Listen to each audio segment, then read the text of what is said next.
Hey friends, welcome to SHIGARAKI. So today we are gonna see, what if Deku has dark holy quirk? So before we start, check out my Patreon page for 18+ exclusive mature content. We will now proceed to the video. The world was not fair. That was the first thought that crossed the mind of Izuku Aizawa when the boy turned 4 years old. The kid would, one way or another, know it. It was one of the things he couldn't escape. Son of respectively Shota Aizawa, his father, and Inko Midoriya, his mother. His first day on Earth was already cursed. He never knew his mother, as she died giving birth to the boy. It was tragic, horrible, but more important, unexpected. Nobody could really explain what really happened. Even with doctors who had top healing abilities, and an absolutely perfect health from the green-haired woman, she died violently after the birth. The boy already started with a massive height on his shoulders. His father was devastated by this, as expected, and decided promptly that he would make everything to give the boy a good life. Shota was young, too young even to be a father, and even younger to be a lone one. He barely left UA, but he had a lot of friends to support him. He quickly became a teacher like a lot of his friends, the UA staff being unstable at that time. The newly proclaimed director, Nezu, an animal who had a quirk, took them all in the school, deciding that he wanted to make the staff a permanent one, and not hiring different heroes every year. But it wasn't enough in the man's opinion. He needed money to give the best he could to his son, and while he was teaching the day, he was doing hero job the night. Izuku barely saw his father anymore. As a baby, he always was at UA, mainly with Namori Kayama and Hisashi Yamada, 2 other teachers and his father's friends. When the boy started going to school, it was a relief for the teachers. It was not that they didn't like the boy, he was absolutely adorable, but it was hard to keep him all day with their work. Izuku dreamed about being a hero, exactly like his father. It started with an innocent dream, so innocent that his father or his father's friends couldn't hear it without shedding a tear. If he became a hero, he could find his mother. His father always said that she was in the sky, but he would find her. But, in this world, innocence couldn't live that long. Very so often, it was shattered. I won't let you hurt him, Kachan, move, Deku. Izuku was standing in front of a downed girl, who this time, was being bullied for having earphone jacks as her ears. It made her a lot more sensible to noises around her, including explosions. And her luck be cursed. A bully with an explosion quirk had to notice it. She had cried for someone to help her, for the teachers, or even a random person. But, nobody tried to help her. Nobody tried to stop Katsuki Bakugo, 4-year-old child, promised to a bright future being a hero. She had been relieved when someone got out of nowhere to help her. Maybe, just maybe, someone had the heart to help her. But that hope quickly vanished, when the girl realized that said boy was Izuku Aizawa, a kid who didn't manifest a quirk. It was odd, even, when you knew that a lot of his classmates already had theirs. Izuku literally was the last one waiting for a quirk to manifest itself. Some rumors were even saying that the boy could possibly be quirkless. Of course, these kind of rumors completely shattered the image of the boy. He became some sort of ignored kid, not that he had many friends before. The teachers and the other students were watching silently the exchange between Bakugo and Aizawa, deciding not to interfere. Who would place itself between a quirkless nobody and the possible next greatest hero? Kachan, please stop, you are not being a hero right now, begged Izuku. I said, move, you quirkless shit, barked Katsuki, becoming more angry every second. No, I won't, what you are doing is wrong, plus, I am not quirkless, it just hasn't been discovered yet. You are quirkless and you are lying. You need to learn your place. The crowd just watched in silence, most of them knowing what was going to happen. It was not the first time that Izuku tried to oppose his old friend, but it never ended well, not that they tried to make things easier. He was going to take another beating, and most kids were thinking that it was deserved for being against Bakugo. The fuming hand of the blonde-haired kid went down to hit the boy, only for a slap sound to be heard. However, it didn't look like he touched the boy, it was even completely different. The hand of the boy was floating in the air, blocked by something invisible. They all looked in shock, as what was invisible suddenly appeared, a wall of light. Strange motifs were appearing there and there, making some sort of bright wall that looked like magic itself. Katsuki looked behind the motifs, only to see the eyes of Izuku. His eyes already were green, as his hair, but now, they were glowing. The green of his eyes was brighter than ever, as if it was a special gem that had been polished again and again. For his hair, some of his strokes remained in a dark green, a mix of black and green, but some strokes became a really light green. If nothing, it added a chaotic effect to the already chaotic hair of the boy. Katsuki couldn't explain the amount of anger he saw in those eyes right now. He had never seen anything like that, especially coming from the innocent ball of green. I said. Stop it, yelled Izuku. As if his words commended the sort of magic happening in front of him, light began to escape his body, making him shine. He quickly became engulfed by the light around him, making everyone watching him close their eyes, due to the excessive brightness. When they felt like it was tamed, they opened their eyes again, only to feel their jaws drop. Izuku was still surrounded by a sort of light aura, but it was flowing around him like a constant wave of energy. Some of his hair stokes became even more light, and his eyes were now shining like bright emeralds, but it wasn't the most important detail. He had 2 massive angel wings on his back, each one almost as big as his entire body. They were not moving, but it was as if the feathers, in a pure white color, were making particles of light, adding more effect to the constant aura of the boy. Above his head was located an aureole made of visible light. Izuku looked like an angel, no more, no less. It seemed like time had stopped all around them, except for the constant wave of energy the green-haired boy was making. Suddenly, Izuku moved. A simple step forward. His aureole perfectly followed his head, and the 2 massive wings moved with him, making the feathers ruffle against each other's. It was that single movement that made the other students came back to life. Quickly, one of the teachers sent a text to the phone of the boy's father, saying that he finally manifested his quirk, while the rest of the crowd continued ogling the boy. Katsuki just couldn't believe his eyes. Next to him, the 2 other kids that were ready to bully the boy with him quickly left, running away toward the crowd. Deku? He asked hesitantly, taking many steps back, actual fear popping into his mind. He didn't know what was happening, but he often praised his courage and his quirk. However, both of those looked pathetic next to the actual angel in front of him. Power was leaving the kid in a constant wave, calm but terrifying, and 2 massive wings were far more impressive than a bunch of sparkles on his hand. Plus, the look in the eyes of the boy showed no friendliness, or anything that usually plagued the kid's eyes. Yes, that's me. You know, Bakugo, I'm kind of disappointed. Just look at yourself. Hurting the others, because, wow, you can make sparkles with your hands. You changed, and absolutely not for the best. The time when we were friends looks so different, now. Look, even the so-called friends you surrounded yourself with left you in a single second. I was the only one really supporting you, you away, and bullying the others, answered the boy. Each word made Katsuki shiver. He was not scared, he was absolutely terrified. Izuku never used his family name, or even spoke to the others with such a cold tone. With each word he said, the wave of light turning around the boy went a little faster, give him a godlike aura. It was kind of fitting for an angel, and again, the blonde-haired boy felt himself shiver from the comparison. A wave of guilt spread through his entire body. Yes, Izuku was anything but quirkless. I'm so sorry, Izu. I don't know what happened to me, stuttered Katsuki. Hey, I don't believe you, even I know what happened to you, however, I don't care anymore. Don't, Izu, me like that, Bakugo, you lost that privilege. Anyways, it's not me you should apologize to, but more to your victim. His voice held no warmth, it was the same one the father of the boy used when he went to speak with Mitsuki Bakugo, complaining about Katsuki's acts.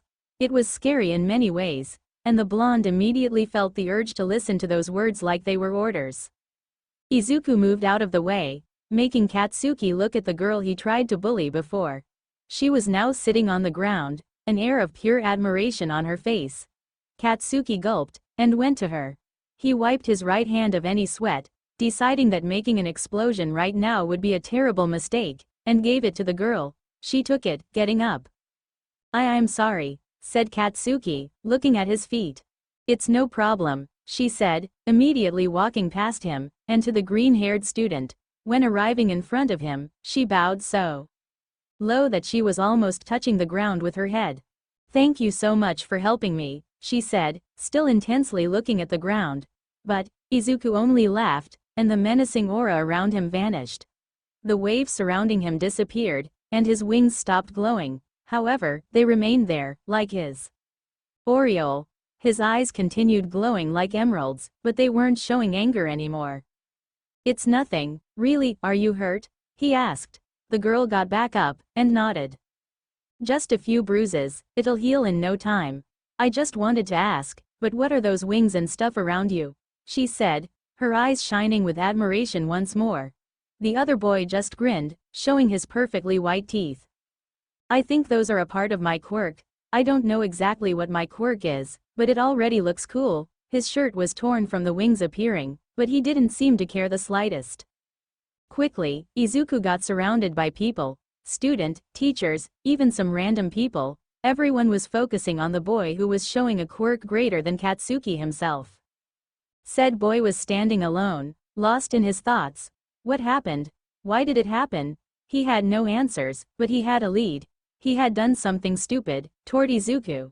That was the only thing he knew. He had been an ass, and karma was coming back to bite him in the ass. A low chuckle escaped his mouth. Yes, Izuku's quirk making him an angel really was the definition of karma. Izuku! Yelled a voice. The whole crow turned to the sound, only to see a man in a hero costume running toward them. Behind him were a group of teenagers in blue and white uniforms, running as fast as they could. The crowd started to make a path for Izuku to leave, but before they could move, said boy was flying above them, using his wings. Dad! It was another surprise for the people. Watching the boy using his wings was even more impressive. The hero coming toward their way stopped, his eyes widening. Izuku flew as fast as he could to the man, and promptly hugged him, stopping himself in the arms of the man. Both hugged each other's, forgetting the world around them. Suddenly, the other students started realizing what the kid had said. Dad, repeated a kid. Aizawa's father is a pro hero? Asked another one. Look at those people, they have UA uniforms. Do you think he's their teacher? Asked a girl. To the teenagers in uniforms, it was another story. They obviously knew the kid, as they were used to the boy barging into their class sometimes. Wait, is that Izuku? Oh my gosh, he's so cute, yelled another one. Quickly, both Aizawas were surrounded by the other students. However, they didn't care, as they continued hugging themselves. I told you I had a quirk, whispered Izuku. Shota only smiled. I always knew you would have one. Izuku looked at his father right in the eyes, and his pupils were glowing with joy. Do you think that mom is watching me from the sky? He asked. Shota smiled again, and started hugging the boy again. Of course she is watching you, and I am sure that she couldn't be more proud of you, he replied. Izuku, satisfied, left his father's embrace, before being grabbed by the first UA student next to him. As the green-haired boy was being hugged and complimented by every student of his father's class, Shota couldn't help but look at the sky above him. He smiled softly, and a lone tear, invisible to the people around him, rolled on his right cheek. Yes, I'm sure that she's proud. 2 days later. Katsuki was sitting on a sofa, in his living room, still lost in his thoughts. It was Saturday, and the 2 past days had been horrible for him. Firstly, his ego took a severe hit. He had expected, after his confrontation with Izuku, to be not as popular as before, but it was worse than this. Nobody even dared approach him. It was as if Katsuki had an important illness. People were with him because he was the star student. Now, Izuku easily replaced him as the star student, with his flashy quirk. It was kind of depressing, in a way, realizing that his relations with people were fake. Guilt was eating him alive. He had been an ass, and was paying it dearly. Apparently, the youngest Aizawa went to the doctor after gaining his quirk, and some analysis gave a lot of informations. Apparently, his eyes worked like his father's one, and could erase quirks with it. That only thought was terrifying to Katsuki. His quirk was everything for him. His past to be a hero, his popularity, and what made him so special. Yet, it could be erased, like it never even existed. He apparently could also manipulate light, and the example was the first wall he saw when he tried to attack the boy, flying. Yes, the youngest Aizawa had a lot of tricks up in his sleeves, and Katsuki wasn't sure he even knew everything, or that Izuku had discovered everything he could do with such a power. Recently, the boy had been followed by every student trying to socialize with him. The same students who wouldn't even speak to him before. The only one Izuku really was friendly with was the girl he saved, Kyokujiro. She had been following like a lost puppy, and not really surprisingly, the angel took a liking to her. Mitsuki was watching her kid with confusion. Katsuki was not as arrogant as before, and she was seriously wondering if her son was sick, or anything like that. Usually, he would be running around, doing things that got over her head. Not stay on the sofa like he was in a depression. Katsuki, what the fuck are you doing? Asked the woman. The blonde just looked at her like she was crazy. What do you want, hag? Asked the 4-year-old boy. His father was ready to reprimand him, but Mitsuki spoke faster. Why the fuck are you sitting on the sofa making such a face? It looks like we killed your imaginary pet. She answered, making the kid growl. After several seconds of silence, he decided to speak. What do you know about Izuku? He asked. Izuku? You mean, Inko's son? Asked his father, and the explosive boy nodded. I know that Inko died bringing him to the world, and I think his father is like a pro-hero, or something like that. He actually teaches at UA. Welp, 2 days ago, he got his quirk, added the boy. Mitsuki raised an eyebrow. It's pretty late for him to develop a quirk. Yeah, that's why I thought he was quirkless. But he's not, and his quirk is fucking amazing. He can make light, and actually control it like Iden with. Literally. He also has 2 massive wings and can fly with it. He even has an aureole, said the kid. Masaru was almost crying in his seat over the language of his son, but when he tried to speak again, he got stopped by his wife. That seems kind of fucked up for a quirk. Yeah, it is. But, you know, it wouldn't have changed shit. He got a quirk, so what? But, you know, those feet suckers at school are now following him like he was the next All Might. That's kind of how they followed you. Exactly, and I am now fucking alone. They are dodging me like I was an illness. I think I really fucked up. Izuku was my first friend. And honestly, it seems like he was my only friend, but he got over it, and when I tried to apologize, he told me that he didn't care anymore. So he has no friends anymore, that's why he looks like utter shit. Thought Mitsuki. She wanted to tell her son that it would pass with time, but she knew it wouldn't. Back at school, she had been the popular type. When she started dating Masaru, the people around her made her feel like shit, and she could act all the same than before, not a single thing would change. If Katsuki wanted to go back to having friends, he would have to pass by Izuku, because that kid was the wall between him and the class. It was as simple as that. The popular one dislikes you, not a single person likes you. Then why the fuck are you losing your time on my sofa? What? I said, why are you losing your time? Go and make something to apologize. Your situation will get worse and worse if you do nothing. So get out of this house, quickly, because I won't tell you all day. She said. Katsuki looked at her like she had grown another head, before rushing out of the sofa so fast that his father actually yelled. The boy left the house so fast, closing the door in a loud noise, that Masaru didn't have the time to stop him. But, Mitsuki, he's 4 years old. I don't fucking care. Izuku's house is literally 30 seconds away. He can take care of himself just fine. Now, come on. He won't be there for at least 3 hours, she said, grinning. Masaru gulped when his wife got up and got close to him. Katsuki was standing outside of the Aizawa household. It actually was a kind of a cozy house, not a little one, for sure, but it wasn't a mansion either. He had been waiting for a good 30 seconds in front of the door, and was starting to stress out. What if something went wrong? If his pride got in front of his eyes? If Izuku didn't accept his apology? If... Hello, Bakugo. The voice of a boy interrupted him. He looked at the door, only to see the youngest Aizawa standing there, with a face as blank as a sheet of paper. Yo, Aizawa. Anything you want? Actually, yeah. Hey, is your father here? No, he actually has some business with the other UA teachers. I see, could I speak to you? Sure, come in.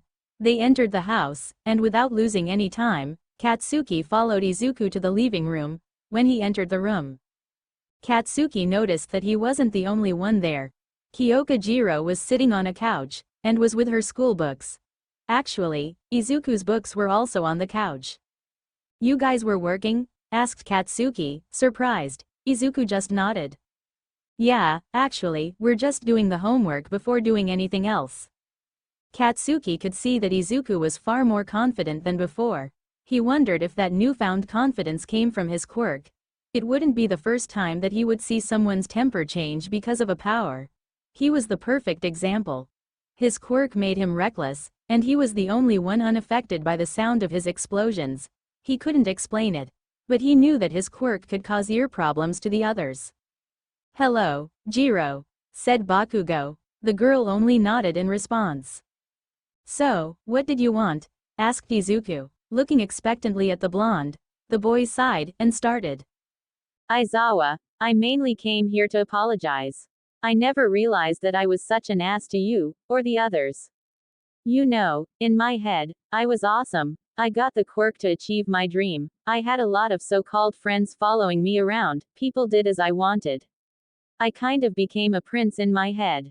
But, looking back, I miss the times when we would play the heroes. Izuku looked at his ancient friend, his face still blank. Not so far, Kyoka was actually confused. She never knew that there was some kind of history between the school's bully and the school's victim. She didn't really accept Izuku to forgive the boy, but to her surprise, he started laughing. Apologies accepted, he said, smiling brightly. Katsuki's eyes widened. Wait, what? Just like that? Of course.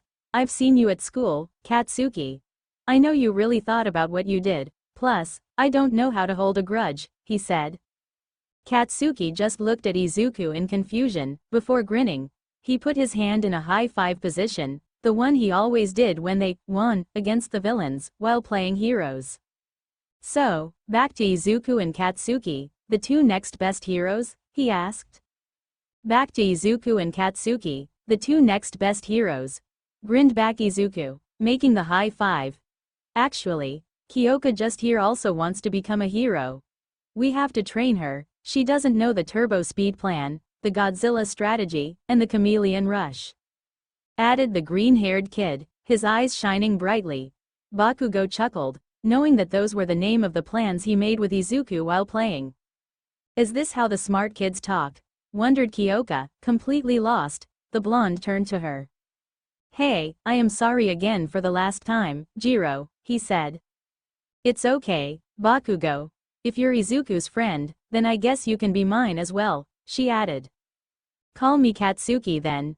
And call me Kyoka. Enough of this. We have villains to stop, yelled Izuku, running out of the room, and actually out of the house. Katsuki quickly followed him while laughing, while Kyoka came just after, chuckling.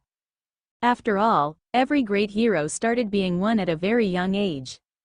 For All Might, there were a few things that he couldn't deny to himself. Being a hero was tiring, and not in a good way. Secondly, his time as a hero was slowly decreasing. Fast, way too fast. He had served many years as a hero, and in so many years, he never felt that tired after so little hero work. 10 hours. After 10 hours, Toshinori Yagi couldn't remain in his buff form for more than that, or he would literally collapse on himself. It had been hard, at first, to know that his time as a hero was coming to an end. It had been even harder to know that his time limit would even decrease every year.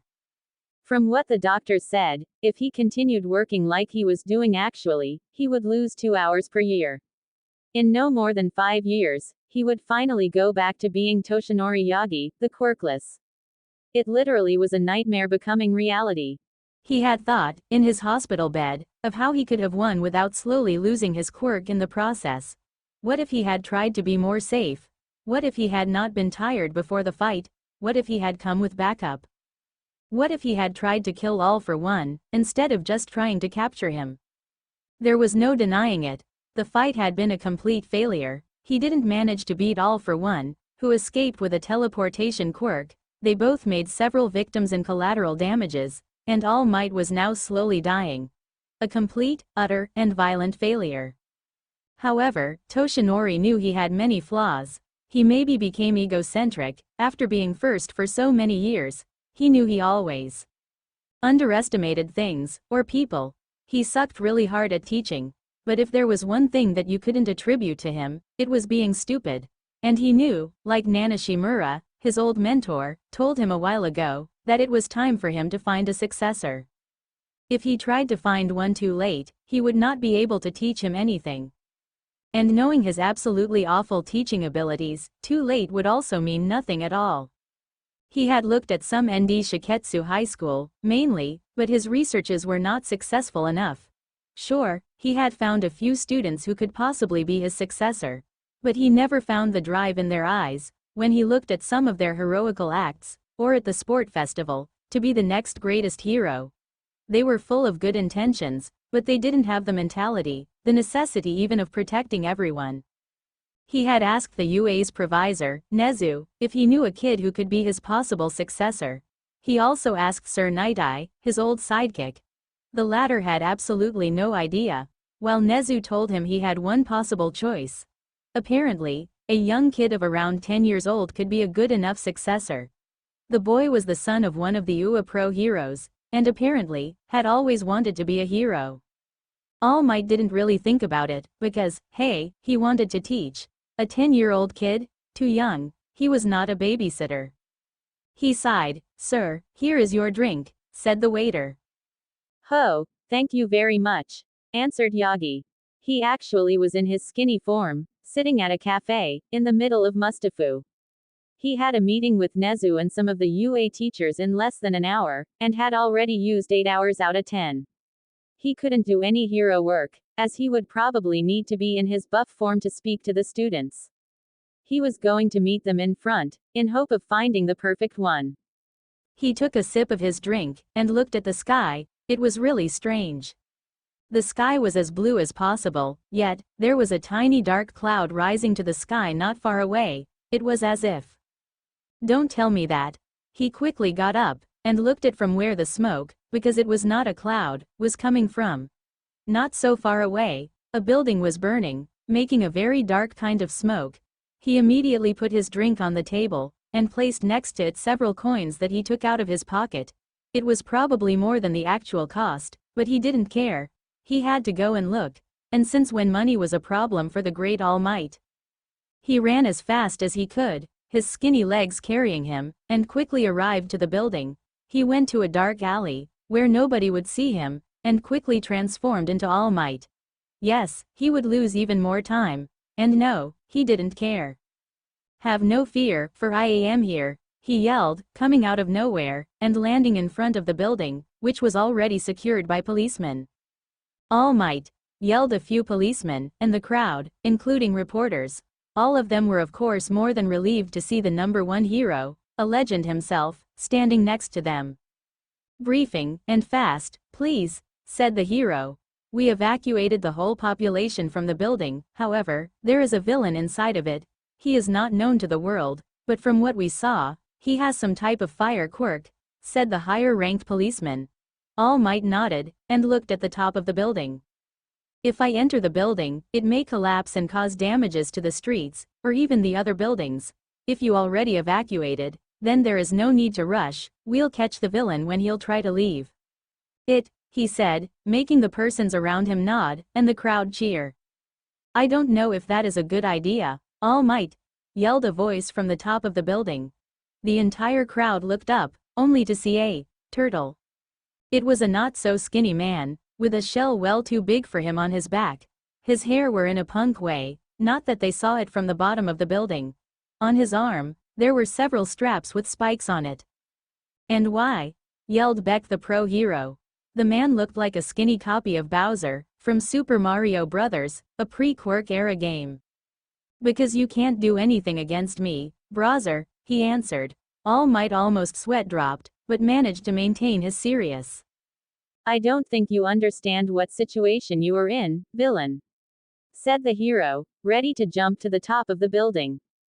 Really, I think you don't understand what situation you are in, hero, added the villain. He grabbed something from behind him, and when the crowd realized what it was, their heart immediately stopped. He was holding a girl with blue hair, and she looked to be around 12 years old. He grabbed her by the top of her head, suspending her just above the air, making her cry in pain. Make a single move, and I will crush her, your choice. All Might, yelled back the villain, finishing his line in a sick laugh that made him ridiculous. However, he still had an hostage, and the hero couldn't make anything. As he started to open his mouth to speak and negotiate, the villain cried in pain. The crowd widened their eyes when they noticed that two kind of swords were stuck in the arm of the man. One was in his forearm, while the other was in his biceps. Because of the pain, and probably his nerves in his arm disconnecting, he dropped the girl, who started falling. Time seemed to slow down, as the people down the building couldn't breathe anymore. All Might started moving, only for a blur thing to pass in front of him. It went directly to the girl, and continued going up. When it finally stopped, they could finally see what it was. It simply was a boy, with a mix of light and dark green hair, holding the girl. He had an aureole above his head, shining with the reflects of the sun, and two massive wings, each one as big as him on his back. His wings were shining in a sort of magical way, as if particles of light were falling from the pure white feathers. At the moment, the boy looked like an angel. The first person to recover was the villain. He opened his mouth, only for a fire breath to escape it. It directly went to the boy. The crowd yelled to prevent the boy from taking it, and the kid immediately dived to dodge it. They cheered when he came back down at high speed, slowly and delicately putting the girl on the ground, before instantly flying back up. You! Shouted the villain. The only response he got was a glare from the boy. Save your saliva for when the policeman will question you. He answered, diving again toward the villain. The crowd cheered, as the kid continued again and again to dodge the fire from the man. All Might was still looking at the spectacle, wondering in silence just who this kid was. Around him, policemen and citizens were yelling each time the fire approached the boy, and cheering each time he successfully dodged it. The medias were recording everything happening, as if All Might himself was fighting. Suddenly, the boy sprinted on the man. The villain immediately used his fire toward the boy, who was getting closer and closer to him. But the angel, at the last second, went up, and the head of the villain followed his direction, making him look at the sky. All Might! Instantly shouted the boy. It was the on switch for the #1 hero. He jumped as fast as he could toward the villain. Browser was not looking down, so he couldn't see him arrive, and All Might had a perfect view of his jaw. He punched the head of the villain, immediately knocking him out. However, Browser started falling quickly, and All Might, still in the air, couldn't change his direction. The man was going to crash on the ground, as nobody was there to stop him, and would probably die from it. All Might started sweating when he realized that he couldn't get to the ground before Browser. But a feather ruffled against his face, and Toshinori only managed to see a pure white wing flying next to him at high speed. He looked down, only to see that the angel was diving toward the ground as fast as he could. Before the villain could hit the ground, the boy grabbed him by his shell, and stopped him from falling. He maintained him in the air for a few seconds, before putting him slowly on the ground. He landed not so far away, next to the girl he had saved, who was looking at him with pure admiration. When All Might finally landed, policemen were already putting handcuffs on the villain. His job done concerning the man, he instead looked at the boy. Said kid was smiling brightly watching him with stars in her eyes. Are you okay? He gently asked, crouching next to her. She nodded, and the angel gave her his hand. She took it, and he helped her getting up. You should go and see some paramedics, I'm sure you have a few bruises they could easily heal. He started leaving, especially when two adults, a man and a woman, started running toward the girl, and hugged her as hard as he could. However, he was stopped by two policemen. You, young man, look, what you did was very admirable, but also very illegal. Started one. They started to reprimand him, and All Might felt his smile falter. That kid just saved a young girl, they could thank him at least. He was about to go to them and speak up, but the green-haired kid beat him to it. Illegal? I did nothing illegal, I promise you. Those wings obviously being a part of a mutation quirk, you can't reprimand me for using it. As it is stated in the Quirk Laws Code, you can't fault me for using those wings for certain situations. And before you tell me that I didn't have to use my wings now, I had to. It is also written, black on white, on the Civil Code, that I had every rights to use my quirk, as long as it only was to save someone and not to hurt another one. He said, surprising the two men. All Might's eyes widened. He knew this kid wasn't bluffing in any way. After all, he knew himself the Civil Code, and the Quirk's Law Code, and those rules really existed. The medias, filming the interaction not so far away, were also having an amazing time. But, and those swords, kid? They weren't to hurt someone, maybe? Asked one of the two policemen. The kid only raised an eyebrow. Swords? What, do you have any proof I was the one to made them appear? After all, they appeared from the sky, and I was on the ground when it happened. Plus, I literally have two wings on my back. Do you really need any information of what my quirk is? And I'm repeating myself. Without any proof, you can't accuse me of something, he simply said. Both men looked at each other's before sighing. Name, Izuku Aizawa, answered the boy. You're free to go, but please don't do things like that again. A kid like you should worry about going home on time, not saving people. The angel smiled, and replied, sure. Two other kids joined him, a blonde-haired one, and a raven-haired one, but they were talking too quietly for All Might to hear. He started to walk toward them, only for a flow of journalists to appear in front of him, blocking the path. All Might, what are you doing here in Mustafu? All Might, please an interview. What do you think about the heroical act that kid just did? Do you think he'll be a great hero someday? All Might just wanted to tell them to get the fuck out of his sights, but he couldn't, and the last time he saw the green-haired kid was when he spoke to the blue-haired girl he saved, before disappearing with his friends, running away from the medias. He internally cursed, when he realized that the boy was gone. Izuku Aizawa. That name, did I hear it before? Before turning to the cameras, he promised himself, right there and now, that he would find this kid, and talk with him. Maybe, just maybe, he had found a worthy successor. All Might was just standing in front of UA, where Nezu was supposed to meet him. He was, again, in his skinny form, not wanting to be seen next to the school. People would immediately make assumptions, and the next day, people would harass him to know if he was going to be a teacher at UA. Welp, he was quickly going to become a teacher, but not in the way they thought he would. Toshinori, said a voice. Yagi looked right in front of him, but to his surprise, there wasn't a single person. What? Asked the blonde. Actually, just down there, said the voice. Toshinori lowered his head, only to almost have an heart attack when he noticed that Nezu was standing right there. Sorry, I always forget that you are, short. I understand, don't worry. Now, I'm sure you don't want to lose any time, so I recommend you to follow me, cheerfully said the animal, starting to walk away. The man followed him. As you asked, we kept the first years in the Gamma Gym for extra training. You will see them in their usual training routine, as they are working on their first special moves, added Nezu. That's great, answered All Might. So, anyone caught your eye? Asked the bear. Yagi thought about the green-haired kid he saw earlier. Welp, yes. That is a good thing to hear. Do you maybe remember the name of the child? Continued the provisor. All Might slowly nodded. It is not a UA student. It's a kid I met earlier. I think he goes by the name of Izuku Aizawa. That's the name he gave to the policeman who questioned him. Yes, you met him just 1 hour ago, right? The burning building. Cheerfully said Nezu. Toshinori widened his eyes. Wait, you know, of course, it's currently trending on the internet. The numbers of texts about you and the boy is skyrocketing, finished Nezu, as they finally arrived in front of the gym. He pushed the door, and both entered.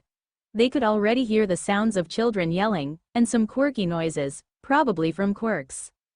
Follow me, their teachers are up in the bleachers, said Nezu. While walking up the stairs, Toshinori looked at the students, working on their special moves. They were in their hero costumes, as expected. But the blonde man didn't feel the same spark than when he saw the angel in action. Toshinori, here are the homeroom teachers of the classes 1A and 1B, Eraserhead and Vlad King, told Nezu. All Might. Both answered coldly, looking at the skinny man. Toshinori's sweat dropped from their tone, but he couldn't say he expected something else. Both were underground heroes, after all. Eraserhead, Vlad King. He answered politely. So, a quick word on some of your students before he starts looking around? Asked the animal. They will make decent heroes, but I don't think you'll find what you're searching for in my class. Simply said Eraserhead. Vlad nodded, and All Might just sighed. Yeah, I kind of knew it would be something like this, but there is a kid I have my eyes on. Huh, really? Which one? Asked Vlad King. He is not a UA student, I've met him while coming here. He's a kid, around 10 years old I think, I don't really know, he seemed too mature to be that young. His quirk looks like. All Might was interrupted by the door of the gym being opened. His eyes widened when he realized who just entered. Good thing we almost were to your house, Izu. I thought we would never make it, said the raven-haired girl that All Might had seen just before. Next to her were the same blonde-haired boy, and obviously, the angel. Me neither. I think I'll stick to saving cats stuck in trees. I mean, hey, I almost got taken. We're lucky the policeman couldn't prove I used my quirk to hurt that guy, answered the green-haired kid. You are lucky, not us. We didn't do shit, added the blonde, making the girl chuckle and the angel sigh. Yeah. The little group went to the teachers, and Toshinori watched them come. When they finally arrived next to them, Nezu spoke first. Hello, Izuku, Kyoka, Katsuki, how are you? He asked, with that happy voice. Fine. We just got delayed by a villain attack on a building, answered Izuku. We know, the video is blowing up on social medias, added Eraserhead. The boy sighed, while his two friends laughed. You did well, you didn't attack that guy when people could assimilate those attacks to you. Your defense was perfect, but you could have done better. Yes, flying around and dodging was a good idea, but don't forget the other inoffensive aspect of your quirk. Walls? Asked the youngest Aizawa. The teacher made a no with his head. No, if you made a wall, people would have known those swords were yours. But your eyes. You could have erased that guy's quirk. He could survive without his quirk. The proof being he could stop it without any consequences. Stopping him from using his FL the safest way of protecting yourself. Plus, if you were on the ground, it would have become a necessity. Protecting buildings and people also is part of the job of being a hero. He finished. Toshinori looked in confusion as the UA teacher explained to the kid how to make something illegal. Sure. I'll do it next time, thanks, Dad, answered Izuku. All Might's eyes widened again, before looking strangely at Eraserhead. Maybe their family was different, but wasn't the job of the father reprimanding his kid when he did something wrong? Good. You three, you can go and join the other students to train your quirks, as long as you don't bother them. Homework is finished, I presume. Yup, yes, yeah, answered the kids. The man nodded again, and the three left toward the training area. Toshinori waited for them to be gone, before speaking. So, you are the father of his boy right there? He asked. Yes, however, if you want to continue the discussion we were having before, I suggest we leave the gym. Kyoka has a super hearing quirk, answered Aizawa. Aloud, I heard that, answered them, making All Might nod. Vlad King can stay here while we speak outside, maybe, suggested Nezu. Aizawa didn't wait for an answer, he simply left, and the two others followed him. When they arrived outside, Toshinori was the first to speak. It doesn't disturb you that your kid risked his life, while being what, 10 years old? Asked the blonde. The underground hero calmly looked at the number one. No, it doesn't. I trust my kid like I trust myself. I made sure of that. He knows when he can or cannot take a fight, and as you saw yourself during the event barely an hour ago, he knows perfectly how to flee if needed, with those wings of his. I can't reprimand him for basically doing the same as my job, he answered. Yagi remained silent for a few seconds, before speaking again. I am interested in your son. I don't think he ever asked for anything after saving that girl, and it didn't look like they knew each other's. So, All Might got interrupted again, as the door opened. Izuku came out of it, a smirk on his face. It's not too cool to speak about people in their back, he said. Eraserhead smirked, while Toshinori looked confused. Yes, Kyoka can still hear you, he added. Nezu laughed, before leaving even further. The three others just followed him, and All Might decided to use that opportunity. Young Aizawa, right? I have seen your rescue earlier. Can I ask you why you saved that girl? Izuku just looked at him like he was crazy. His eyes widened, and he threw a side look to his father and Nezu, clearly asking with his eyes if the man in front of him was sane. He crossed his arm, and while he was way smaller than the blonde, he actually spoke to him as if he was judging his motives. Why not? He shrugged. Skinny All Might looked confused. What, why not? Exactly what I said, why not? Did I need any reason to save that girl? I could save her. I did. Nothing more, nothing less. He then grinned, and winked to Nezu. Actually, she gave me her number after the incident, so I guess I did have a reason. Eraserhead rolled his eyes, while Nezu let a fully belly laugh escape his mouth. You could have let a hero do the job, you know, plus, All Might was on site. As much as I respect and adore All Might, sir, I was more efficient than him in this situation. Yes, in any moment, he would have done anything better than me, however, in the air, my wings give me something he doesn't have. Plus, if he jumped to save the girl, or anything like that, the villain probably did have the time to crush her like an insect, or just drop her. If we were lucky, he would have just burned her. Those are good arguments, but it is still very irresponsible of you, tried to continue Toshinori. There was nothing irresponsible in what I did, sir. I knew I would have saved the girl no matter what, and I trusted my abilities enough not to fail. From where he was, the villain, with his kind of quirk, didn't have the range, nor the possibilities to make more collateral damages. Yes, it was borderline illegal, but I will not lie to you. If I had to do it again, I would without thinking a single second. I prefer being arrested than letting someone be hurt. Finished the youngest Aizawa, his emerald eyes shining with absolute determination. When Toshinori met those eyes, he got a flashback. Him, decades ago. The fire of the people who wanted to save lives. The drive of the heroes who wanted to be the best, not for them, but for the others. The profile of someone who could be a symbol of hope. At that exact moment, he knew he had found someone truly worthy of inheriting his quirk. I refused to look at the profile of a 10-year-old kid sent by Nezu, yet I found myself with another one. Sighed the blonde. The mouse just grinned. Actually, it's the same person. He cheered. Yagi looked at the animal, then at Eraserhead, who was smirking in his scarf, and to the green-haired kid, who looked more confused than anything else. The number one hero grinned. Young Aizawa, may I ask you a question? Sure. How old are you? 10, almost 11 actually.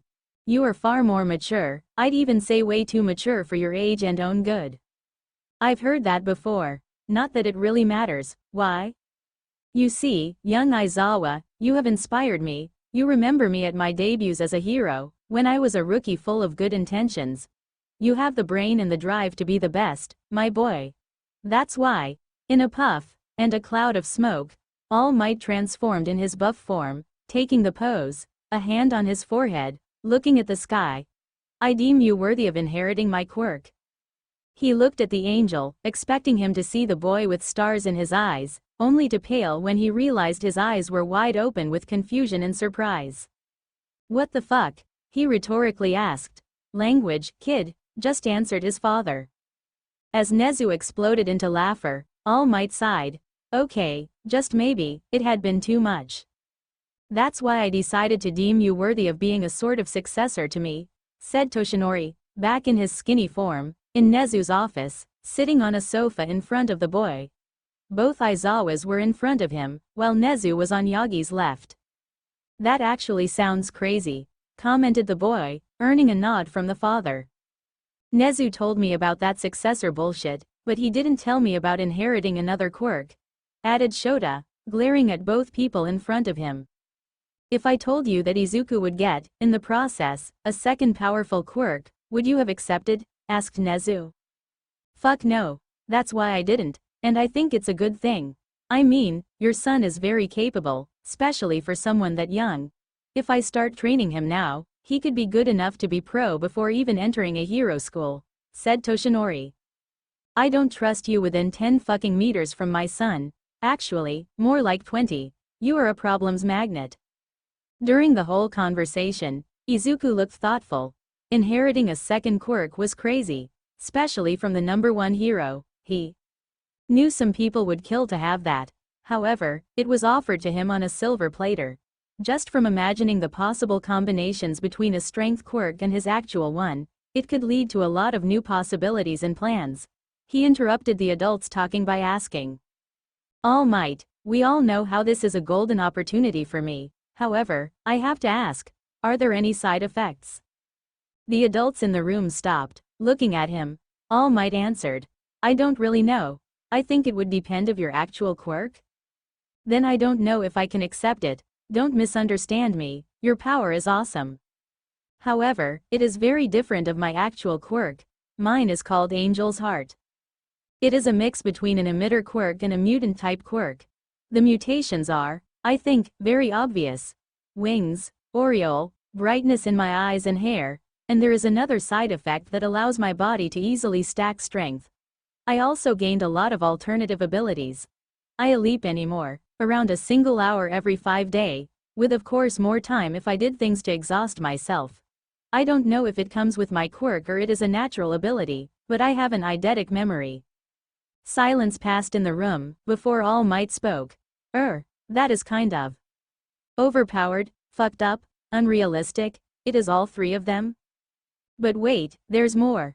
Concerning the emitter part of my quirk, it is really centered about light. I can make and manipulate light to form objects, like the swords you saw earlier. For example, concerning a sword, I can literally make one, it would cut things and everything like that. However, I can also create one on a more energetic plan. The one I used on the villain made it impossible for him to use his arms, as his nerves, disconnected. I can pretty much make anything, but it disappears if I have no energy, or if I want it to. Depending on the light around me, it's stronger or weaker. That is also completely fucked up. Completed All Might. A soft laugh came from the boy's mouth. Can't say it isn't. That's why, I don't want to lose any of these abilities. If your quirk disables some of them, then I don't want it. I'm sure there are people with weaker quirks that could benefit from it, he said with a small smile. I understand your point, young Aizawa, however, you don't need to worry. My quirk shouldn't impact yours in any way. If you had a transformation quirk, I wouldn't have known, but there is no need to worry. The choice is yours to make. Finished Toshinori.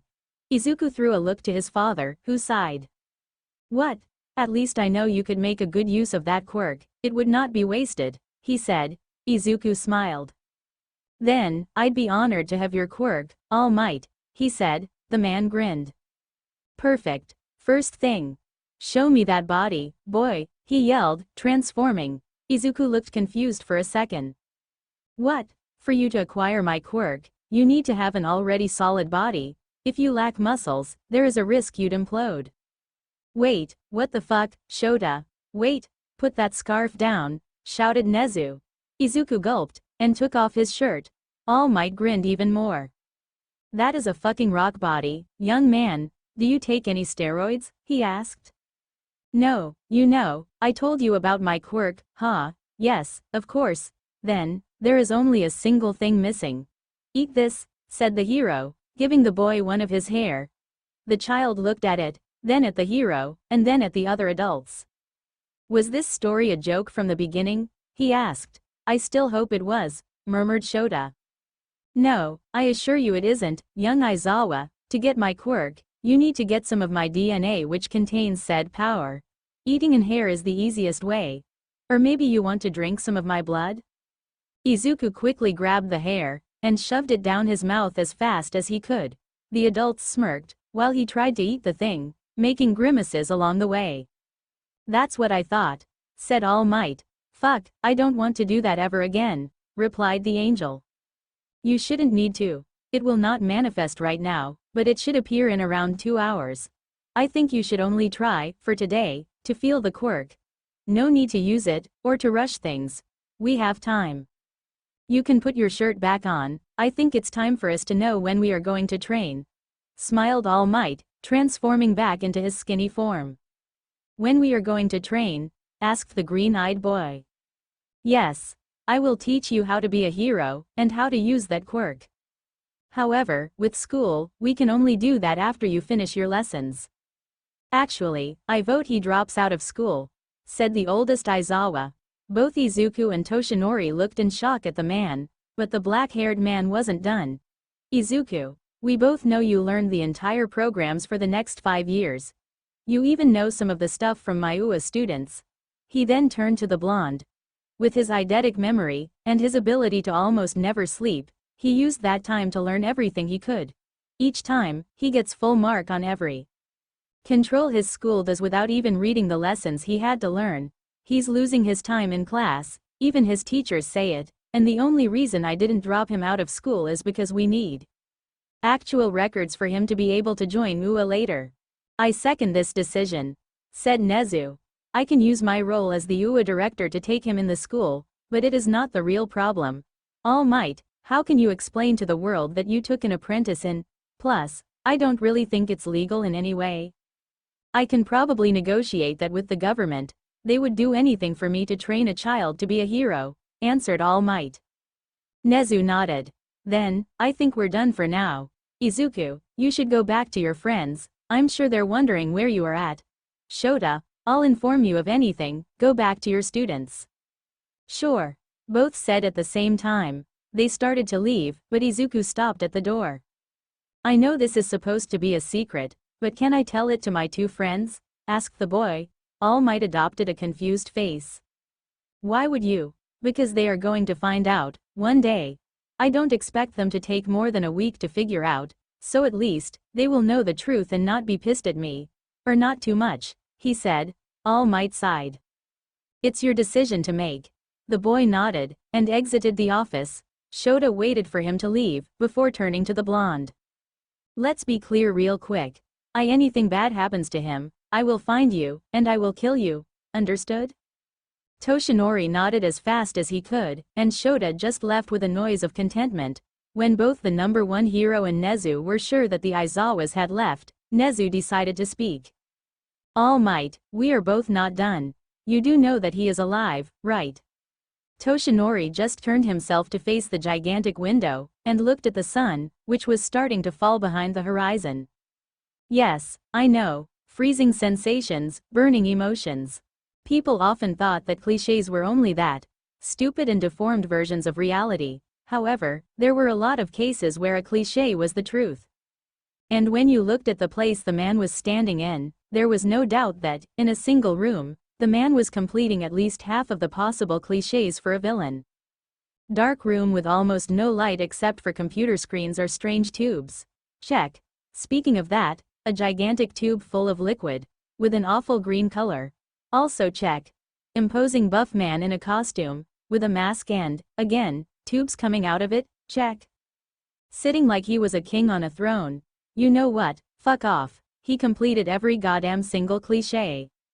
He was softly humming in a more than creepy way, watching the screens in front of him that were showing the keys of war, informations.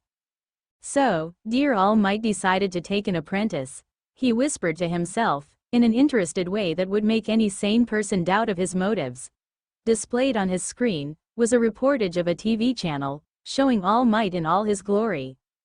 Oh, how he downright hated All Might, and he was pretty sure the feeling was mutual. They had fought countless times in the past, and the man had yet to achieve the kill of the century.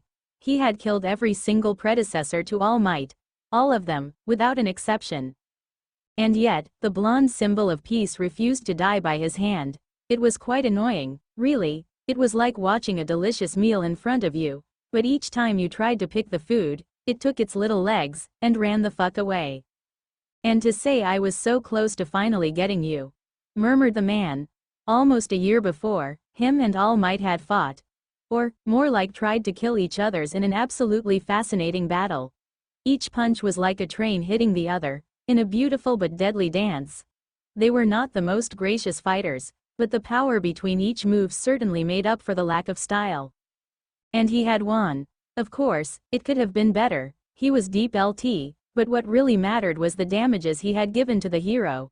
Almost on his deathbed, forced to lose his quirk as the years passed, guilt eating him alive, and the prospect of him ending powerless, like he started his life decades ago. It was so satisfying. Like those old comics, he had been Bane and All Might had been Batman. He had broken him. But while his victory was certainly delicious, he tried not to think about it too much, because he knew, deep inside of him, that the taste was far more bitter than what he thought it was. He was, successor after successor, trying to end the legacy of his own brother. All Might was an anomaly he had created himself hundreds of years ago. That apprentice was the next target of All for One. The legacy of his brother, once more, was being kept alive. And, it seemed like his brother's legacy and his own had finally found themselves in a single person. The man sighed. Yes, he hoped that once this fight would be done, he could find peace himself, but how could he fight, this time? When Izuku got up that morning, the only thing he could think of was, holy shit, it hurts. He had been training with All Might for the past 6 months. Amazing and entertaining were 2 key words to this training, however, the one that described the most the thing was painful, in every way.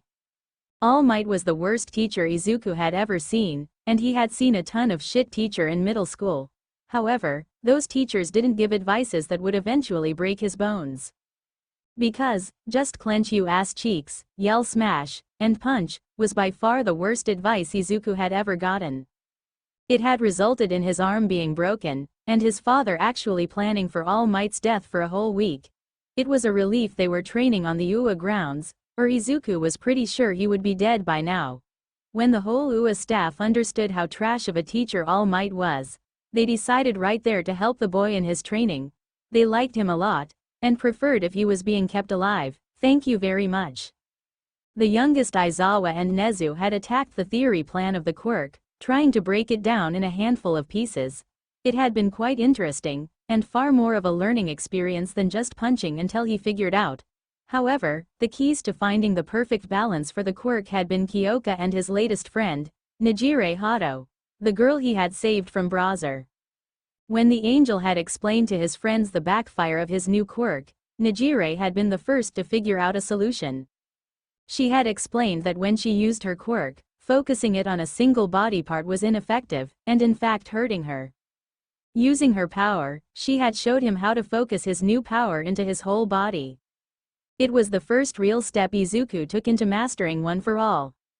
While he managed to focus a small percentage of his quirk into his whole body, it quickly wore off if he moved too much. Kyoka explained that now that he focused his power into his body, he forgot that he had to still find a way to extract it.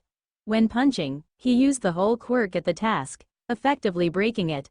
If he now managed to do the same, without losing focus in his entire body, he could make it much more smooth and far more destructive for his own body. Surprisingly, it worked, and the moment Izuku tried, he found himself surrounded by white lighting, his movements getting faster and more powerful than they already were. The white lightning almost looked his usual light aura, much to the chagrin of Katsuki, who felt that his friend would have been better with a color other than white or golden, to change. Something Izuku greatly approved of. He felt that the lightning color should have been green. He didn't know why, it was a gut feeling. It was also impossible for him to use both quirks at the same. He didn't know why, but him and Nezu were trying to find out, so he was sure it was just a question of time. Angel's heart had become far more powerful with the quirk, however. His objects had a better density, and could make far more damages. However, he couldn't use those powers while in full cowling, the form he gave to One for All. The boy couldn't manage to use more than around 3% of his new quirk in that form, but it didn't matter. He would improve. During those 6 months, he had learned about the story of One for All, and by extension, All for One. He still couldn't really understand how those 2 quirks were breaking every logic ever discovered, only to be reminded by his father each time that his own quirk was literally being an angel. Yes, logic already died a long time ago, so, no problem. Izuku sighed. He had slept 3 hours for the 3rd time of the week. Before training with All Might, he never slept more than 2 hours a week, and it was when he did a ton of shit to tire himself. It was almost the only thing his father approved of. In his head, Izuku could finally enjoy the peace of sleeping, his own greatest passion. The youngest Aizawa got up, thinking about how those 6 months had also been socially tiring. He always forgot that he was the apprentice of All Might, the #1 hero. It was just a question of time before the medias found out. And, oh boy, how fast did they found. When he finally managed to get into full cowling, All Might had the wonderful idea to get out of UA and do some hero work. The government had allowed it, much to Shota's displeasure. Izuku and Toshinori managed to save, on the first day, a bunch of people from a group of terrorists in a cinema. It was not that impressive, just a bunch of unskilled wannabe villains, but it was in a cinema of all places. All Might couldn't use his quirk in the cinema, mainly not to break it. So, the green-haired boy had to do the work himself. Him dodging around while defeating low-tier villains had been recorded and diffused to the entirety of Japan, making the boy enter the trending of internet for the second time in a few months. After that, it just went downhill. More of his actions were recorded, his apprenticeship with All Might had been spotted, and he had gained fans. He had fans, either other kids or more aged person that found his actions and his courage amazing. There even were fan blogs where his very moves were tracked, as if he was a dangerous criminal. Izuku had to ask for the permission to use his wings every time he got outside, because he just couldn't walk in a street without being harassed by a bunch of well-wishers. Or, when he was with All Might, he was being targeted first by villains. As Katsuki said, "Fucking great." He grabbed his phone, which was next to his bed, and quickly took a look at it. It was 4 a.m., and Izuku silently thanked his quick sleeping abilities. He unlocked it, looking at the different notifications he had. A few messages from his friends, and the boy knew they could wait. He was almost sure they were still sleeping. He left his room, in nothing more than a t-shirt without sleeves, and a sport short, going into his kitchen. He grabbed a bowl of cereal in around 20 seconds, before collapsing on the sofa, making sure that his wings were not folded, eager to see if something on the TV could pass a bit of time before 9 a.m., when his friends would usually wake up on Sunday. He quickly found a reportage about dinosaurs' mating habits, and he decided right there that it was the one. While the reportage was being played, Izuku unlocked his phone once more, this time really looking at the notifications. A lot were coming from Twitter, and the boy would have sighed if his mouth wasn't full of cereals. He opened the app, searching what could have, this time, been the source of the flood of notifications. He quickly found it. A tiny video of him saving a woman and her daughter from, once more, a burning building. Before becoming a hero, he didn't even know that that much building were burning every day. Yet, there was at least one, sometimes 2 per day. His mouth now clean, he sighed. His account had been certified by Twitter a while ago, something he greatly funny when he decided to make an account. He even found it funny when some people tried to make fake accounts of him. It started to get less funny when he started to see fan accounts there and there.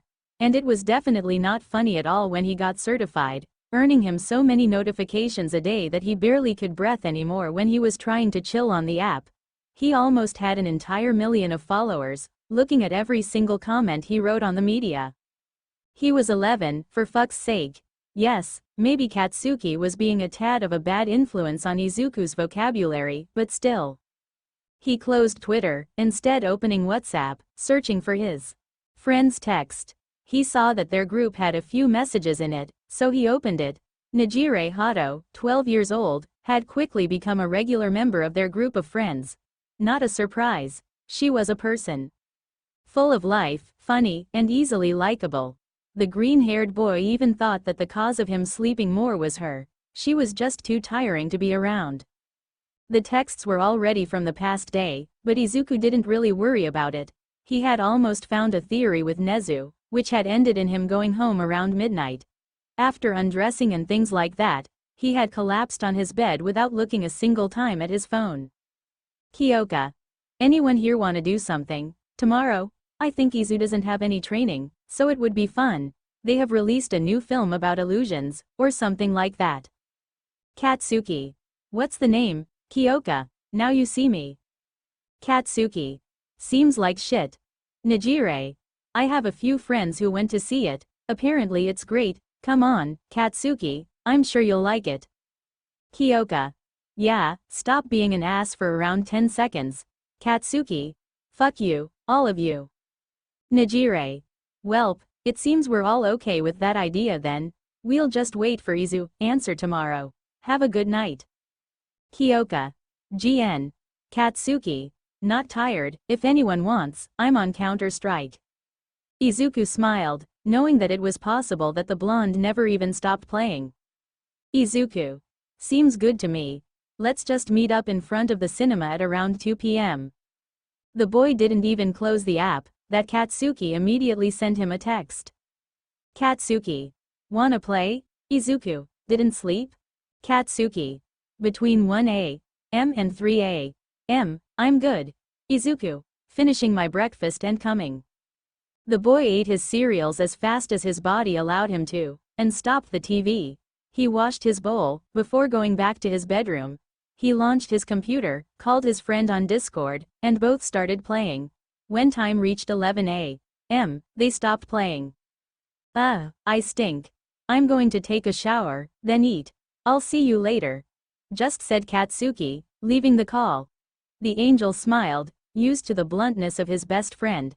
He got up, thinking that maybe he should do the same. He left the room, going downstairs, only to see a text on the phone he left in the kitchen. Dad. Went to a staff meeting, it'll probably last the entire day. Have fun. It made the green-eyed boy smile, knowing that his father probably hadn't wanted to bother him while he was playing video games. He could play the act of the cold-hearted bastard with anyone, but not with Izuku. He was just too much of a sweetheart. He stretched his wings, and Izuku thought that maybe it would be a good idea to go and fly around. He would probably not have the possibility to do it later, and while he did it every day, flying never stopped being fun to him. He still had the best sensations, as if he did it for the first time. He opened his front door, and with nothing but his short and t-shirt, started flying. He looked at all the citizens under him, oblivious that someone was just above them, and it made him laugh. However, this time, he wanted peace. He looked around him, and immediately decided that the forest he was seeing in the distance was the perfect place to go and fly. He had always loved the sensation of leaves touching him while he was flying barely above the trees. He immediately dived toward the forest, the wind sliding over him. However, it was not cold, it was giving Izuku a hot sensation that he loved. Twirling around, dodging the group of birds, he quickly arrived to the forest. He dodged a few trees before landing on the grounds. Usually, animals would come near him, intrigued by that strange creature with big wings. However, this time, it was completely desert. Izuku frowned. What could have happened for the animals to hide? Hunting was completely forbidden in this forest. Suddenly, he smelled it. The smell of something burning. He looked around, trying to find where it could come from, only to see a start of fire not so far from him. He immediately used his wings to get higher, and went to the place. When he arrived, some trees were burning. The cause of it was a huge man with fire covering a lot of his body parts. A few meters away from him, a kid with white and red hair was heavily crying, clenching his burned right wrist on the ground. He was shaking, probably due to both pain and fear. A flashback of Browser flashed into Izuku's mind, and before he could control himself, the burning man was sent flying into a tree by a powerful kick that surprised him. The green-haired boy immediately landed in front of the injured boy. The downed kid looked at him with pure stupefaction. Are you okay? Quickly asked the angel, looking straight at the bay-haired boy. Said child, obviously too shocked to answer, just briefly nodded. Seeing that his injuries were not too important, the green-eyed turned fully to the villain. The man was standing up, and Izuku suddenly froze. This man wasn't supposed to be a villain at all. Endeavor, he murmured. The press had always suspected the man to be related to villains, with that cold attitude of his. It was also without counting the fact that each year, the hero made many collateral damages, sometimes important ones. Of course, Izuku didn't believe a single second those rumors. A man sacrificing his life to being a hero, and number two, a villain, it was just impossible. But right there and now, his confidence in the man shattered. He didn't know the context of the situation, but he was sure of one thing. Nothing could justify hurting a child. From Endeavor's perspective, he recognized the angel too. All Might's apprentice. His flames roared in disgust, knowing that the prodigy of his enemy was standing just in front of him, his guard up, and firmly decided to fight. The man had actually wanted to train his son, after seeing All Might do so with another child. Enji Todoroki's son, Todoroki Shoto, had to surpass All Might, but it couldn't be done if another person took the #1 spot. That's why he was in the forest. In a place where he could train his son. All Might's brat. What do I owe the pleasure? He slowly asked, looking straight into the eyes of the boy. Maybe, just maybe, if he pulled the intimidation card, the winged kid would lose the little courage he had, and fly away, back from where he came. I was merely exercising. However, I find myself helping a kid from a villain in a hero's costume, replied the angel. The kid was not scared. He had learned that it only was an infinite source of pain. However, he was stressed. Really, really, stressed. In front of him was All Might's rival, a pillar of strength. Him? He was just an 11-year-old kid with ambitions and dreams. His remark didn't seem to please the man at all. Oh, so you decided to be a hero, huh? Let me tell you one thing, kid. Get out, now, and I'll forget about you. I have no business with you, and I don't want to have any. You see, I was merely training my son to be a hero, something you can't be. So, mind your own business, okay, he said, in an angry tone. Izuku threw a side look to the kid next to him, only to read his face of pure fear. He looked back at the man, without saying a single word. Villain or hero, it didn't matter right now. This person was in the wrong, and words couldn't stop him. The frown on the man's face deepened. I guess you cho. In response, swords made of light appeared all around the boy. Endeavor, blinded by his rage, let a fireball escape his hand, going at high speed toward the boy. The downed child screamed in terror, not only for him, but for the other kid, and closed his eyes in panic. However, the impact never came. When he opened his eyes, he met the most surprising thing he ever witnessed.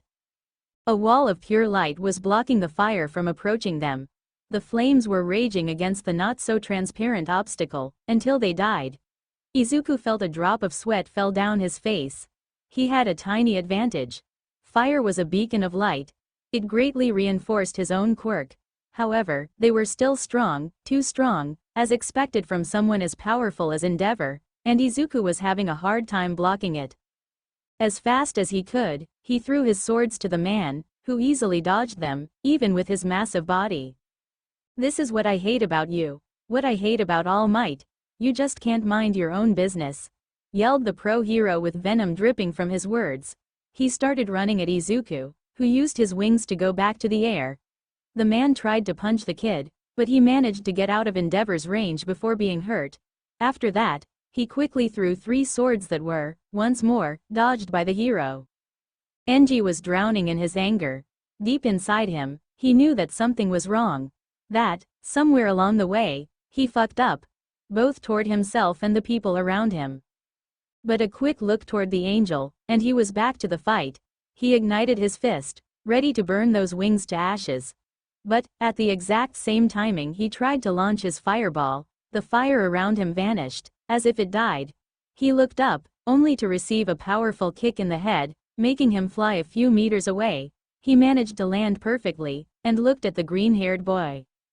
Endeavor had been a hero for years. He easily could recognize emotions, or read the body language or any person he was facing. And the child was terrified. That was the easiest thing to see. His body was shaking, he was sweating bullets, and one other little thing that the hero noticed was that he was biting hard his lip. His guard was up, but in a wrong way. With those shaking arms, it was impossible for him to actually manage to block a direct hit, much less from the #2 hero. But in his eyes, there was an emotion that Enji lost a while ago. His eyes contained no hatred, no angst, or no evil intentions, just pure determination. The feeling that something was wrong really started to make itself known within the #2 hero. I'm going to ask you a question, and you're gonna answer it. Why are you trying so hard? He asked, trying to calm himself. There was something happening in that fight, other than attacks just being thrown around. Enji could feel it. He didn't know yet, but the green-haired kid was doing something that the flame hero was feeling. The kid didn't answer, instead, he just raised one of his arms, and as before, many swords appeared. The pain became unbearable. When he looked at the angel, he could feel his heart clenching. The sensation of guilt was weighting him down, and he found himself musing about how all of this seemed like. He had already felt it. He couldn't quite find when, but he knew that it was, somehow, a feeling he already used to understand. The kid in front of him was hurting him, and not physically. Reflexes came in. He was a hero. A fighter. He was trained to bear pain, and his different kind of schemes to take down All Might had forged him to fight anything. He could still control himself under it. Pain came from actions. Either physical or from any other source. The angel was not punching, or even touching him with his blades of that quirk of his, so it was probably coming from an offensive aspect, or a passive of the angel's quirk. Knowing that, he had to check what was causing those emotions inside of him. But to understand, he needed time, and if there was one thing that his quirk could do, it certainly was gaining time. He ignited his right arm, noticing that the boy in front of him had stiffened. He still looked as scared as a rabbit, but he was no longer shaking. He was still standing there, waiting, and Endeavor knew from experience that it could be because of multiple things. The first possibility was that he was just standing there like an idiot, from fear, or lost in his thoughts. It was the least plausible one, as the kid had showed that he had a good grasp of his emotions, especially for his age. The other possibility was that he could easily dodge an attack, which wasn't wrong either. He had already done it, after all. However, Endeavor never really tried to touch the kid, he just tried to evacuate his anger. But Enji did not want to kill the kid. He would be found anyways. This was All Might's apprentice. The second the medias or the man noticed the boy had disappeared, they would find him. The third possibility was that he had another way to block the attack. There was that wall of fight that had appeared in first place. Wait a few seconds. When Endeavor had tried to launch the second fireball, his flames had died on his arms. Literally died, as if they were disconnected from the source, him. The man used his quirk to make even more fire on his right arm, the flames gaining in intensity, and looking as if they were ready to burst into a raging inferno. The goal of the hero was to see on the boy's body language what he used to activate his powers. And it worked wonderfully.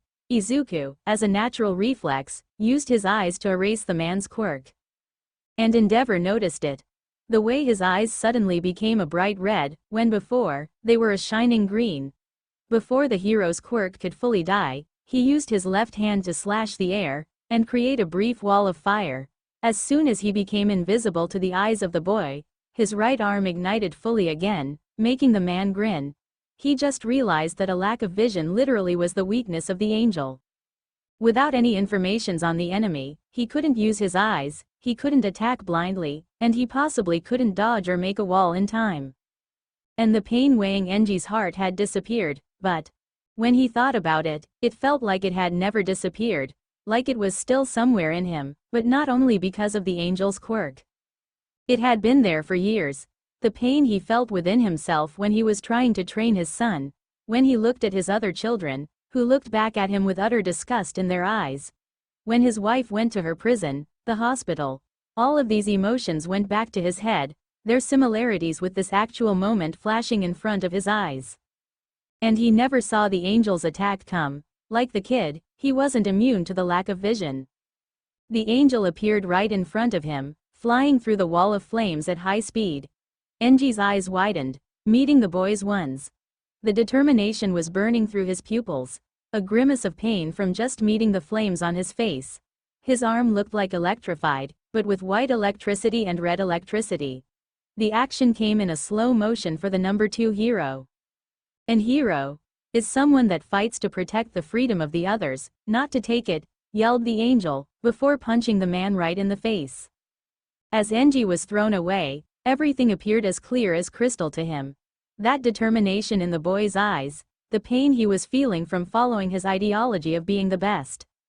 That punch also threw the flame hero a couple of years earlier, when him, too, fought for justice, when he fought against the people that deprived the others from love, when he fought against villain, to protect the innocents. When he, too, fought to be a hero, when his only goal was not to be the best of the hero ladder, but to be the best in the people's hearts. How far had he fallen? When did his ideology of saving people shattered, leaving in his body a pale copy of Enji Todoroki, a pathetic copy that went as far as to hurt his own tears of his children, of his wife, his cold sweat when he trained, all day and all night, to not be the best anymore, but to surpass All Might. Because yes, there was a huge difference between becoming the best, and between taking the #1 hero spot from All Might. He had become the thing he swore to destroy. It was his last thought before crashing into a tree. Izuku remained there, standing like an idiot, panting. To defeat the hero, he had used one for all at 100% in his right arm. He, too, needed time, mainly to check on the other kid. A simple blade of light could have maybe stopped Endeavor, but it wouldn't have lasted. Plus, there also was the possibility that his blade would have disappeared into the fire, which was a possibility, knowing how powerful his quirk was. His right arm was completely broken, not that he cared, or felt it, with the adrenaline flooding his veins. He turned to the downed kid, and smiled. Shoto Todokori was feeling a bunch of new emotions. He knew that his father had been defeated, and was probably hurt. But this kid with wings had saved him. He looked at the green-haired boy, who was walking toward him. His arm was blue and purple from being broken, and to Shoto, it looked incredibly painful. The angel crouched next to him. "Are you okay?" he asked. The boy nodded, tears in his eyes. The green-eyed child gave him his not-broken hand, waiting for the bi-haired kid to take it. The son of Endeavor advanced his, when suddenly, he froze. Izuku looked at him strangely, wondering just what was happening within the mind of the boy. Then, he heard a sound behind him, and he instantly turned himself. Endeavor was getting up, barely injured, except maybe a little mark, showing that Izuku lad landed his hit on the #2 hero. He didn't look more injured than he did before the fight. His face didn't wear anger anymore. He was looking at the two boys with a calm expression, and his eyes had softened. Only Shoto noticed those changes. Izuku was back into a state of panic. Without waiting for another second, blade of light appeared around him. Enji looked shocked that the boy was still going to fight, but took a defensive posture, without a single intention of harming the boy. As Izuku tried to launch his blades, they all disappeared, and the angel felt an horrible pain rush to his head, the adrenaline. Disappearing, he suddenly felt all the efforts he did before, and their consequences. He couldn't use Angel's heart and One for All at the same time. No matter what he did, he just didn't manage to activate back his power. It was as if his quirk had been disabled for a period of time. He also felt all the pain from his broken arm, and it was in no way enjoyable. He felt tired, too tired, something that almost never happened to him before. He was starting to falter, and he just didn't manage to get his body back under control. "Hey, kid," Endeavor yelled, not that Izuku heard it. He fell unconscious, a single and last look to the bi-haired boy he had tried to save. "Sorry." Shoto looked at his father with an absent look. The boy had been standing in this room for at least an hour, waiting patiently for the angel to get up. Since the boy had fallen unconscious after his fight with Endeavor, the flame hero had been acting too softly, far too softly for his own good. They had left the forest, without him being trained more. They had taken the angel with them, and went back home as fast as they could. As soon as they arrived, he put the kid on a sofa, and asked for Fuyumi to try to see if he had any important damages, while he called some people. Except his broken arm, there only were a few burns and bruises on his body. The girl also checked on Shoto, while Natsuo ranted about how their father had went too far. He didn't only beat up Shoto, he got another kid into it as well. Their father was standing outside of the house, obviously waiting for the people he called to arrive. "I don't know who he thinks he is, but this time, I'm calling the police," yelled Natsuo. "Calm down, Shoto, could you please explain to us what happened? I know you don't want to talk about your training sessions, but I think we really need to know more about this one," said Fuyumi, trying to calm down the tension in the air. Shoto just sighed. There was no escape once his sister was on something. "I was training with father. That guy came and tried to help me. He fought with Endeavor and lost. I don't know anything else, really. He said. Now, quiet, there are some people in front of the door. The two oldest Todorokis in the room joined their little brother into staring through the window. There were a few people coming from the garden. An old-looking lady, along with a human mouse, and a whole group of people dressed in various uniforms.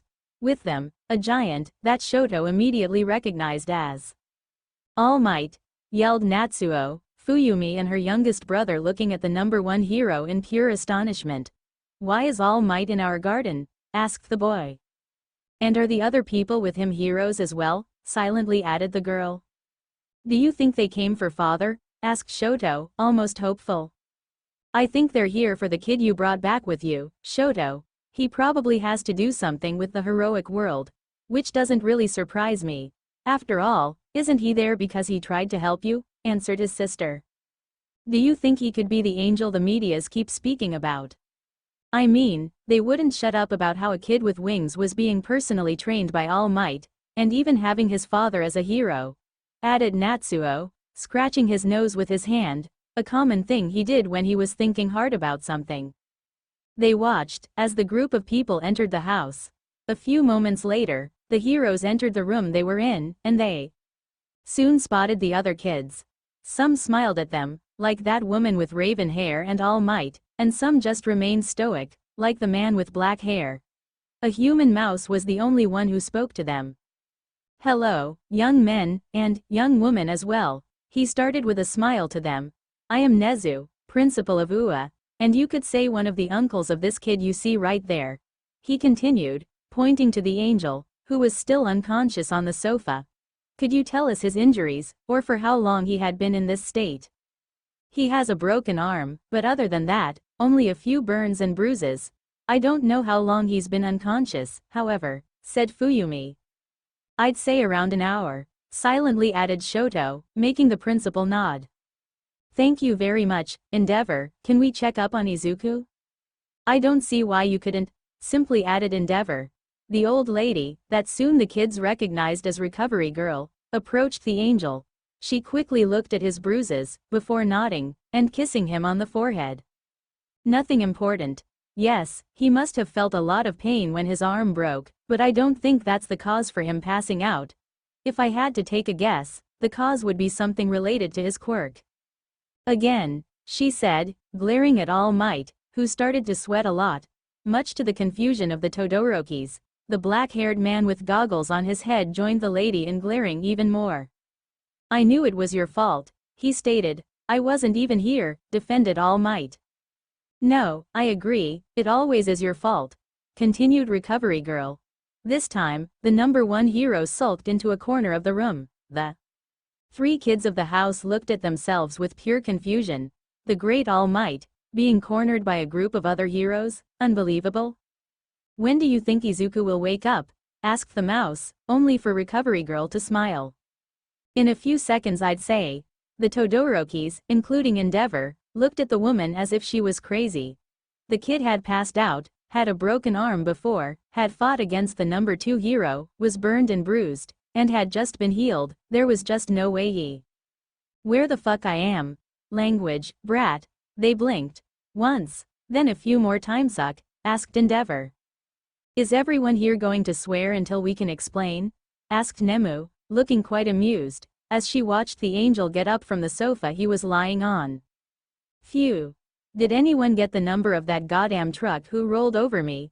Asked the green-haired boy, completely groggy. How are you getting up so fast after being healed by Recovery Girl? Asked the flame hero. I'm a fast sleeper, that doesn't mean she. Will you two calm down for a second, please? Asked Nezu. Izuku, do you remember what happened before you passed out? Yeah. I was chilling outside, flying, went to the forest, heard a strange noise, went to see what it was and. Suddenly, he turned his head to Endeavor. His eyes flicked red, and he no longer wore that carefree face of his. Enji flinched, while the rest of the room looked at the angel with a lot of questions. And that motherfucker, he said with his finger raised toward the man, was doing something far from heroic. Endeavor? Asked Nezu, looking straight to the face of the man. He had already guessed, like the others, that Izuku had fought the hero, due to his burn marks. What they didn't know was why they fought. Guilty. Just answered the hero. Nezu nodded. Then I think it is better we speak about it, but only with adults I think. Izuku still has to rest, and the rest of your children don't have to hear this, said the principal of UA, leaving the room. The rest of heroes followed him, leaving the 3 Todorokis and the youngest Aizawa alone. They had left as fast as they had come. The angel looked visibly still angry, but after taking a deep breath, he calmed down. And he thinks I'm gonna stay here without doing anything? Silently asked the green-haired kid. He looked to the Todorokis, and smiled. Hey there, my name is Izuku Aizawa. Could you please explain me what the fuck is happening? Natsuo smirked, while Fuyumi softly smiled. Shoto just asked himself how was this kid doing to keep a smile after being injured, treated in a place he didn't know, and possibly surrounded by heroes. We don't know much either. After your fight with Endeavor, him and Shoto brought you here. He then called some people, and you woke up in the middle of them, answered Natsuo. Those heroes are the UA staff, plus All Might I guess. One of them is my father, that's why they're here, said Izuku, making the situation a bit more clear to the Todorokis. I don't really know what they are going to do with Endeavor in private, but well. The angel turned to Shoto. They both locked their eyes, questioning their lives and the outcome of this story. Shoto was kind of anxious, in a way. He felt incredibly bad for the other kid, who had gotten hurt because of. Sorry for failing you. Huh, what? Back against Endeavor. I don't know what hour it is, but I failed pretty miserably to help you. I don't know what happened after I fell unconscious, obviously, but I hope he didn't hurt you more, said the angel, an apologetic smile on his face. Shoto blinked. Actually, you stopped him from doing more. When you fell, we directly took you back here. It must be around 4 p.m. I'd say, answered the bi-haired boy. Izuku took his phone, that was next to his shirt, and sighed when he saw the hour. Fuck, I'm not going to like this, right? Rhetorically said the boy. He clicked a few times on his screen, and put the phone next to his ear. A few seconds later, a yell erupted from the phone, forcing him to get it away from his ear. Izuku, where the fuck are you? Asked Kyoka, and by the sound of her voice, on a scale of how mad she was, he would probably guess around 7/10. Geez, Kyoka, calm down please. My head still hurts, I don't need you as an hammer to punch it a little more, said the boy, trying to calm down the girl, which obviously didn't work. Calm down? What the fuck happened? She asked. Got into a fight with Endeavor, so my. Endeavor? Yelled Kyoka, and Izuku cringed again. It's a long story, but it seems like it ended better than I expected. Did you watch the film already? Asked the green-haired kid, who really needed to change the subject of the discussion. We didn't, we were, and still are, waiting for you. When is the next one? In around 30 minutes. Wait for me, I'm coming. Listen here you little shit, I am far from done with you. Izuku ended the call before the girl could say anything else. She was going to beat the fuck out of him anyways, so why would he also get an earful of her fury through his phone? He got up, stretching, before the girl of the Todoroki trio decided to put her hand on his shoulder. You shouldn't move like that. You are not injured anymore, but you need to rest, she said, pensive, and the angel felt himself smile. Don't worry, I don't need it. That's a little gift from my Quirk, answered Izuku. My friends are waiting for me, after all. By the way, what are your names? Mine is Fuyumi Todoroki. That guy over there is Natsuo, and the youngest is Shoto, she said. I can eventually introduce myself, playfully asked Natsuo, who had kind of forgotten about calling the cops. The #1 hero in the same room as him maybe did influence him a little. Shoto just nodded to the boy, confirming what his sister said. In case you didn't hear, my name is Izuku.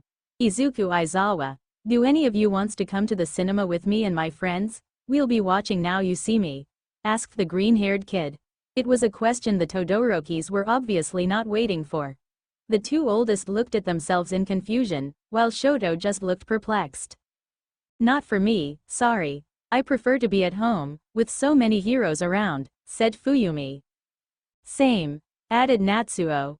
I would have liked to come, but I don't think my father would allow it, quietly said Shoto, surprising both of his siblings. Since when did the boy crave for friends?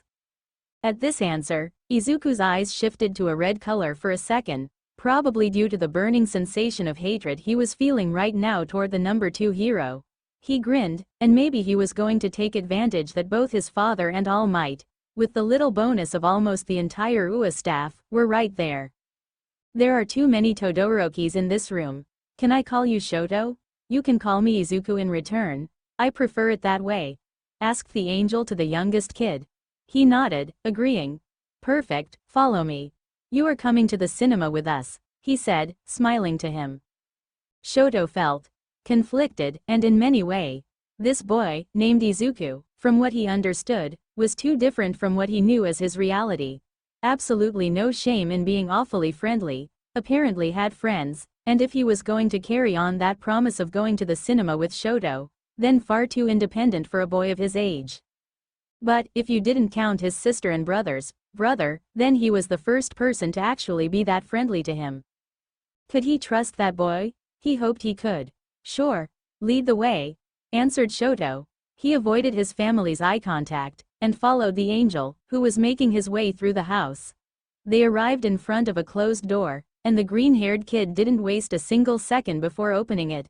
Inside, the heroes were talking together, and when every single head turned to him, he said, I'm going to the cinema with Kyoka, Katsuki, Najire, and Shoto. He said, looking straight at Endeavor, who didn't even blink. Izuku smiled a bit. Anyone wants to come? No, thank you Izuku, smiled Nezu. Every person looked at Endeavor, knowing perfectly that the angel was waiting for a reaction from the number 2 hero. But the hero didn't look displeased, or even annoyed, he just tell Shoto to take money from the kitchen's second drawer. There should be more than enough to pay the cinema and drinks. Okay, he didn't react like anyone expected him to. Shoto would have loved to stand there, for like half an hour, trying to understand what happened. But fortunately, an angel grabbed him by the arm and dragged him along. Shoto laughed. For the first time I managed to land a solid hit on Izuku, knocking him against the floor. He found himself agreeing with Katsuki most of the time, even if the two were the perfect definition of opposition. He found himself relying on Najire to buy the drinks, like he would with his older sister. And in the end, he couldn't be more grateful to Izuku, because he may have failed at saving him, as he pretended, but he had offered him so much more. He even cried when his mother took him in her arms that night. Differences between bright and bright all for one side, as he displayed once more his results. They were good, great even, however, they were far from enough. Experiment 387. Supposed to be a simple Nomu. A creature that would only achieve its purpose of following his orders. However, the 3 quirks he wanted to insert in the Nomu merged, creating something far more dangerous than what he hoped to get. Quirk number 1. Floral Body. A power that allowed the human body to create plants on itself. Those plants weren't really vegetables, as per se. They were a mix of muscles and leaves, and it was far from beautiful to watch. Quirk number 2. Propagation. A quirk that allowed the user to spread his entire being on what was around him. For the initial user, it wasn't that useful. However, to All for One, it was great. His goal was to make the Nomu able to spread the different muscles he would create with floral body around him. It still didn't show that much potential, but the third quirk was the key. Quirk number 3. Resonance. The quirk made the user capable of making his different body parts interact with himself, even after an accident, like an arm being cut. As long as the arm wasn't damaged in any way, it would still respond to the host, as if it didn't leave its body. It was with those 3 quirks that the meaning of the Nomu took all of its sense. Floral body would allow the Nomu to create muscles, that he would spread with propagation. That thing done, he would be able to control the muscles with resonance. What All for One didn't know, was that resonance evolved. The creature showed that the plant's muscles could interact with himself in many ways. They could transport the monster away, under the condition that he had also placed muscles at the places he wanted to go. It acted as if it could teleport the user. However, a link would be created between the portals. It would dissolve the area the monster had selected, and would create a different version of reality that only him could enter. And All for One just couldn't understand how it worked, because, if he found out, his powers would be improved by a huge margin. "I need a break," said the man to himself, getting up from the chair he was on. This project was something huge, he just couldn't afford to waste it with a lack of motivation or a lack of focus. He walked up to a door next to his, and entered what looked like a living room. For a villain hideout, it was kind of cozy. On one of the sofas, a blue-haired teenager was playing a video game. He paused when he noticed the man enter the room. "How is it going?" he asked, simply checking up on the progress made. The man chuckled, walking to a coffee machine.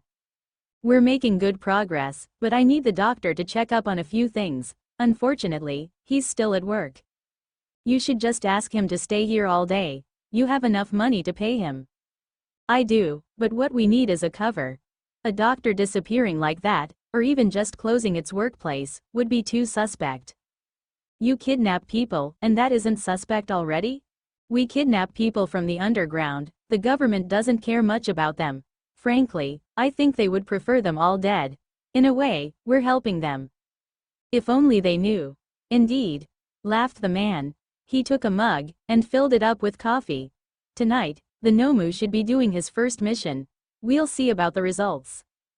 "That's good to know." The room filled itself in a comfortable silence. After a while, the man sat next to the teenager. "Tamura, have I ever told you the story of a fallen angel?" he asked, closing his hands, arms on his knees. The blue-haired boy looked at him with confusion, clearly surprised about the topic of the question. "A fallen angel? I don't think you ever did," he answered. The man sighed. "One day, a child was born. A true blessing to the world. A powerful creature, smart and gifted in every way a man could imagine. A child so bright, that there was no doubt on how important he would be to the world." He marked a pause. This child was not human. A mix of science, genetics, and luck. Soon, the kid revealed himself to be an angel. A man with wings, strange powers, and a mind so sharp that most beings envied him. But, as he grew up, he became their leader, their guiding light. The idol that every generation hoped to be able to reach. As he said that, Tamura realized how old the man was. In the position, and that tone of voice, his teacher and master looked more tired than ever. But, there always is something going wrong on the path to glory. The angel, facing criminals and pure evil beings, became corrupted. To the price of his purity, he continued bringing peace to the people around him. Soon, he became a corrupted creature, lost, and questioning his existence in the immense world that was his. He laughed. A bitter chuckle that made the teenager shiver. He knew that there was something to decipher behind that story. His teacher never told stories for the sake of their scenario. There was a moral, something that Tamura could need later. "Tamura, I'll let you answer this. When this downed man, hoping to redeem himself in the others, tried to speak to them, how do you think they reacted?" The teenager huffed. He knew the outcome of the question. He knew it by heart. After all, it had been his case. They abandoned him. Exactly. They left him to die, alone, disgust in their voices and mistrust in their eyes. He looked up to the ceiling. The angel perished, devoured by his powers, drowning in his own guilt. He got up, and walked to the door his laboratory was behind. He stopped right in front of it, and merely turned his head to the teenager. "What I want you to know, Tamura, is that there always is something to gain from a downed angel.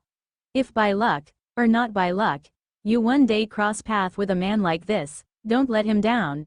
It only is with the people that went through the same thing than you, that you can both be reborn, and shine, in the way you want to."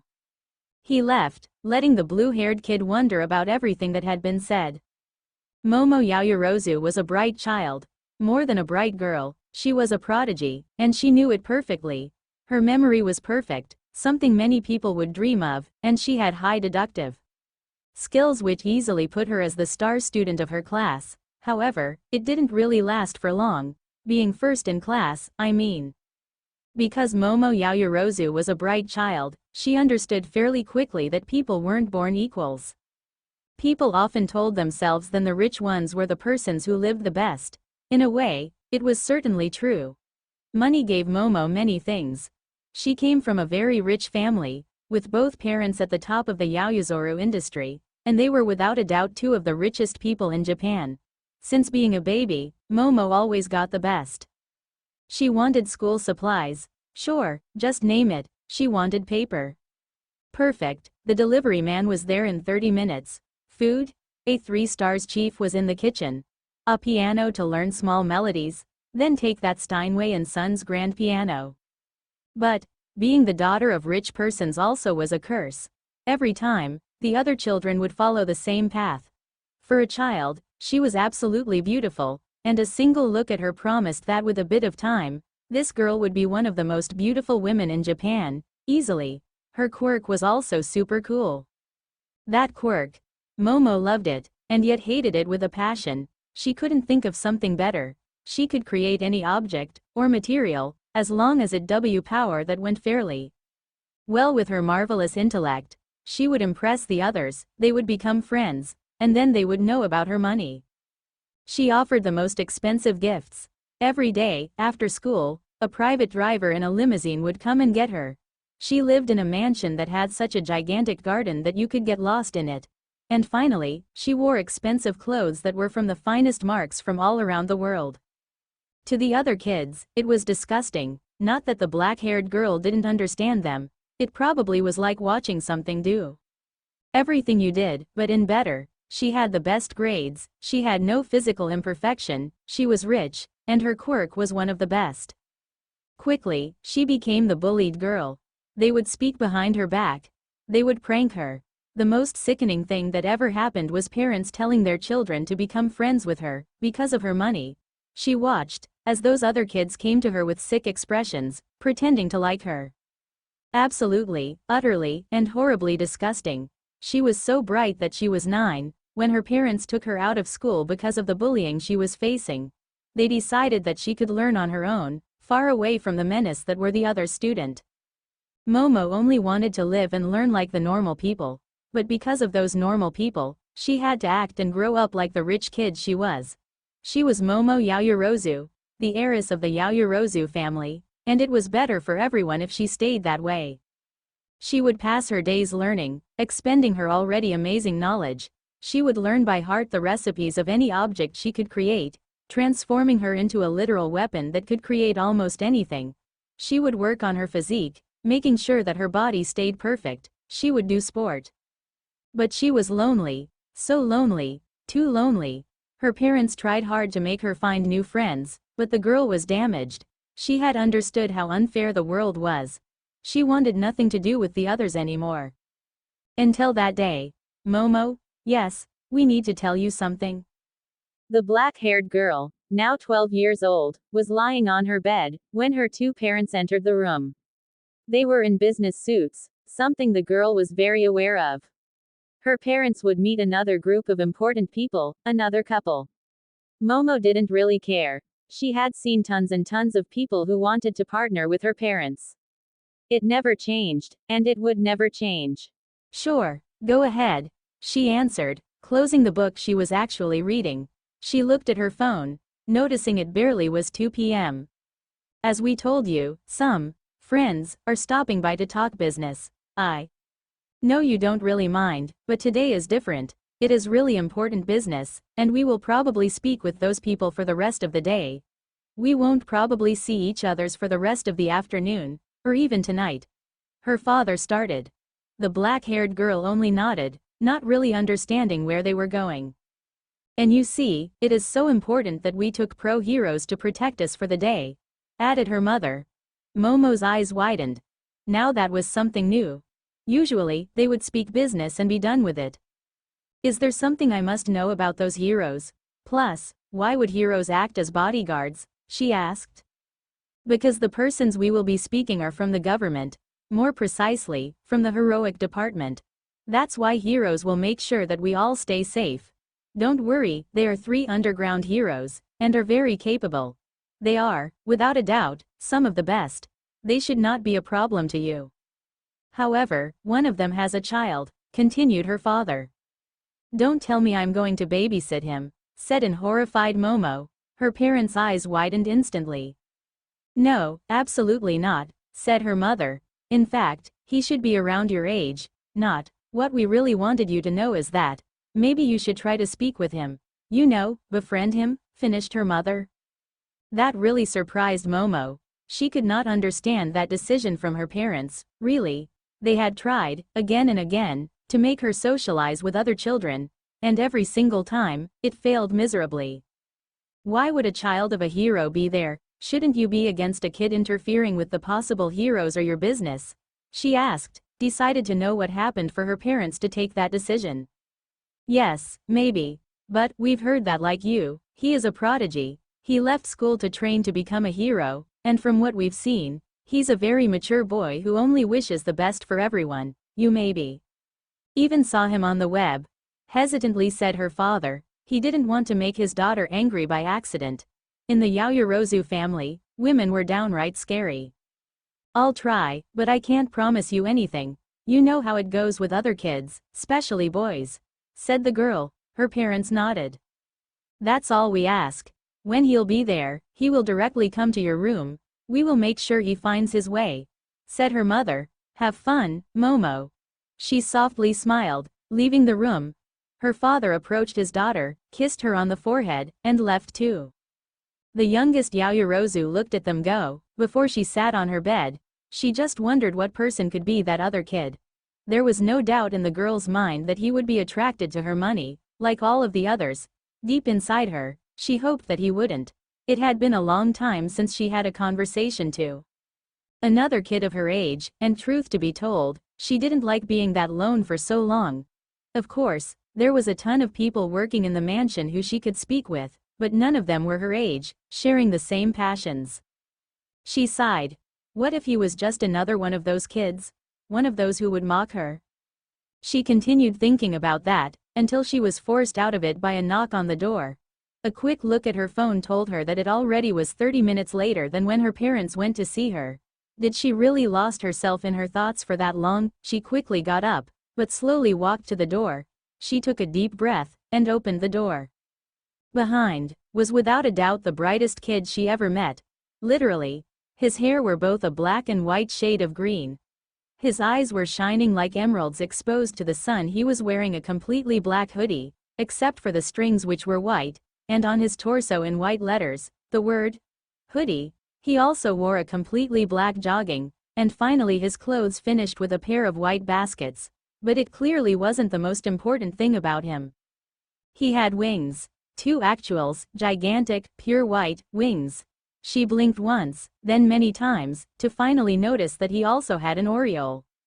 Okay, did she eat anything nasty during dinner? The boy in front of her just looked at her with amusement in his eyes.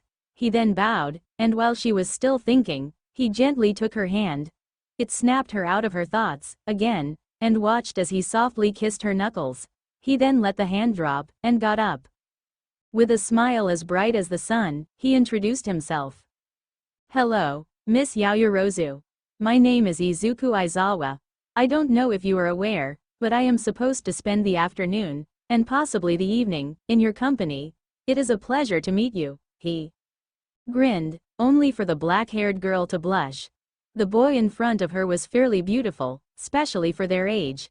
He was almost as tall as her, which already was something special, since she was fairly tall for her age. I'm Momo Yaoyorozu. It also is a pleasure to meet you, Mr. Aizawa, she answered. Please call me Izuku. Mr. Aizawa is for my father. I'd rather enjoy being a kid for the moment, he said. Momo nodded. The kid seemed to be awfully friendly, but she couldn't really refuse him when he just introduced himself. I can do that, Izuku. Come, don't stand there all day, she said, letting the boy end start that bad, but it still could go wrong. He thanked her, and entered the room. Momo noticed that he was looking all around himself, analyzing the room with a soft smile on his face. She grew suspicious. Was he searching for anything? Excuse me, Izuku, but are you searching for anything? She asked hesitantly. He looked surprised for a second, before quickly denying that theory. No, absolutely not, don't worry. I wanted to try to find your hobbies by looking around your room, but the only things I see are books and expensive decorations," he said, laughing. Momo blushed, for a reason she didn't really know. "I'm sorry. I'm kind of a lame person," she started, only to be interrupted by the winged boy. "Nobody is lame, Miss Yaoyorozu. It is not because you display your hobbies everywhere that you are an interesting person, or it is not because your room has 4 walls, a bed and a door that it makes you boring.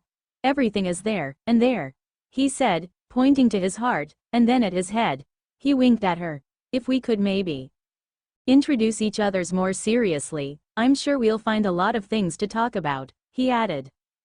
Momo looked at the boy, almost stupefied. She wouldn't explain it, but in a way, those words were inspiring. She knew those paroles were only that. Words. But she was almost convinced that the boy genuinely wanted to know her. Or maybe she really just was too lone. "Sure. Let's have a seat, it will be easier," she said, sitting on her bed. The boy silently pointed to a chair, and seeing that Momo nodded, he took it and sat in front of her. "May I start? I think it would be easier," he said, still smiling. Momo nodded again. "As I said, I am Izuku Aizawa. I'm almost 12. I have a lot of hobbies, I'd say. Almost everything interests me. But I'd put a plus on hero work, sport, reading, listening to music and probably playing video games," he added. "Listening to music? You don't play any instrument?" asked the ponytail girl in wonder. "I do, piano and guitar to be exact, but you know, I'm not that good in music. One of my best friend's parents are famous musicians. Every single time I go to their house, they show us just how good they are with their art. She is the one that almost forced me to play an instrument. I'm pretty sure she had great plans for me, but I don't quite meet her expectations," he said with the smile that he didn't lose since he entered the room. Momo chuckled. "I also play piano, but I don't think I'm that good either. For my other hobbies, I'd say reading too. I also like sport," she said. "See, we have almost the same hobbies. If you call yourself lame, then so I am," grinned sheepishly Izuku, making Momo laugh. It had been her first real laugh in a long time. "I'd also say that one of my other favorite hobbies is flying, but I don't think that's really everyone's passion," continued the angel. Momo nodded, looking in wonder at his wings. "That is very true. It must be awesome to be able to fly with your own wings," she said. She kind of even envied him. Those wings, plus the aureole, gave him a sort of angelic aura that she guessed was pretty easy to live with. Flying was another really cool ability. She even thought that if she had the same, she could have been able to fly above the rest of her schoolmates and never be bothered. "It is. I don't really like to brag about it, but it is something that makes me feel light," he added with a soft smile. Momo could only smile back. She really didn't know why, but something in the angel's smile made it contagious. "Freedom is something I always dreamed of," started Momo. "Flying. It must feels like the taste of freedom. I don't really know how to explain that, but it literally is." "The symbol?" asked Izuku, earning a nod from Yaoyorozu. "Yes, sometimes, people make the same link. But, as strange as it sounds, if you fly around aimlessly, you don't really feel free." "What? Being free? That is not something I am interested in. Freedom takes its own definition with every single different person, and to me, an aimless life is a goal I don't strike for," finished the angel. For a lone second, his smile faltered, almost as if he wanted to say something else. Momo looked at him, but he just shook his head, as if he agreed with himself. "But let's not take about me anymore. I am pretty obvious. Let's learn more about you," he added with a grin. Momo smiled, and dropped the subject. Maybe he would tell her on his own. So they continued to chat, the hero kid doing his best to make the girl smile, and said girl smiling. After a while, Momo felt like something had changed between them. She smiled more easily at him, she even laughed a few times. The angel was, without a doubt, the strange person kind. He always cracked jokes, even when he shouldn't, but as time passed, the black-haired girl felt like she became more and more receptive to his actions. When he said something that would make her doubt before, she smiled along. She didn't know if it was because the boy was a social and people magnet, or because she had been alone for so long. A growl interrupted both of the kids, and Momo blushed hard when he realized it came from her stomach. She looked at Izuku, who was frozen, before a grin slowly appeared on his face. "I'm pretty sure even Katsuki's stomach don't growl that loud," he said with an absolute shit-eating grin. The girl blushed even harder. She didn't know that Katsuki, but she was 100% sure that it wasn't really a compliment. "Yes, I may have skipped lunch today. I was kind of busy reading," answered the girl. The angel only laughed. "You should go and find something to eat. I can even bring something from the city if you want. I just need to go, and before you'll know it, I'll be back," offered Izuku. "Don't worry, I'll just go and grab something in the kitchens," said the girl, getting up. She started to leave, but stopped at the door when she noticed that the angel didn't move. "Do you, wanna come?" The boy smiled, getting up. "Sure." They left together the room and walked to the kitchens. Well, Momo walked to the kitchen. Izuku just followed her, looking all around him like he did in the girl's room. When they met anyone working in the mansion, the angel would salute them with a grin, something that annoyed a bit Momo. Yes, she hoped that he would have acted like that only with her, but she knew that she couldn't really blame him. Like the heroes, he had been employed by her parents, so it was just normal for him to greet any person of the mansion equally. They quickly arrived to the kitchen. She grabbed a sandwich out of a fridge, since the mansion's staff always made sure that there was something to eat if the girl was hungry. Which was kind of frequent, her quirk using her lipids to work. She then made her way to the living room, where she sat on a sofa. Izuku followed her, and sat on another sofa in front of her. "So, Izuku, can I ask you another question?" "Sure, Miss Yaoyorozu, go ahead," he replied with a smile. "Why are you here? Don't misunderstand me, it's not that I don't like you, but it is kind of surprising for a child to work with pro-heroes," she asked. Izuku just nodded. "To be quite honest, I don't think I was supposed to be there. My father came to me like a few days ago, saying that I should come, and that it apparently was a request from your family. I don't really understand why, to be completely honest, but I decided I would take the opportunity." "So, my parents asked for you to be here? I guess. I mean, I don't really know," added a confused Izuku, his face wearing a thoughtful expression. Momo nodded. "And why do you try to be a hero?" she simply asked. "It isn't the easiest job around there. Plus, it's dangerous, and not the most rewarding. In my opinion, it is quite the opposite. Yes, maybe it is not the easiest job, but nothing worth doing is easy. The pay may not be worth the risks, but it is by far the most rewarding job. Every smile, every thank you, and every life I can save is a treasure," he simply answered with a smile. He then shrugged. "I guess I just like to help people." Momo nodded, lost in thoughts. This definitely wasn't the answer she was expecting from the boy. She surely waited for something along the lines of, "I want to be number 1 foot," or, "I want to be famous." For some reason, she felt herself open up a bit more to the angel. "Hey, Izuku." "Yes, Miss Yaoyorozu, please just call me Momo." Izuku grinned and nodded. "Sure thing, Momo." If the boy had been completely polite, he would have asked if she was sure. First names were something important in Japan, and yet he just didn't seem to care. Momo internally smirked. The boy was so carefree, easygoing and literally just a bunch of joy, that it was quite easy to live around him. Maybe she'll even ask for his phone, who knows, they will maybe be able to become friends. As she took the last bite of her sandwich, the lights of the entire room turned off, and a growling sound was heard. The only remaining light around them was Izuku, who with his wings and aureole, still acted as a sort of uncharged lamp. "Shit!"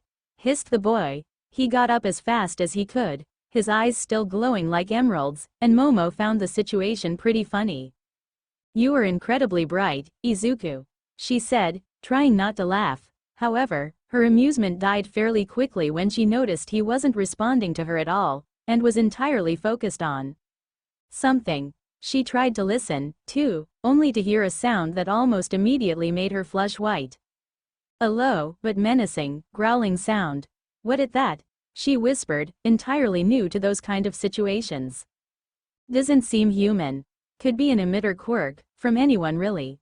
But by the situation we are in, and the noises that thing make, I'd say it doesn't want to have a nice and relaxing chat with us," answered the boy. He had switched from that loving idiot to a soldier-like person, and that change alone made Momo feel uneasy about the whole thing. Izuku walked to the door of the living room, his entire body still being the only source of light. Momo noticed that he was glowing less and less brightly as time went on, and she couldn't help but switch from a state of uneasy to a state of fear. She quickly walked to him, almost running, and she grabbed his arm. The boy didn't flinch, or didn't even look her way, still completely focused on the sounds around him. "Izuku, what's going on?" she asked once more, this time on the verge of panic. "Villain attack. We have to get the fuck out of here, and fast," he answered. He took her under one of his wings, and started walking slowly into the corridor, close to a wall. Momo just followed, still attached to his arm, the wing above her giving her a sense of protection. When she thought about it, she didn't even hear any of the personnel from the mansion. It was as if, suddenly, every single person had decided to make a joke. She really hoped it was, because she didn't want to think about why they wouldn't be making any sound. Plus, it just wasn't funny. A sort of walking noise stopped her from thinking more. Izuku completely stood still, and looked around him. He quickly spotted another room, and ran into it, Momo still under his wing. He hid it behind the door, with just enough space to see what happened in the corridor. A creature was slowly walking through the corridor, growling with each step he took. It looked humanoid, even if there frankly was nothing human about it. It was probably around 9 to 10 foot tall, its legs and chest was doing most of his body. His body looked like a sort of mix between muscles and plants, even if Izuku could see something looking like a rib cage. The creature was also fairly skinny. Its head didn't look like it had any eyes, nor a mouth. But for a brief second, it seemed to open, like a sort of carnivore plant. Izuku was pretty sure it could have been taken from any horror game or movie. The creature continued walking down the corridor. It stopped when it reached the place next to the door, and Izuku felt Momo stiffen next to him. Apparently, she had seen the monster. The creature reached the door, still walking slowly. Momo started to move, only for Izuku to grab her arm firmly. She looked at him with fear, only to notice that he was dead serious, and not moving an inch. His eyes flicked to her, and softened. "Trust me," he mouthed. The black-haired girl lost herself in the emerald eyes of the boy, seeing his determination, and she nodded. She pressed herself as hard as she could against him, and closed her eyes. Izuku passed his arm around her shoulders, with his wing above her. The creature put its head just in front of the door, and started screeching. Izuku still didn't move, but his grip on the girl got stronger, and a pearl of sweat dropped from his front. The head of the monster opened, revealing the entire of its inside, which was its mouth. A few drops of saliva almost touched the boy, but he remained still. Finally, the mouth of the monster closed itself, and the creature started to leave. The duo waited for a long minute, hoping that the creature wouldn't turn toward them and change his mind. But it left, and both let a sigh escape their mouth. Izuku looked at Momo. "Listen, Momo. With no luminosity, my quirk is almost ineffective. I don't know what was this thing, but it seems to have a mind of its own. What we need is to avoid it at any cost, and find the exit. I know it's scary, but you're the only one who knows the build, so you'll need to lead the way," he muttered, and the girl nodded. The girl widened her eyes. "You need luminosity?" she asked. The angel nodded, and the girl closed her eyes. They needed lamps, and that was a thing she could produce. She focused on the palm of her hand, and started to create a lamp torch out of nothing. Izuku looked at her with amazement until the end of the process, before taking it. He clicked on a button, and the lamp light up. Momo created another one as fast as she could. "My quirk is called creation. I can create at the cost of my lipids anything that isn't living, but I need to know the recipe. I learned about how to create a lamp over a year ago, when there was no electricity in the house," she said. "Amazing," muttered the boy, making the girl blush. "Anyways, we need to be careful. This thing is still roaming around, and there could be others. I don't think it's sensitive to light, as I didn't see any eye on it. However, he definitely feels movements and sounds, and he could possibly smell fear, like any kind of predator. Understood?" he asked. Momo just nodded. "Let's go then." The two kids left the room, making the less noises they could. It was at that moment that Izuku really hated his wings. They were heavy, and it was hard not to make sounds while he walked, plus, they always ruffled against a wall, or feathers made sounds by touching themselves. With much more light, they noticed that things looking like the creature's body were spread all around the place, making noise. "Don't touch it. I'm pretty sure he'll know where we are if we do," warned Izuku. Momo nodded again, making her way around the plant-like obstacle. The main door of the mansion wasn't that far, and even while slowly walking, they reached it pretty quickly. However, the whole door was covered in the plant-like obstacle, with a hole in the middle. Through the hole, they could see a blurry version of the outside. There were cops, a bunch of heroes, and "Mom, Dad," almost yelled Momo. However, they were looking at the door, as if they didn't see her. As if that sort of hole didn't even exist. She approached it, but her parents continued to look through it. They never noticed her. "I don't think they see you," said Izuku. "I think this is some kind of portal, and I'm sure we have to go through it. I'll let you go first, so if anything happens, I can grab you and pull you backwards." "Okay," he said, with a little smile on his face. She agreed, feeling more confident after Izuku's soft smile, and went to the portal. She passed her arm through the portal, and the persons behind it seemed to LP roached it. "Izuku, I think it works," she almost yelled, delighted. Izuku softly laughed. But suddenly, they heard an horrible shriek, and a feminine voice yell in terror, and/or possibly, pain. Momo stopped, and looked at the boy. "I'll go and help her. Go through the portal," said the angel, looking determined. The black-haired girl though for a second, before answering, looking resolved. "No, I'll help you too. I won't let you down here. Momo, my task is to protect you in case something like this happens. Sorry, but you're completely wrong if I think I'll let you come with me," he added, quite fast. "We're losing time. I need you to prevent the heroes, and the cops. They need to stay away from the house. Worse, we don't know what happened to the mansion in the real world, please." She didn't know what made her crack, the lack of courage, or the puppy eyes of the angel, but she agreed to leaving. "Stay safe, okay?" she asked, with tears in her eyes. The green-haired kid smiled. "Don't worry, I'll be fine. Now go."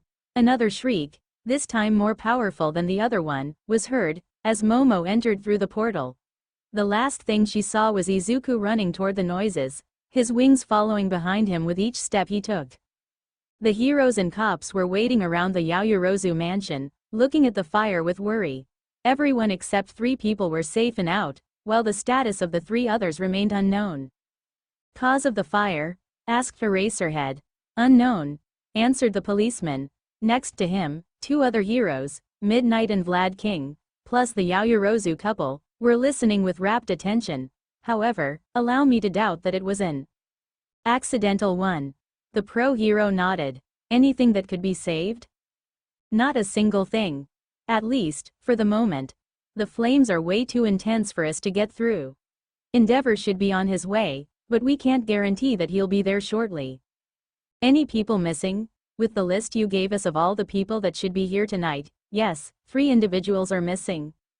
"Names?" "Ella Windlost, Izuku Aizawa and Momo Yaoyorozu," answered the cop. "I don't want anyone leaving the site. I want every single person to be questioned about what they were doing in the house 10 minutes before the start of the fire." "Yes, Eraserhead." The cop left, giving orders left and right. The 2 Yaoyorozus were incredibly worried for their daughter, one of their maid, and the boy. Midnight put her hand on the shoulder of the wife, an encouraging smile on her face. "I'm sure that they'll all be fine," she said. "And how can you be so sure?" asked her husband, quite angrily. "Because I'm pretty sure that your daughter is with my son, and he'd die before not saving her," simply added Eraserhead, making both parents freeze. One look at the man was enough to say that even if he wasn't showing it, he was worried. I'm sorry," tried the man. "Don't be. I trust that kid as if I trusted myself. You'll have your daughter back before the end of this event." As he said that, the front door he was looking at started to make strange loud noises. A sort of flower-like thing started to reveal itself on the door, leaving the people looking at it speechless. "Don't approach that thing," yelled Erasedhead, running to the door. Behind him, Midnight and Vlad followed. They looked in horror as an arm appeared from the flower. "Pull it," yelled the man of the Yaoyorozu couple. "Don't," yelled back Vlad King, not even looking at him, still focused on the flower. "Why? You want the arm, or the person behind it?" And so, they watched in terror, for about a whole minute, looking at the arm that sometimes moved. The hand closing itself had been its last movement, before something seemed to appear from behind the arm. In a second, a whole body fell from the plant, a black-haired girl. Momo Yaoyorozu. People rushed to help her stand up, and to get her away from the plant. "Momo, are you okay?" asked her mother. However, the girl completely ignored her, and turned to the nearest hero, which happened to be Eraserhead. "We have to go back. Izuku is still there," she said quickly. The hero made a sour face, before asking, "What happened?" "We were in one of the living room, I was eating, we were just talking, and then the lights turned off and a sort of monster." "Calm down," said another hero, gently taking her arm. "We can't understand everything with how fast you are going." The girl took a deep breath. I don't even know what really happened. One second, everything was fine, and the next one, we were like stuck in a different version of the mansion. Everything was dark, without light, but I managed to create lamps, and I guess Izuku was kind of like a lamp too. However, as we tried to escape, we found out that there were some kind of muscles, flowers, and a monster made in those things. Izuku managed to hide us, and calm me down so it wouldn't find us, and we passed through him. As we were about to leave, we heard a scream, and the monster shrieking. Izuku told me to leave, and he went toward the scream. It only was at that moment that she noticed that the mansion was on fire. "But, how?" she mumbled. It was enough for the eldest Aizawa. "Everyone back off. Be ready to act when two people, possibly dramatically injured, drop down from that thing," he said, giving orders right and left. Momo was led away by her parents and a female hero. "But, we need to go and help Izuku," said the black-haired girl. The hero smiled sadly. "We can't. We don't have any informations on what could happen inside of that different version of your home, especially if there are monsters, as you said. We just can't lead a group of people inside of that thing. And trust me, it is as painful for me than for you, for Izuku is my nephew," she said. She then nodded to the parents of the girl, before going back to the front of the mansion. "Momo, are you okay?" asked her mother. Her daughter was, very obviously, perturbed. She had never seen her that down, even when she was betrayed by her friends years ago. "I am, but he is not," said the girl. Her father interrupted her. "Momo, I am sure he is fine right now," said her father. "He has been trained for those kinds of situation. You are not," he said. The girl seemed to falter for a second. "I know, but it doesn't make me the less worried," she added. "From what I understood, he managed to calm you enough so you could be ignored by the monster you spoke about," asked her mother. "Yeah, apparently, he said the monster didn't have eyes. If I follow Izuku's theories, he thought that maybe he could smell sensations from living beings, and that maybe it had smelled, or heard us. He managed to calm me down when the monster was inches from his own face. Then, the thing left, probably having lost our tracks." She thought for a second, and horror appeared on her face. "Or he left toward the other living being that smelled more like fear than us," she added painfully. The two parents made a frown, understanding what she meant. "Is anyone missing?" asked the girl. "Ella," answered her father. Momo's heart sank. The atmosphere was far too heavy for the two parents to handle. Their daughter looked more and more depressed every second, and they had to do something about it. However, fate seemed, as always, to have other plans. People started to yell in front of the mansion, and the family turned to see what was happening. Two people fell down the hole, and they just couldn't believe how much red there was. The angel was holding a girl older than him, but it probably was the least important detail. His entire left side was covered in blood. His black clothes were soaking with blood, and his left shoe had gone from white to red. His face, up to his hair and wings, were also covered with red.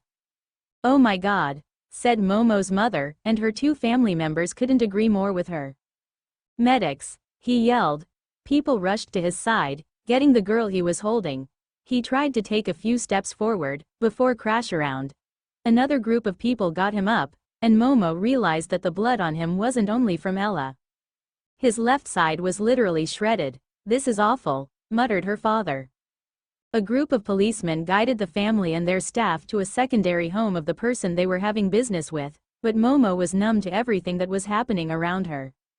She just couldn't help but watch in her mind, again and again, as the person she thought as her only friend in a while came back, with an injury deeper than any of what she had ever seen, and a distant memory of his words. "The pay may not be worth the risks, but it is by far the most rewarding job. I guess I just like to help people." It had been 3 days since the mansion accident. Several people were standing in a hospital waiting room, and to most of them, patience wasn't their strongest point. Shota Aizawa had received the text that his son was awake earlier that day, and he hadn't waited for more than a minute to text everyone and rush to the hospital. Mitsuki and Katsuki were both here, without Masaru, who wasn't able to come, because of work. Kyoka was also there, but both of her parents were in another country for work. Endeavor was on hero duty, so Shoto and Rei came without him. Najire was in class, as she had not been able to leave school like the rest of her friends. The 3 kids had formed their own group together in a corner of the room, while their parents spoke with each others. Surprisingly, the Yaoyorozu family had wanted to know when the angel would wake up. Shota supposed that it was to thank him, and gave them the news. They came as fast as they could, and were waiting with the others, even if they were in their own corner, and interacted with the others only if they needed to. Momo had wanted to see Izuku again, but had quickly lost her courage when she had seen the boy's actual friends. During the 3 days he was asleep, she had informed herself on the boy. A prodigy, who left schools and actually did hero work. This was very forbidden by the law. She wasn't even surprised when she found that Izuku actually was All Might's apprentice. In a way, it explained a lot of things about his mentality. She could still speak to Izuku, as this information only made him better in her mind, but to his friends? The raven-haired girl looked kind of edgy, the blonde boy looked really aggressive, and the other boy had a face as cold as ice. The woman with white hair actually looked sweet, but the 2 other adults with her, probably the mother of the blonde kid and Izuku's father, both looked scary. "When will they open that fucking door?" complained Katsuki. "Shut up, brat," said his mother. "Nobody asked you anything, old hag." It helped to ease the tension in the room. The interactions in the Bakugo family were always funny. Momo's parents both chuckled softly, but Momo just felt more out of place. How did those people see strangers? Plus, the black-haired girl was kind of the reason why their friend had been hurt in the first place. Her thoughts were interrupted by the door of Izuku's room opening. A nurse came out of it. "Hello, are you all here to see the young Izuku Aizawa?" she asked. "Yes," answered the father of the boy. "Then you may all come in. I'll leave so you can have your intimacy," she said softly. They all entered the room, and closed the door behind them. Izuku was casually sitting on his bed, looking as cheerful as always, his wings resting on his back as it should. "Yo," he said, smiling. The first reaction of the first person to interact with the boy was the raven-haired girl. She walked to him and proceeded to hit him as hard as she could behind his head, and then, to take him into a bone-crushing hug. "You scared the shit out of me, Izuku," she said softly, making the angel chuckle. "You know, that hurts more than any of the villains I've ever faced," he added, making the girl laugh. "I hope." Izuku then turned his head to the 2 other boys. "What's up, fuckers?" They both grinned. "Welp, while you were sleeping like a princess, we did reach masters on LOL," said the bi-haired boy. "You motherfuckers." The group laughed. Izuku turned to the parents, who were all grinning. "Glad to see you alive, brat," said the blonde one, earning a nod and a soft nod from the white-haired one. "Without all of that primitive language, I agree with Mitsuki," said the black-haired man, earning a glare from the blonde adult and a laugh from the others. And finally, Izuku turned to the Yaoyorozu family. His smile didn't falter, but the group of 3 noticed how his eyes switched from amused to restrained, in an attempt to remain formal. "Sir Yaoyorozu, Madam Yaoyorozu." He stopped for a brief second, before grinning. "Momo." What can I do for all of you? He asked. No need to be this formal, my boy, you can call me Karma, said Momo's father. And I am Susie, added the girl's mother. We merely wanted to thank you for saving our daughter, and Ella. Ella, curiously said the angel. The other girl you saved, when you came back. Rather bloody, said Karma, with a frown of disgust. The experience of seeing his maid and the angel soaking in blood hadn't been a fun one. Izuku's eyes widened. Oh, right. How is she? He asked with worry. Susie smiled, feeling sympathy for the boy. A hero through and through, she thought. She is fine right now. She harbored scratch marks over her body, mainly on her torso, but you managed to save her before she could not be helped anymore, completed Karma. That's a relief. Yes, and it is entirely thanks to you that she is alive. I was merely doing what I had to. No need to give me credit, humbly said the angel. The two parents smiled, looking at each other's. It was good to see an all-right kid, for once. The angel looked at Momo, who gulped. He smiled softly, encouraging her to speak. Well, we never did finish presenting ourselves, right? She said quite timidly, now that the entire room was looking at her. Plus, I thought that maybe, we could try to be friends.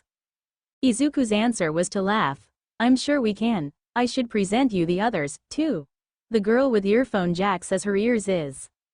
I can present myself, she said with a soft smile. Seeing the angel's smirk, she continued. Name's Kyoka Jiro. Just call me Kyoka. I took this bad habit of calling people by their first name because of someone we both know, she added, glaring briefly at the green-haired kid, who didn't even seem to notice it. The blonde kid sighed. My name is Katsuki Bakugo, he simply said, and I'm Shoto Todoroki, added the bi-haired kid. Momo nodded. My name is Momo Yaoyorozu. Pleased to meet you all. The adults in the room smiled to each others, knowing that the black-haired girl would fit perfectly into the group. Does that mean that we can get oof of there? Asked Izuku, getting up, still in the hospital clothes. Absolutely not. You'll leave when you'll have the confirmation from the doctors that everything is fine and, started Shota. Actually, everything is fine, said a tiny voice that made Izuku grin. Nezu was casually standing in front of the door, his usual smile on his face. I even managed to get Izuku an early release. The doctors agreed when I told them that recovery girl basically would be next to him all the time. Nezu, have I ever told you how much I love you? Asked the angel, grinning. You did, cheerfully answered the tiny bear, or mouse, thought Momo. Anyways, you don't have any clothes, so you can't leave, continued the black-haired father. And I am here with clothes, added another voice, this time of Namori. Okay, how many of you are standing behind that door? Asked the oldest Aizawa. He sighed when Hazashi, present Mike, Ken, Cementos, Sejikiro, Vlad King, and Snipe showed themselves, all of them grinning, except the latest who had his mask, as usual. You know what, you won, said Eraserhead, before leaving the room. They just watched him leave, laughter filling the air, all of them knowing that the man was G behind his scarf. Izuku quickly took the clothes out of Nemori's hands, and proceeded to change, not embarrassed at all that many people were still in the room. They flinched, seeing the scar the monster had given him. Holy shit, boy, that thing didn't miss you, said Snipe, earning a nod from Izuku. Yeah. Carrying two massive wings in a building, plus worrying about an injured victim, and the fact that there was almost no light didn't make it easier to dodge. Sighed the boy. He finished changing as fast as he could. So, what's the plan? Maybe we should show Ua to Miss Yaoyorozu. After all, if you all are going to start hanging around, it's better if she knows where you'll be at, said Nezu. The rest of the heroes nodded, and they started to exit the room, leaving the children, Nezu, and the Yaoyorozu family. Karma, Susie? Asked Izuku. The two parents nodded. Would you allow your daughter to come with us to UA? Giving it literally as a school full of heroes, I'm pretty sure it's safe enough, so of course, answered Susie, smiling.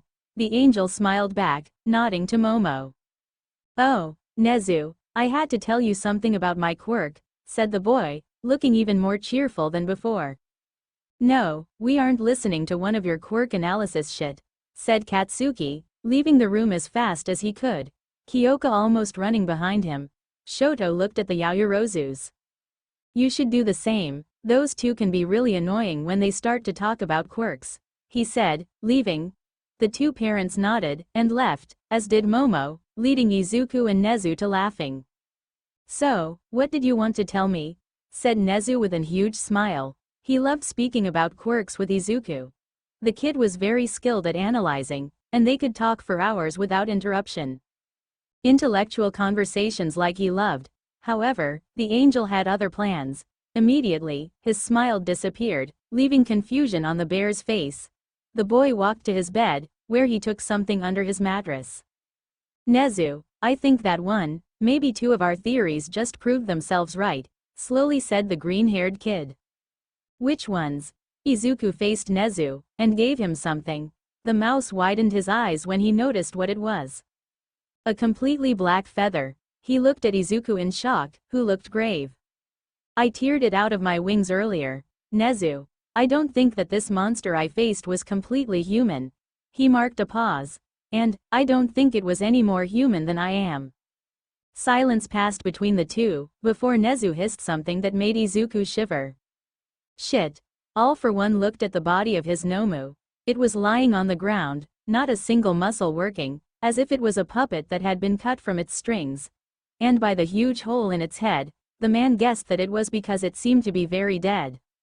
Well, it seems like it didn't go that well, said the doctor, adjusting his glasses. All for one chuckled darkly, before crouching. His massive hand went to the Nomu's head, doing some movements that the doctor couldn't really see because of the corpulence of the man. The villain got back up, eyeing something that was resting in his hand, before turning to the doctor. It is quite the contrary, my dear doctor, he said, showing with two fingers a black feather, covered in the monster's blood. I think the true experiment went very, very well. Tsuyu Asui sighed, standing in front of Ua. Next to her, students from all around Japan, hoping to pass the entrance exam of the prestigious school, continued walking toward the entrance, oblivious to the green-haired girl. The frog-like girl tried to slow down her heart, which was going crazy. She would have never thought that she would have been that stressed to a simple entrance exam. And when she thought that barely a year ago, she didn't even want to become a hero. She never had an easy life. Her parents, because of their work, were often more absent than present at home, and the girl had to take care of her siblings almost all the time. Yet, she never backed out, or complained.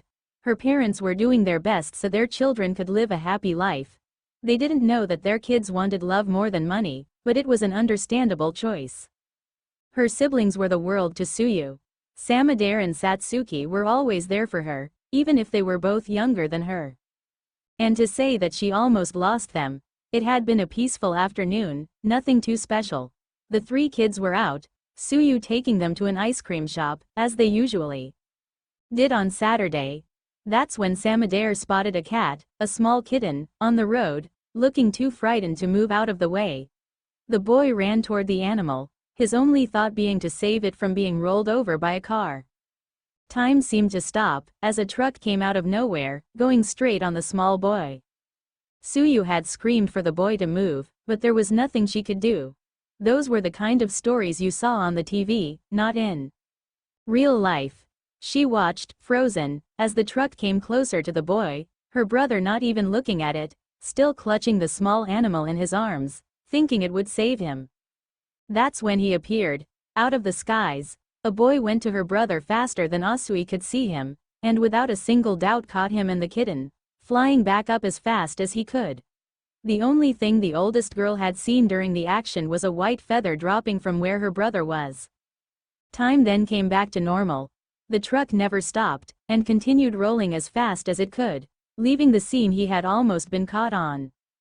As the other civilians looked and yelled after the vehicle going away, Tsuyu looked up, watching her brother.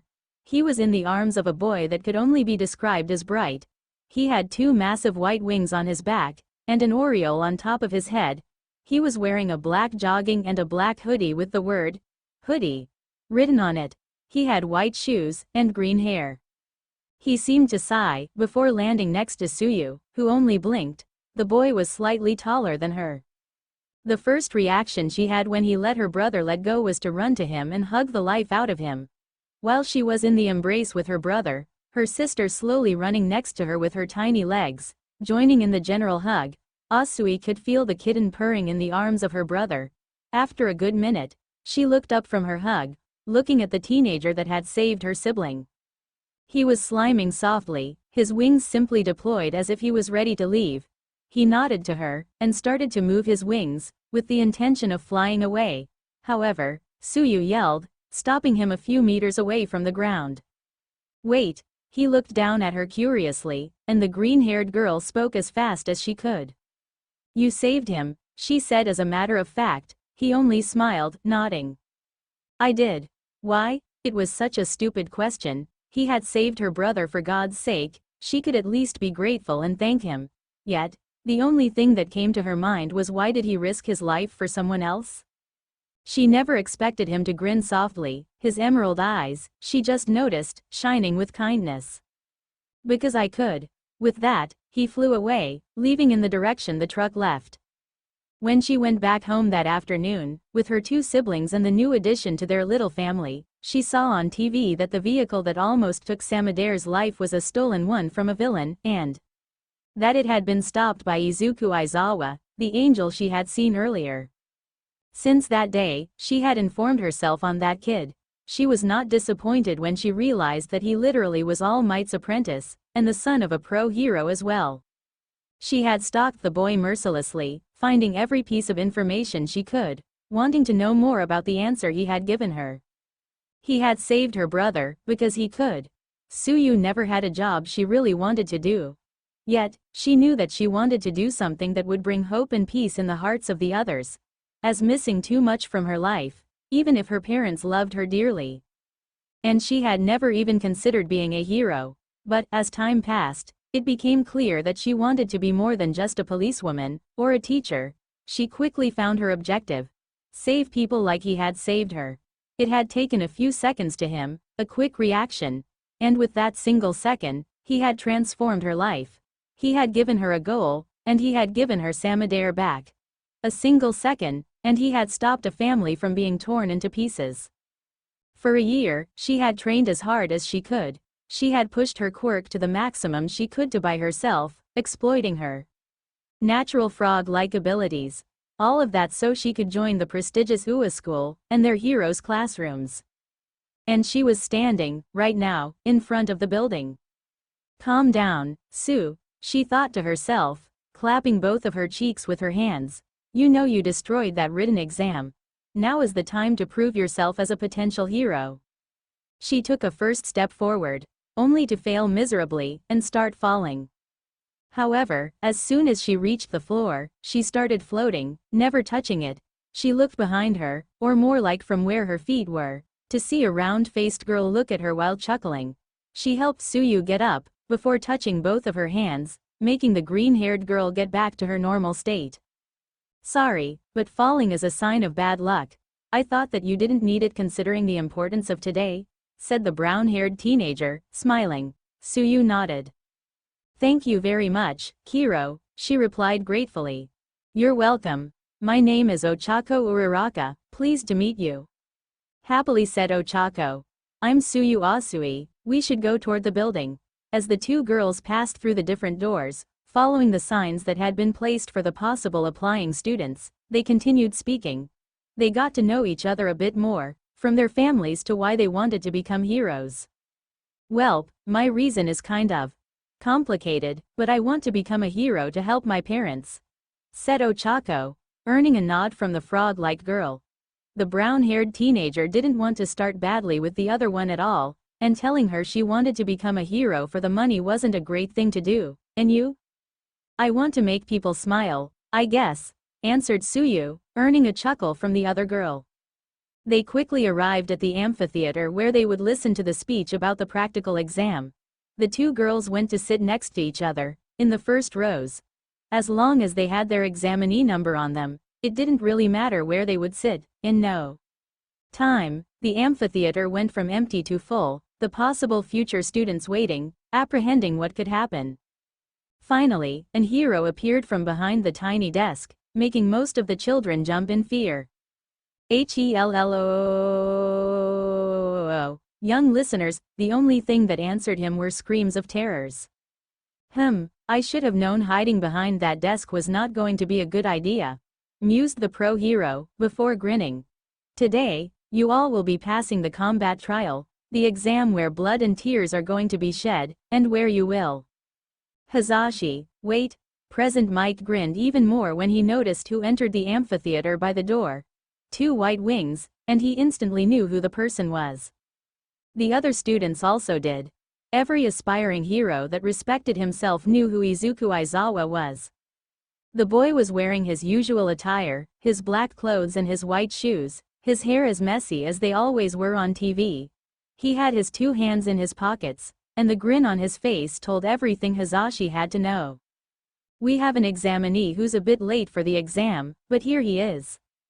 Oh my god, shut the fuck up, said another voice from behind him, the angel laughing and flying above the other examinees to evade a tiny explosion that appeared from behind him.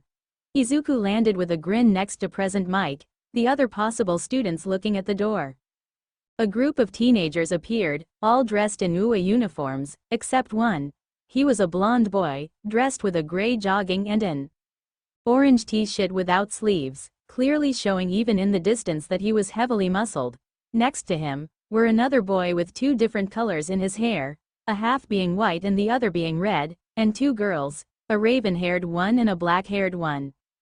The 3 children with UA uniforms immediately went down the stairs and approached the hero and their friend, the black-haired girl going next to Izuku, while the 2 others went to Hazashi's right side. The blonde had moved in a seat in the back of the room, clearly not amused.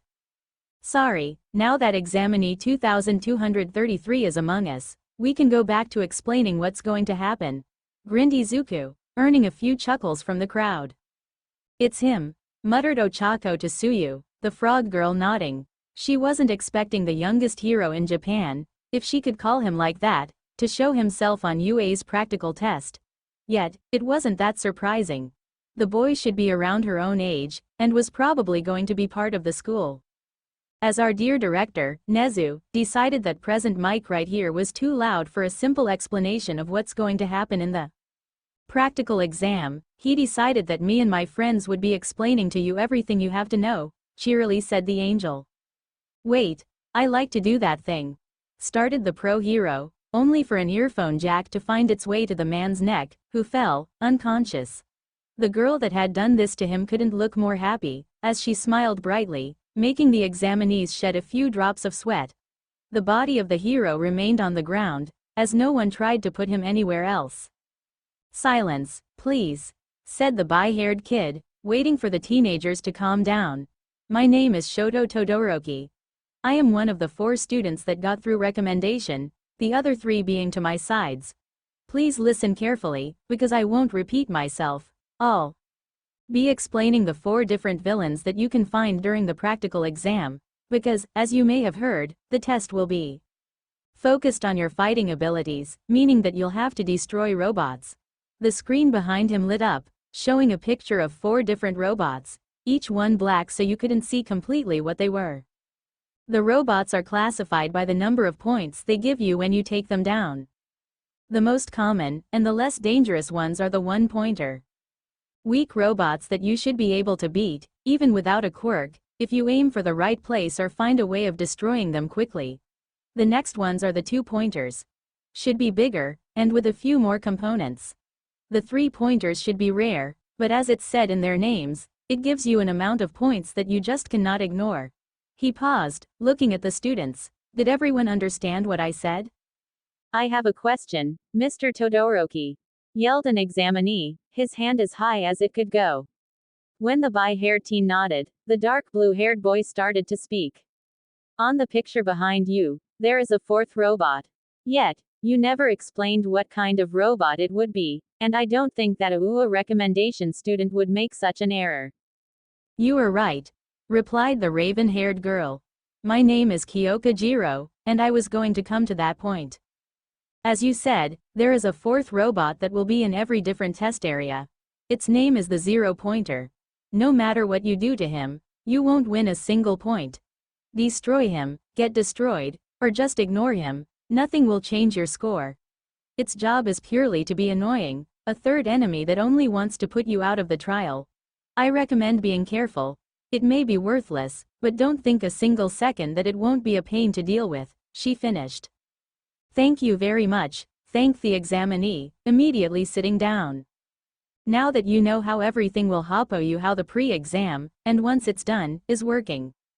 Started the black-haired girl. Sorry, my name is Momo Yaoyorozu, but it doesn't matter. The second this presentation is done, you'll be directed to the testing area you have been assigned to. You'll start when your examiner will decide that you can, and you all should have 15 minutes to score as many points as you can. When the 15 minutes are done, no need to continue attacking robots, if there are any remaining, which I doubt. They'll deactivate themselves, and won't reward any more points. You will leave the area calmly, and if you need any kind of medical help, you can try to stick with other students, and they'll come to you, she added. I will end on a simple note. Remember what you are here for. You all are trying to become heroes, so no fights between students will be allowed. Let's just say that the campus has a ton of cameras, and if we find you fighting, your application to the school will be turned down no matter your results in the different exams. Paused Izuku, his stern face changing to a smile, looking at the others. But don't forget that you are trying to become heroes. We expect you to be better than just fighters. Now that it has been said, I'll let you join your test zones, and I wish you all good luck. I can't wait to see what you will be able to do, ended the boy, with a grin and a thumbs up. He took Hizashi in his arms, and flew above the crowd to pass through the exit. The other recommended students nodded to themselves, and also left. Once they all were gone, examinees started to get up from their seats, and left. It would probably take a while to go to the test zones, and they would never miss the beginning of their trials. Which zone are you in? Asked Ochako, Suyu looking at the sheet she had been given in her mail, with the number, B. Zone B, she answered, the brown-haired girl smiling. Me too, let's go then. They didn't speak again, as they approached the testing zone. They were not even aware that they had stopped, they were just focusing on the task that was going to happen. Plus, stress was seriously starting to build up within themselves, and they weren't willing to betray their emotions. 30 minutes later, they stood, among the others, waiting for President Mike to give the signal. Apparently, he had woken up, and even seemed to have forgotten about the actions from before, as he was as excited as ever. Good luck, muttered Ochako to the girl next to her, who smiled back. You too, Kiro. Gio, shouted President Mike as hard as he could. Suyu didn't lose a single second. She was expecting something like this from Ua. Welp, she didn't think about it. She read a lot of complaints from the last year exam, telling that the heroes made them start without a countdown, stopping them from preparing themselves. She crouched, knowing that her frog legs would make her able of covering much more distance, and quickly, than just running. She jumped forward, the speed she went at being much faster than she should have been able to. As she almost passed the gates of the fake city, she heard sounds from far behind her. Apparently, the other examinees had figured out the trick. She arrived face to face with the first robot, a simple one with the number 1 on its metallic leg. She decapitated it with her leg, earning, without knowing it, a silent "ruthless" from the teachers watching the cameras. And that was when her stress transformed into determination, jumping from robots to robots, sometimes using her tongue to go to places she shouldn't have been able to. She hit through the metallic tools with the strength of a truck. She knew that her legs were like Miriko's one, the rabbit hero. While she didn't share her beliefs, she could certainly use her fighting methods, which seemed to be more than enough for her to kick through the robots. Every single machine she found quickly got destroyed, no matter its number of points. Her legs were her weapon, and she knew how to use them perfectly. She didn't quite see time passed, as she was far too absorbed in her task of beating the hell out of the robots. However, she definitely noticed the massive robot that appeared out of nowhere in the middle of the exam. 5 minutes left. She heard the voice of President Mike shout. She didn't increase her pace, as she was pretty sure she couldn't handle going faster. Quality over quantity. She focused on the robots that were left behind by the students running away from what seemed to be the zero-pointer. However, she never expected to come across an injured student in the middle of the street. "Ochako," she yelled, going toward the girl. She was stuck under what seemed to be a big rock, blocking her leg. "Are you all right?" "It's broken," muttered the girl, obviously in pain. Suyu deduced that she was speaking about her leg. It made things way more complicated. She couldn't move the rock, as there were too many risks that she would permanently destroy her leg. Her surroundings went dark, and she looked up as fast as she could. The leg of the robot was coming down on them, and there was nothing she could do. She watched, helplessly, as the leg went down on both girls, paralyzed. Such a pathetic death. Suddenly, an explosion was heard from behind her. She didn't have the time to turn her head, as something blurry stopped next to them. She only managed to see a blonde mop of hair, because the, apparently, boy that came to them, shot up with another explosion coming from his hands. "Die!" He shouted as hard as he could, putting both of his hands on the bottom of the robotic leg. His arms went back, as did his body, when an incredibly powerful explosion left both of his hands. The inside of the leg exploded, spreading metal chunks almost everywhere. The explosion continued to go up the body of the zero-pointer, the recoil and the sudden loss of weight making it fall backward. The blonde boy landed on his feet, regaining his balance with a backflip. He watched, as did the girls and some other examinees, as the robot crashed on the ground, one of its arms stuck on the top of a building. Silence passed, and the only sound that could be heard were the intense breaths from the blonde boy. Suyu analyzed him, still under the shock of what had happened. She had almost lost her life, helplessly, until this boy arrived. She suddenly recognized him. He was the blonde boy that had entered the amphitheater with the 4 recommended students. "Trial ends," yelled Present Mike, a weight disappearing off Suyu's shoulders. The blonde looked at Ochako, noticing how her leg was stuck under a rock. He walked to her, and crouched. He put both of his hands under the rock, as if he was going to push it. Instead, he blew it in pieces. He looked away, just so he could avoid having dust in his eyes. He then looked closer at the brown-haired girl's injury, very aware of her moan of pain when he put his finger against her leg. "It's broken," he said knowingly. "I'm cursed to find people with broken bones or what?" He then added in a mutter, only Suyu hearing him. "The best is just to wait for Recovery Girl to come over and heal you. It should take a few more moments, but it's the absolute best I can do without hurting you more. Think you can handle it?" he asked, getting up. Ochako softly nodded. "And you, everything's okay?" he asked, turning to Suyu. His face was blank, but she could see in his eyes that he was genuinely worried. "I'm fine, Kiro," she answered. They got interrupted by Recovery Girl, who was running towards them. She nodded to the blonde kid, who just nodded back, silent. The woman healed Ochako, and then went to check on Asui. "This exam is far too dangerous," she heard the hero say, and Suyu could only agree. It had been incredibly dangerous for nothing. Yet, she was pretty sure that Ua would never have seriously hurt an examinee. When Recovery Girl was done, Suyu looked around her, noticing that the blonde boy was just not here. "Huh?" she asked herself. "He already left. He just didn't say a word," said Ochako, giving it question. The boy that had saved her probably was a friend of Izuku Aizawa, the first person to save her. And like the first time, she had not even thanked him. "Oh, for fuck's sake," she said to herself, Ochako looking at her knowingly. "Let me go. I am going to skin him alive." The control room was a rather awkward place to be right now. Between Eraserhead and Vlad King both restraining Midnight from getting to Nezu, the other teachers watching silently, and the 4 recommended students making themselves as small as they could, most of the people in the room actually wanted to run away. "Namori, how many times must I tell you that it was calculated?" calmly said the UA director, casually taking a sip of his cup of tea. "Calculated? You could have killed both of them, but Katsuki saved them," he replied happily.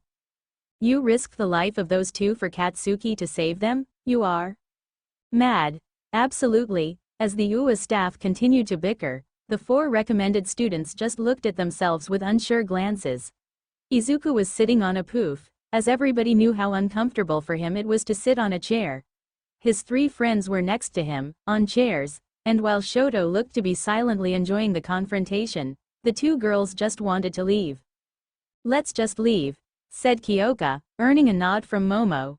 They both got up, heading for the door. The teachers didn't even seem to notice that they were leaving.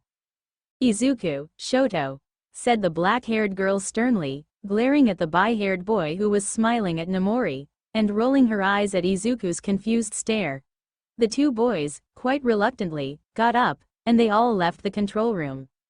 "So, what did you think of the trials?" asked Kyoka, Shoto being the first to answer. "I've not seen a single person match our skills," he said as a matter of fact, the raven-haired girl rolling her eyes. "Of course, that's not what I meant and you know it. There are some students that have some serious potential. To be quite honest, I think some of them could grow and show themselves as impactful as us," finally answered Izuku, deep in his thoughts. Kyoka closed her eyes silently. It had started with Izuku. Kyoka Jiro, as a very young girl, wasn't really popular. She was shy, and for children discovering their quirks, she hadn't been interesting enough. Over one night, her ears had completely changed. Her quirk, that she called earphone jack, had grown over the time she was asleep, and the young girl had discovered it as she woke up. Her parents had been ecstatic. Kyoka hadn't. Her quirk was far from flashy. It wasn't even cool. It made her super weak to loud noises, and she definitely wasn't a model of strength. To young children, something great was something cool, and Katsuki was cool. Making explosions with his hands? Badass. A confident self that attracted people? Even better. He did bully a quirkless kid, but who seriously gave a fuck about that loser? He didn't have a bright future like Katsuki. But Kyoka never looked at that other boy with anything less than admiration. He was quirkless, or so people said, and yet he always tried to help the people in need. She had seen him go and save a small cat from a tree, earning several bruises, and she had always seen him stand up to Katsuki when he started to become violent. And she had learned that his name was Izuku Aizawa, and so, as she didn't really have any friends, because of her shyness and her average quirk, she always made sure to watch what Izuku would be doing during the breaks. Sometimes, he would try to read some far too advanced books for his age, that the girl didn't even understand the cover, or would try to help a few other children who were doing certain tasks. He often volunteered to help the teachers, and Kyoka wanted to go to him and befriend him.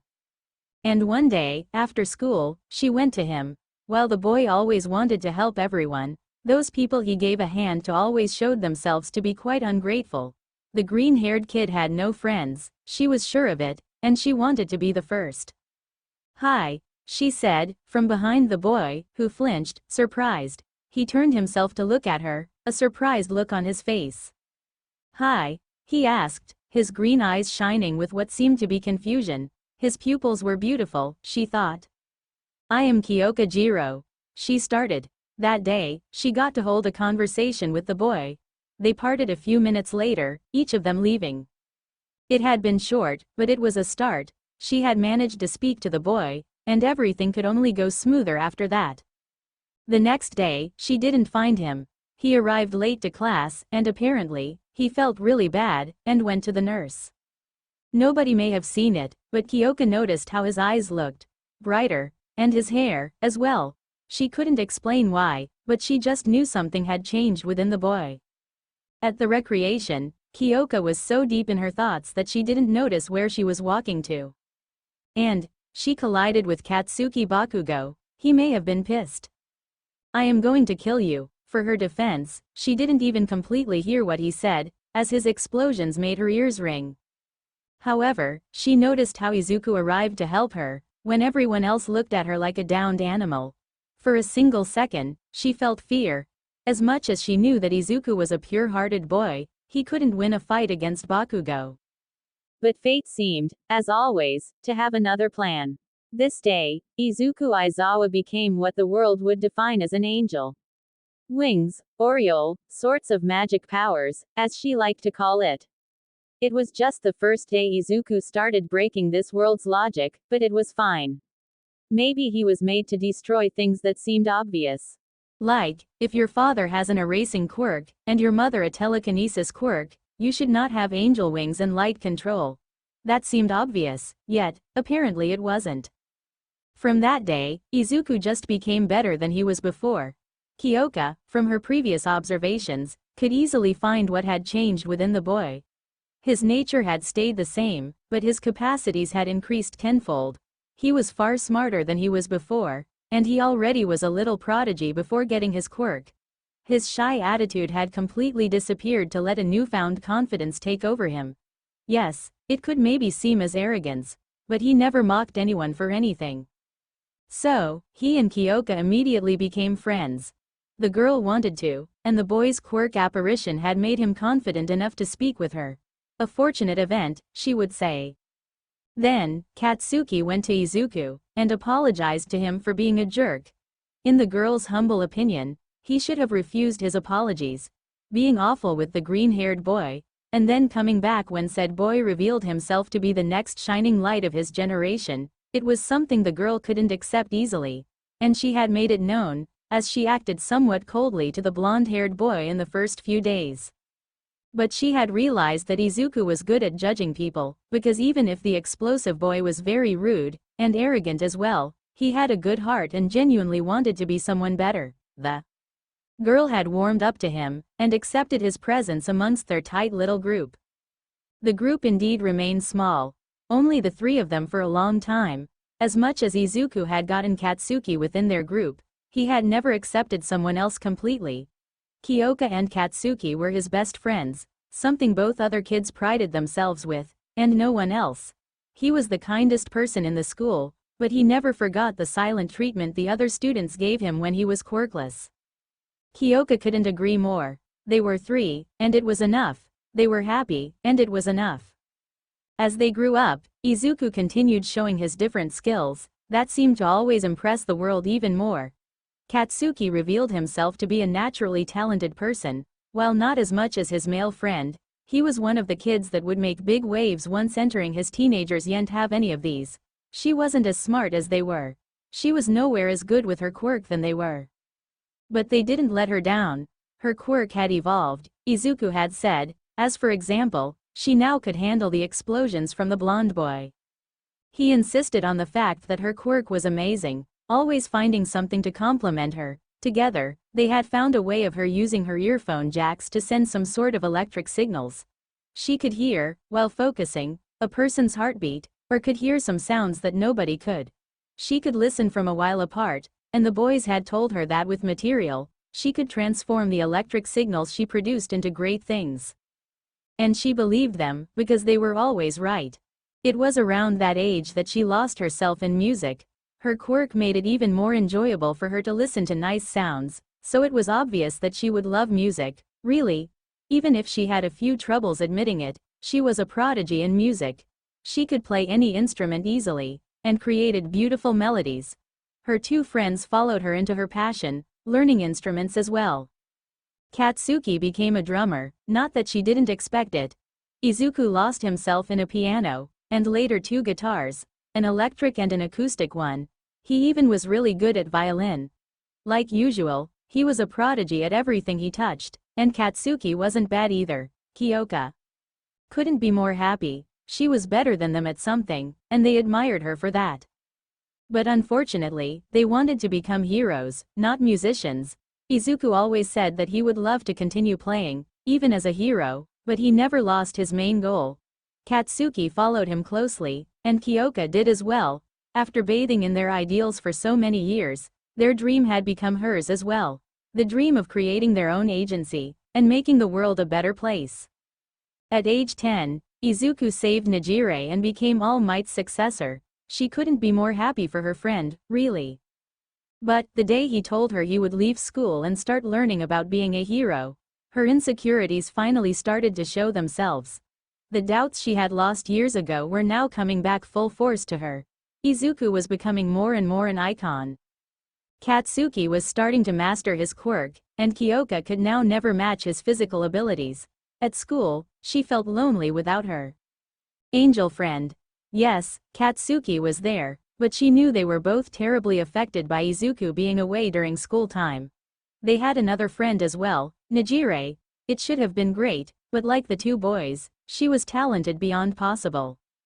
Najire was a bright child, always happy, that made people smile for anything, exactly like Izuku could. Katsuki was a symbol of strength that made people feel protected, exactly like Izuku could. And Kyoka. She watched in silence her friends shining. Shoto had joined them. Momo had joined them, and Kyoka could feel that she was now more and more becoming an intruder among the prodigies. At age 13, she felt miserable, but there was one person that would never let her down. Flashbacks. Kyoka, are you there? Asked a voice from behind the door. The girl jumped from her sofa, dropping her guitar, almost running toward her house's entrance. She unlocked the door, only to reveal the person she wanted the least to see at the moment, and yet he also was the person she wanted to see the most.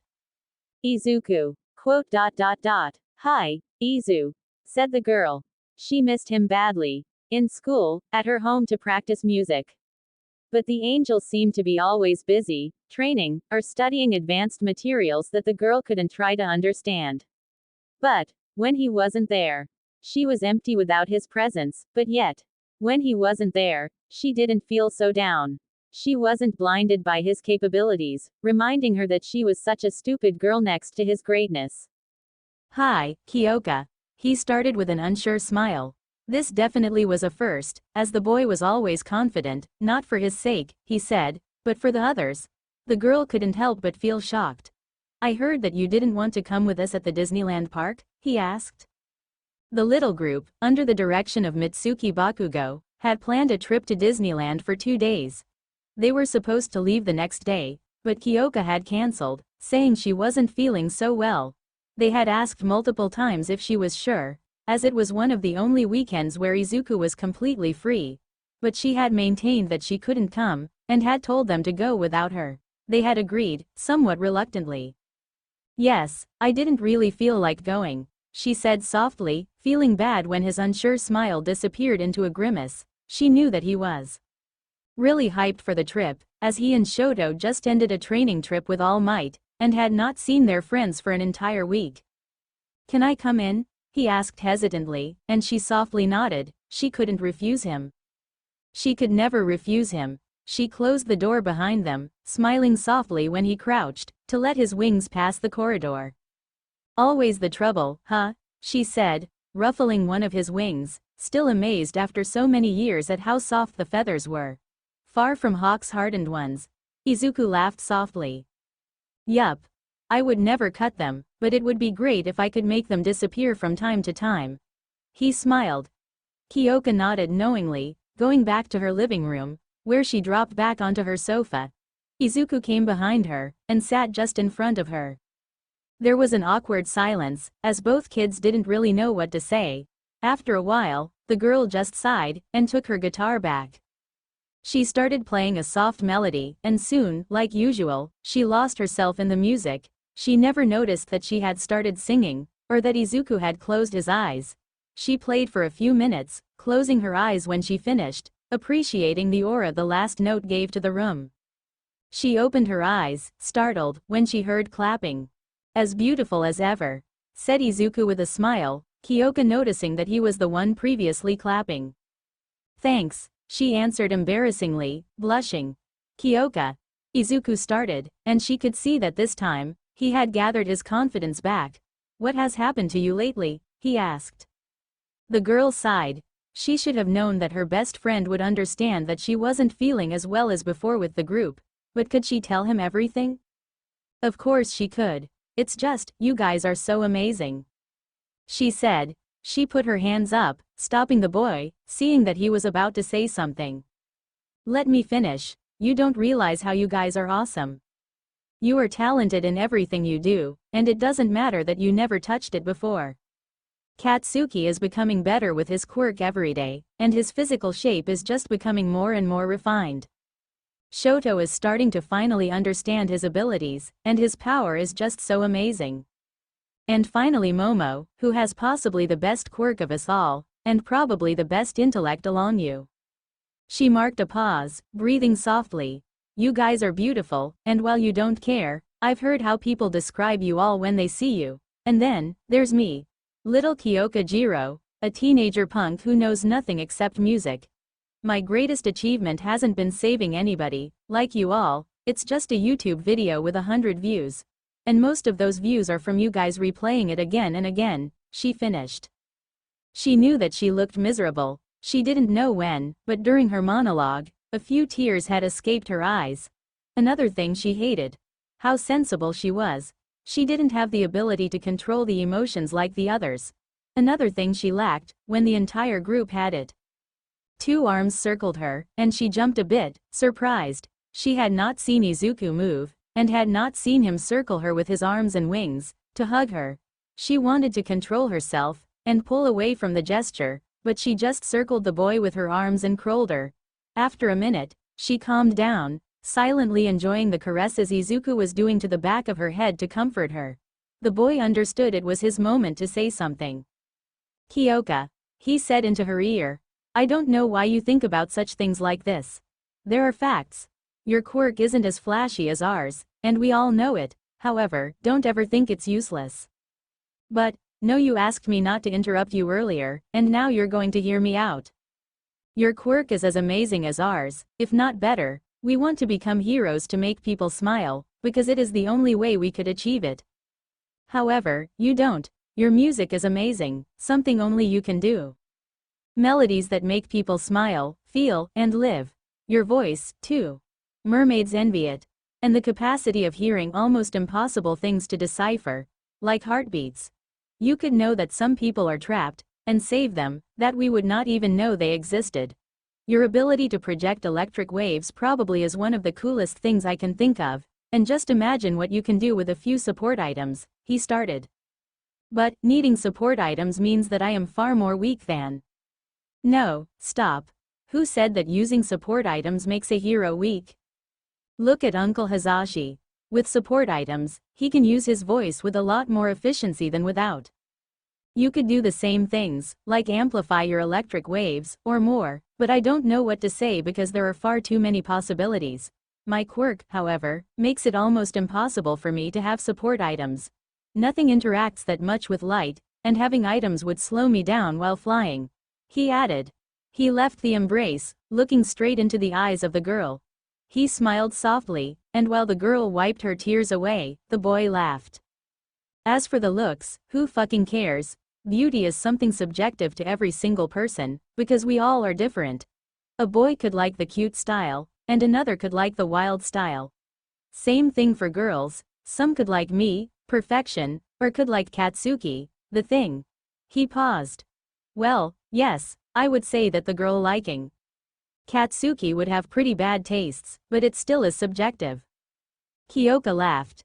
Only the green-haired teenager could joke about himself being perfect without sounding like an absolute jerk. Or maybe he did. She just didn't care enough to think about it. You're stupid, she said with a smile. Yes, you have told me that a few times already. Finished the boy with a grin, the girl laughing again. She took his hand, her guitar, and went to her bedroom. Both enjoyed a time full of laughs and music, and a few hours later, Kyoka was making her luggage to go to Disneyland. Since that day, the group had made sure that the girl didn't feel like a stranger among them. Kyoka always smiled when she thought about it. It was very sweet of them. She definitely had the best friends. Her insecurities never really left. After all, she was that kind of depressive girl. But it didn't matter, because her friends mattered. She was scared of starting UA. It would mean meeting a new bunch of talent prodigies that would be better than her. But she didn't care anymore. She had gotten full marks on the recommendation exam, earning her a record in UA, along Momo and Izuku of course. The boy, as gentleman as ever, let the two girls have the 2 spots, and instead decided to earn his own in the practical exam. He beat both Shoto and Katsuki, the bi-haired boy arriving second, meaning that Katsuki had to take the actual entrance exam. Now, Kyoka fully believed that she had a place among the prodigies that would mark the next generation, and all of it because of Izuku. She still couldn't admit her love to the angel, It was far more scary than passing the recommendation exam. But she would make it. Eventually. Probably along Momo and Nijire, because there was no way she was doing it alone. And before the other girls he would meet at UA could understand how amazing the boy was. Izuku, if you don't give me that guitar back, I will beat you to death with the other one, she said, glaring at the angel who was currently flying with her acoustic guitar. Don't be that mean, I only wanted to celebrate the fact that we are going to be in the same class. Now I'm scared to go down, he said, wearing a face of pure panic. He knew that the girl would absolutely do it.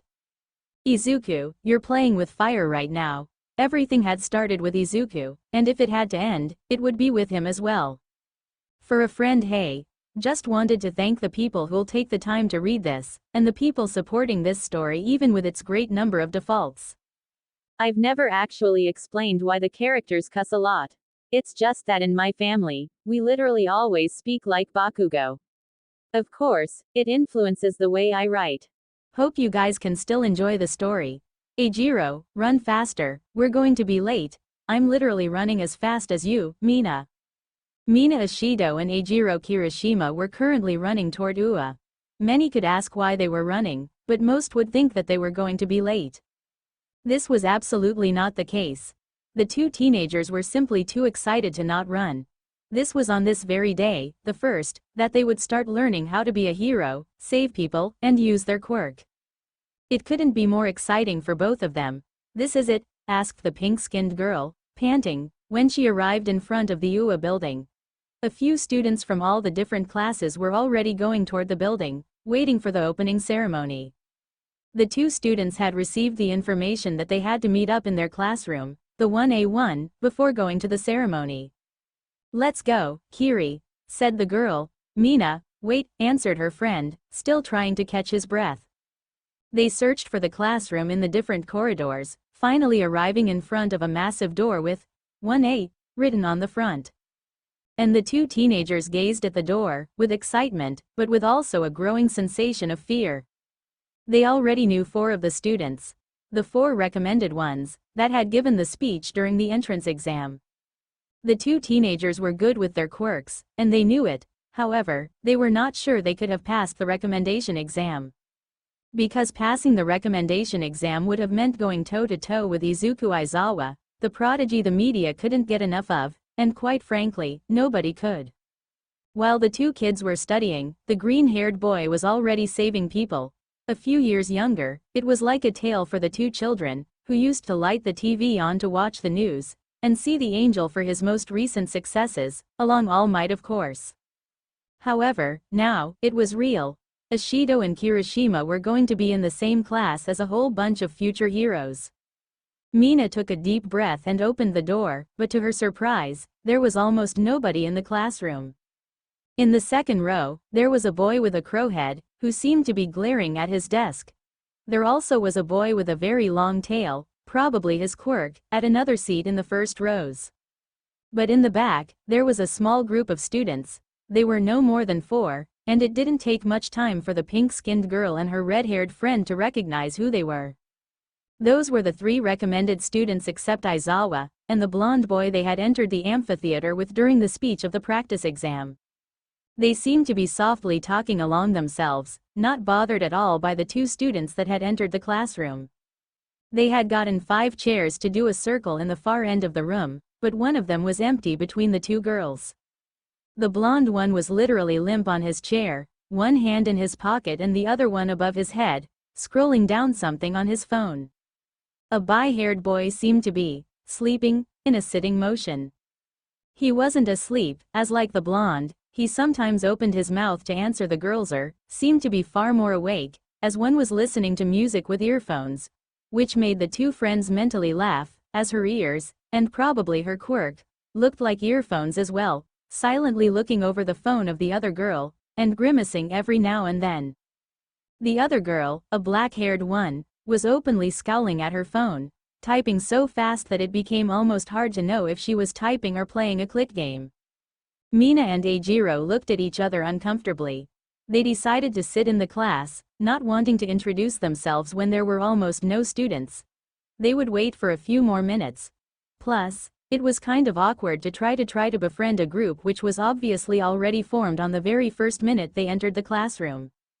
As time continued to pass, more students started to fill the room, to the point where it was almost complete in about 20 minutes. They would occasionally say hello, and the present teenagers would answer with the same word as well. Nobody seemed to want to go beyond those simple greetings, as it still was awkward and stressing. Finally, the student that would start the different conversations arrived. The door slammed open, startling most of the teenagers. "Hello, fellow students," entered a boy with raven hair, maniacally chopping his hand in the air. "My name is Tenya Iida. It is truly an honor to be one of your classmates this year." Immediately, he looked at the different students, analyzing every face in the room. Suddenly, his face went even more rigid than it could be, and within a second, he was standing in front of the group in the back of the class. "You," he said, stopping in a military fashion in front of the blonde boy everyone recognized as the boy who made an explosion before coming into the amphitheater. Two girls in the class stiffened, having not realized that he was there all along. The boy looked at Iida, still almost asleep on his chair, his phone hanging in front of his face. "Huh?" he asked, genuinely confused. "How rude of you to sit in such a disrespectful way, what the fuck? And a foul language to add to your insult. How can you not respect those artists that made those chairs?" Everyone remembered the angry face the blonde had worn during the speech. They half expected him to start shouting at the boy, but he just laughed rudely, in a mocking manner that made Tenya shiver. "I don't know what your problem is, but you're fucked up," he said with haughty. Next to him, the bi-colored teen seemed to have woken up, and was watching the exchange with a smirk. The two girls didn't even bother. "How can you be so rude? The education I got from Sumi Academy should have been." "Sumi, huh? So you're a damn elite. Should have known," the blonde said with a cruel smirk. "The kind of place where, if you have money, then you're good." "But, both of you," said the girl with earphone jacks, her stern face immediately stopping the two arguing boys. "Iida, I'd recommend for you to be friendly at least for the first few days. You'll have the time to argue with Bakugo right there, because we're going to be all stuck together for 3 years at the very least," she said. The tall boy only raised his hand higher, muttering a, "Yes," that seemed far too professional. "As for you, Katsuki," she threatened silently in a tone that promised pain. The blonde just shrugged, and went back to his phone, the bi-haired boy chuckling. If the aura of the room was already awkward, it was now as cold as Antarctica. "I'm going to murder him," said the black-haired girl, getting up brutally, startling the entire classroom. "What has he done this time? I didn't have the time to read," asked her friend, also getting up. "He doesn't respond anymore. Once I find out what he's been doing," she answered, raising a few questions from her classmates. Who was she talking about? "Didn't he say that he was going to be with Najire, Tamaki and Mirio?" replied the punk girl. Only one way to find out. She took the phone, texted something as fast as she could, and the next second, they heard a sound coming from the phone. Momo? Najire. Is Izuku with you?" asked the girl. The other students clicked when they heard the name of the angel. "No, thanks Najire," she hung up immediately. "Momo, you know you could have tried to call him directly?" asked the bi-haired kid with a smile. The girl only sighed, and the switch between her angry attitude and a simply annoyed one seemed brutal. "No, you know as well as me that if he's in a delicate position, which he surely is right now, I could have risked a lot by calling him. I'm just annoyed that he couldn't drop going for villains for a simple morning," she answered sadly. "Problem child's missing?" asked a voice from the door. The entire class turned to the voice, startled, only to see that it was a man. Wrapped in a sleeping bag, his black hair leaving a hole in front of his head, and his face clearly displaying the emotions of tired and annoyed. If it wasn't so surprising, it would be downright scary. "Does he think he's going to transform into a butterfly?" mentally asked a few students, the man literally being oblivious to the weird stares he was getting. "He is," answered the punk girl, taking the earphones out of her ears. The man simply nodded, before looking at the rest of the class. A silent classroom, and except the problem child, everyone is here. "Not bad," he started.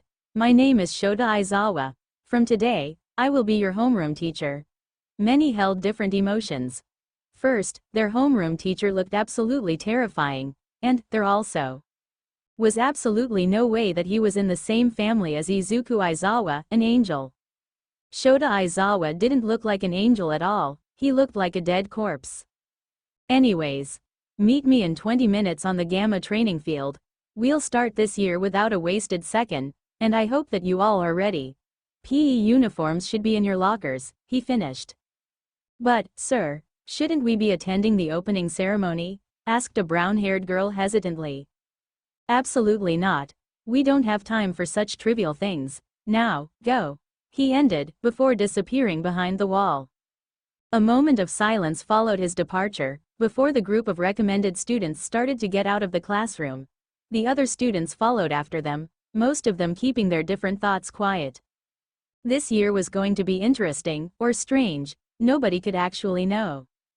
You all took your sweet time, said the teacher, watching his students arrive. All of them were dressed in their gym uniforms, and the entire trip had been a bit warmer than the classroom time. Some students were starting to speak among themselves, but nobody dared trying to say anything to the already formed group that had occupied the back of the classroom. Remember that a lost minute is exactly that. Lost. If you want to become heroes, you will need to learn discipline and efficiency. However, it is a talk we will have another day, he ended. Sir, we are still missing a student, said a blonde and black-haired guy whose name was Denki Kaminari. His classmates approved, all of them noticing how they were only 19. Most of them expected the angel to be the last one, but the fact that he wasn't here made some think that it wasn't the case. Doesn't matter. He can handle himself. We are not going to waste some precious minutes waiting for him to show up, answered Aizawa, as crudely as it could sound. Now, let's get right into it. You all will pass a handful of physical tests. They should be like the one you were used to taking in your previous schools. However, in those, I expect you to give the best you can. That means, using your quirk. The students looked at themselves, and Shota could see sparks of enjoyment in some eyes. Not good. He had to bring them back to earth. Katsuki, he said, throwing a ball right to the blonde boy, who caught it easily. Remember me your best score at ball throwing in your previous school? Don't know, don't care. Of test first. You did get the most points in the practical exam. As long as you stay in the circle right there, you can do whatever you want. Bakugo smiled, taking a few steps forward to reach the circle. Once in the marks, he threw the ball as hard as he could, creating an explosion with his hand, making the ball skyrocket. He looked proudly at the disappearing form of the ball, only it wasn't visible anymore. The rest of the class just watched numbly, their ears still ringing, but impressed. 800 meters.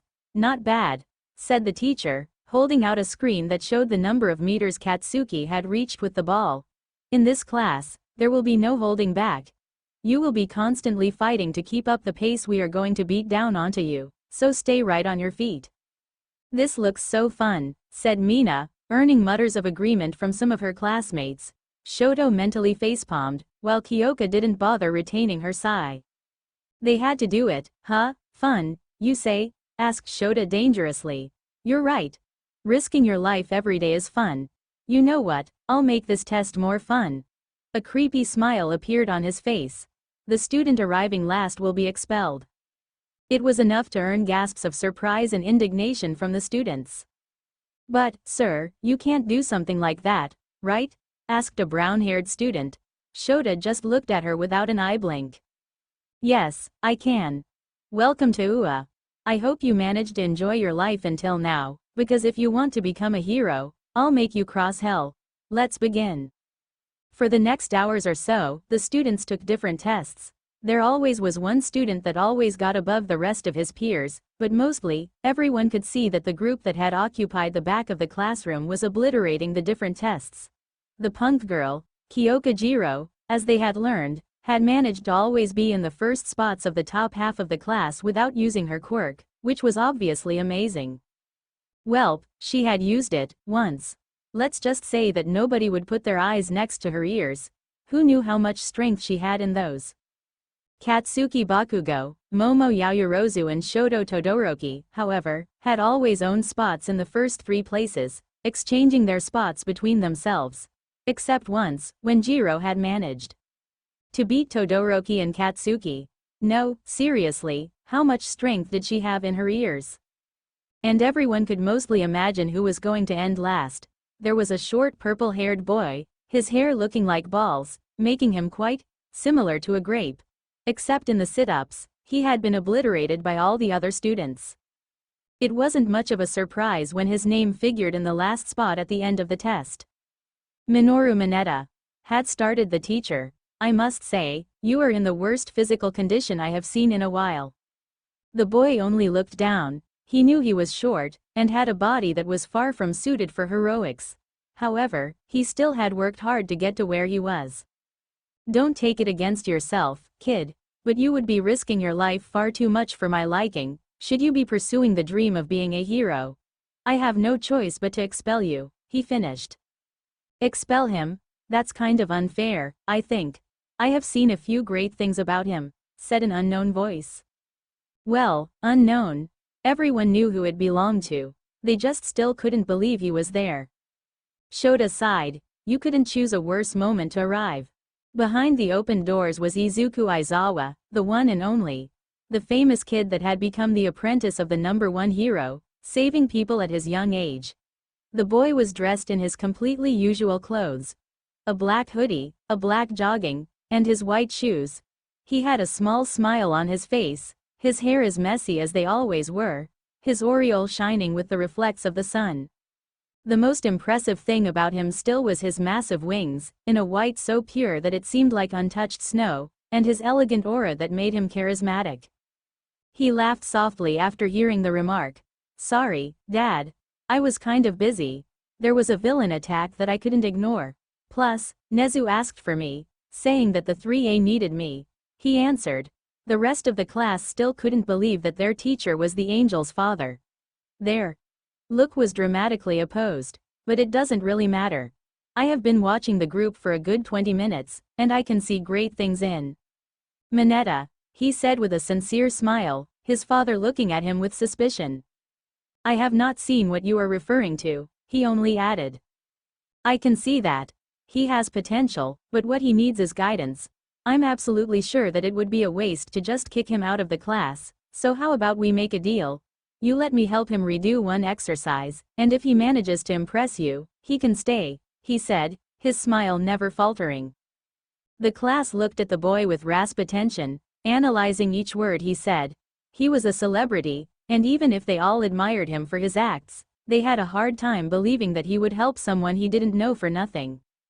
I'll accept it, said Shota. He could have refused, and he should. But if there was one thing Izuku was far better at doing than him, it was recognizing talent, especially if it was buried very, very far.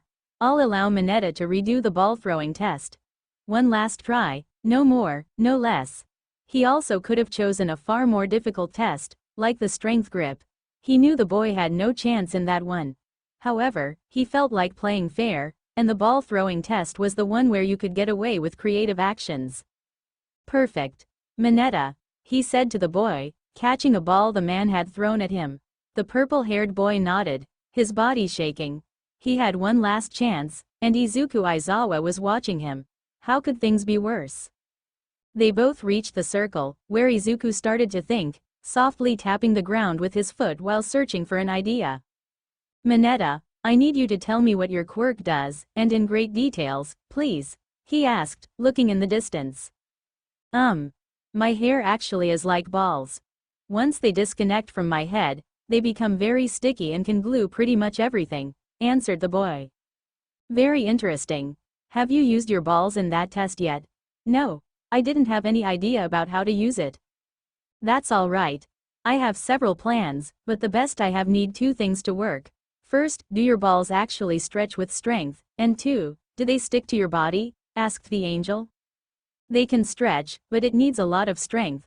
Plus, they can't stretch that much, and no, they don't stick to my body. Perfect. I know how we're going to proceed. I think it should be better if you follow me blindly, because you won't expect anything from it. Can you trust me enough? asked the angel. The purple-haired boy thought about it for a second, before nodding. The teenager in front of him was probably the prodigy of this generation, so Manetta knew that he was his last chance. Yes. All right. Lie on your back on the ground, your legs pointed to where you are going to shoot. And don't forget, trust me, said Izuku. Manetta followed his instructions, even if he could feel a few amused looks from his classmates, he had no other choice. Now, take 2 of your balls, and stick them to your feet. Then stick another one between those 2. Minoru did it, and Izuku put the ball right in front of the middle ball.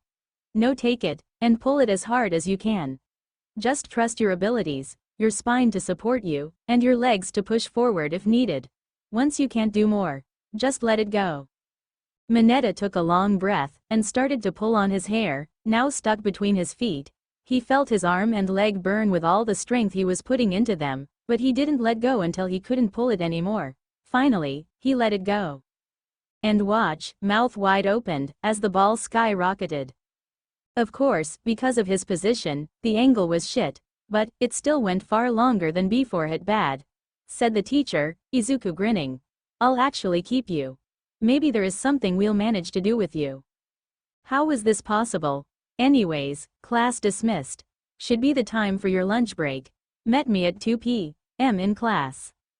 With that, the teacher left, the students looking at each other, still confused about how Izuku managed to keep Manetta in the class. They all looked at the green-haired boy, who smiled as brightly as his aureole was. Hello everyone. My name is Izuku Aizawa, as some of you may know, he said sarcastically, earning a few chuckles. Please call me Izuku. Aizawa is far too weird, that would mean being called like the teacher. Plus, we're going to be fellow classmates for 3 years at the very least. Pleased to meet you all, he said enthusiastically, closing the gap between himself and the group. He couldn't say he didn't expect both Momo and Kyoka to hit him behind the head. Why are you late? Asked the black-haired girl, glaring angrily at him. Welp, a few villains decided that it would be hella funny to cause havoc the day school started again, he answered, caressing the place both girls had hit him on. Why was he the only one being on the receiving end of their ire each time? Welp, you only missed the Quirk assessment test. It shouldn't have changed much if you were here, just add another place to everyone's ranking. Sighed Kyoka. Izuku laughed softly. Maybe. Anyways, I don't know what you guys have planned, but I feel like I could eat a Trojan-sized horse right now. He grinned, earning a few smiles from his friends and a bunch of chuckles from his other classmates. Sure, lead the way, said Shoto, already leaving. That's not how you should be acting after saying lead the way. Dumbass, added Katsuki, following after his friend, grinning. Soon, the entire class was going toward the cafeteria, the prodigy group being first. Izuku, asked Tsuyu, hoping to finally be able to thank the angel. The green-haired boy turned his face to her, slowing down his pace to be able to come next to her. She smiled mentally, seeing his genuine confusion. Yup, he asked back. I actually wanted to tell you something, Ribbit. Sure, go ahead, he smiled, encouraging her to speak. First, I wanted to tell you I'm a fan, she said softly, making him laugh. There's nothing to be a fan of, but I'm happy I can inspire people, he added with a grin, putting both of his hands in his pockets. You sure do, Hiro, don't worry, it actually leads to another thing. Around a year ago, you saved my brother from being hit by a truck. The rest of the class was now listening, wanting to hear the development of the discussion between the frog-like girl and the resident celebrity. However, the boy adopted a confused expression, looking at the ceiling, thinking. It was obvious that he was trying to search for the memory, but he didn't seem to find it at all. Sorry, I can't remember, he said, scratching the back of his head with embarrassment. This was not a good moment for his eidetic memory to abandon him. However, she just chuckled. I'm not going to be mad because you can't remember saving my brother, added Tsuyu with a smile. To be fair, it must have lasted a maximum of 30 seconds, plus, you are kind of known for saving people. It must have been like an usual day to you. I don't really know, I mean, I don't try to look closely at the people I save if they are not injured in any way. If I had another thing to do at the time, then it's possible that I've not given any attention to your brother while saving him. Anyways, I'm glad I was able to help him, and I hope that he's fine right now. Oh, you actually are his idol. He wants to be a hero, now. So I wanted to thank you, firstly for saving him, and then giving him a dream, she said with a grin that was hidden by her frog features. Izuku laughed freely, and Suyu couldn't believe how light he sounded. I don't know if you should be thanking me, then, he replied with a grin of his own, Suyu muttering a simple, Kiro. After a few minutes of walking, they arrived at two great doors, opened freely to let people in. From the sound leaving the doors, the students easily concluded that it was the cafeteria. Immediately, the 1A students thought about how huge the place actually was. Also, they noticed that a few people were already making signs to the angel and his friends. It was not that surprising. The teenager had his father as a teacher of the school, and probably passed a lot of time at UA before, knowing the other students already. Izuku smiled at those people, waving back, and then proceeded to take food before quickly leaving. The 1A had hoped that he would eat with them, but they couldn't force the boy that they knew from TV to actually stay with them, as they were still strangers to him. Will you guys be alright? Asked Momo to the rest of the class, as Kyoka and the two other boys had left after Izuku. Don't worry, Yaoyorozu, we will be fine, you can go to your friends, answered Iida, the black-haired girl nodding. She also left, joining her friends, while the rest of 1A went to a table big enough to fit everyone. As they started to eat, they couldn't help but look at the 5 students that were not sitting with them. Izuku's group, as some had already named it, was at a table with a bunch of third years. The angel sat on a poof between a blue-haired student that seemed to be a few years older than the first years, and Kyoka. The entire table was looking at a blonde-haired student, by his look, another older one, who was excitedly speaking with Izuku and the blue-haired girl. They were trading grins and laughs, their friends looking at the exchange with smiles and chuckles. The 1A students also realized that they were not the only ones looking at the table. Most of the first years were openly staring at him, while a few older students sometimes turned to the group, laughing about something. It's quite easy to notice them, with Izuku's wings and the energy emanating from their table, said a boy named Honta Siro. True. I wonder who are the people with him, asked Ochako. They're third-year students, said a voice from behind her. The entire class turned to him, only to notice that it was another student, who sat on the opposite side of the couch from Ochako.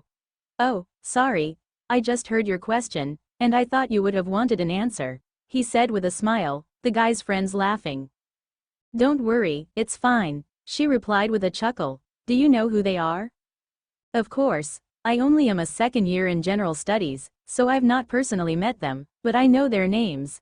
The blonde one is Mirio Tagata, the black-haired guy is Tamaki Amajiki, and the blue-haired girl who's currently pulling Izuku's hoodie is Najire Hato. The 3 of them are in the hero course. Last one is Yu Yu Haya, he added with a smile. Thanks. Do you know why Izuku has a poof? Yeah, they kind of always eat at the same table, so he brought a poof at the table. He laughed. His wings make it really uncomfortable for him to sit on a chair, so he literally stole one of the poofs from the staff's room. He grinned. He stole something? Asked Iida, shocked. The rest of the class looked at him with either annoyance or amusement, as they had figured that he was a rather strict kind of person. The boy shook his head, his smile still on his face. He absolutely did. Actually, I think Nezu helped him. Nezu? As Director Nezu? Asked the invisible Toru Hagakuri in complete disbelief. Yup. Really, it's kind of funny. The director and Izuku are partners in crimes. When you see both at the same place, then usually, something's gonna happen. He grinned again, some of his friends laughing openly at some memories. I still remember when they both stuffed Sir Aizawa's sleeping bag with itching powder. He almost fired an entire class of students out of pure rage. Laughed one of the second years, making the others laugh. The boy Ochako had spoken to went back to his friends group, and the first years just with shock. Well, at least, this year is promised to be interesting, said Eijiro with his trademark grin, the others nodding. Mashirao Ojiro frowned, his pen sliding against his fingers, again and again. The boy had always dreamed of becoming a hero. A person citizens could look at and feel protected. A savior, yet a human. A person, not only a human. Mashiro's quirk was cool and horrible in its own way. He knew that his quirk wasn't that bad, it was actually pretty useful. A strong tail meant a lot more possibilities in tasks needing strength, or in fighting. The last option pleased him alright, after all, as a martial arts user, he would never say no to a little more strength. Plus, a tail gave him a lot more balance. But mutation quirks were pretty common by now. He never got bullied for his tail, but he knew that it was far from gracious.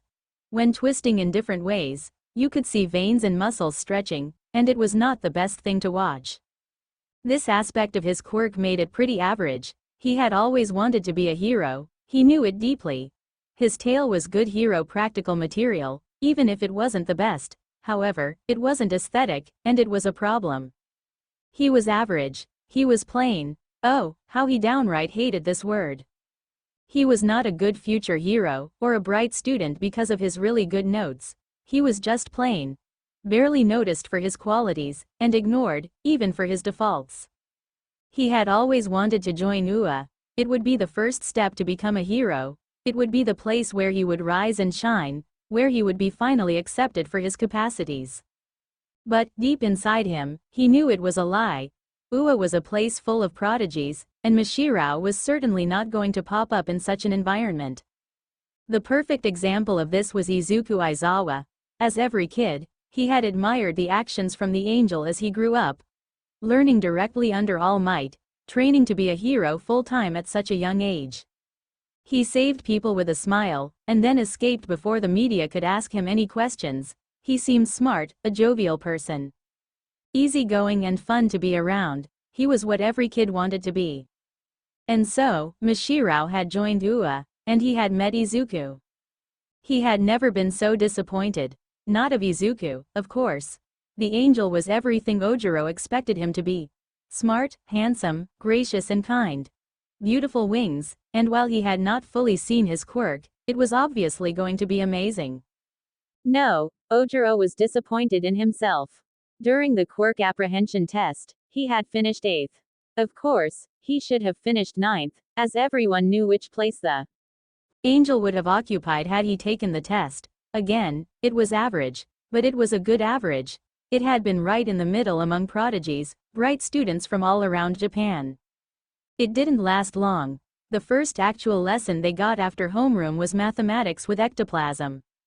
As expected of UA, they immediately started with lessons and exercises. Mashiro couldn't have been more lost. During the exercises part, he had been looking all around him, hoping to see if he wasn't the only one that was drowning into his maths problems. A few students seemed to be as lost as he was, however. A few names came back. The same students that had performed as well as him during the quirk apprehension test. Iida, Tokiyami, Shoji. They were writing as if everything was fine, obviously not having to think deeply about the problem. And then, there were the students that had finished under him, and were still writing like everything was fine. Asui, Aoyama, Koda. And then he looked at the back of the class. Momo was writing like a madwoman. Her pen was going as fast as it could, and by the lengths of her lines, Ojiro even wondered if she was doing the same exercises as him. He had to wait for her to take her manual into her 2 hands to notice that it was a book about engineering. She wasn't even listening to the lesson. Next to her, Kyoka was listening to music while writing on her paper sheet something that seemed like actual lines, and not numbers. Izuku had taken his poof and was sitting right next to her, looking at what she was writing with a smile. They were sharing the headphones coming from the girl's phone, each of them having one. Their mutterings were inaudible, and they seemed to understand themselves with smiles and looks anyways. They definitely looked like a couple. Bakugo and Todoroki were glaring at each other, but with matching grins. Each of them had his phone in hand, and Mashiro actually understood that they were playing on their phones. Ectoplasm didn't seem to mind at all that the 5 students in the back of the classroom were doing their own things. He was smiling, of course, he always was. But his grin and his eyes lacked any tension when he looked at the 5 students. His eyes softened every time his sights landed on their different faces. It was obvious favoritism, but Mishirao knew that it had to be expected. Those 5 were prodigies. Plus, they probably had spent a lot of time at UA already, and knew the teachers on a personal level. They must have an agreement with the staff. And so he went back to his problems, realizing how he wasn't anymore in the average section, but at the bottom of the class. When the class ended, they had a few minutes of break. All of the students went out of the classroom to take some fresh air. But Ojiro stayed at his desk, reviewing again and again his problem. Why couldn't he make it? Ojiro? Asked a voice from his right. The boy turned his head, noticing that it was Izuku. The angel smiled softly at him, his phone in his right hand and his left in his pocket. There's a break right now, don't you want to go outside? No, I don't understand a mathematical problem, and I don't know why, he answered with irritation. The green-haired boy chuckled softly, looking at the paper sheet over Ojiro's shoulder. The tailed boy looked curiously at the winged one, wondering just what he was looking at. You did good, Ojiro. Actually, most of your exercise is correct. However, look at that development right there, he said, putting his finger on a part of the boy's equation. Ojiro looked closer, Izuku smiling, as usual. To resolve that problem, you don't have to search that far. Try to develop that thing, and then go back to the rest of your equation. Ojiro did so, earning a complete expression. Now, what you want is to actually find that expression right there, so. I need to factor the developed answer, Mishirao said in exasperation, finally understanding. He did so, and barely a few seconds later, he had the answer. See, maths are just a way for you to make your brain work. As long as you know the methods, you won't have any difficulties, said Izuku, grinning. He then started to leave the room, but stopped at the door. Now, come take a real break. Trust me, with Midnight's lesson coming next, you'll seriously need it, he laughed. Mishirao smiled, watching the other boy leave, but that smile disappeared once he was alone. The exercise had been easy. Why couldn't he resolve something like that on his own?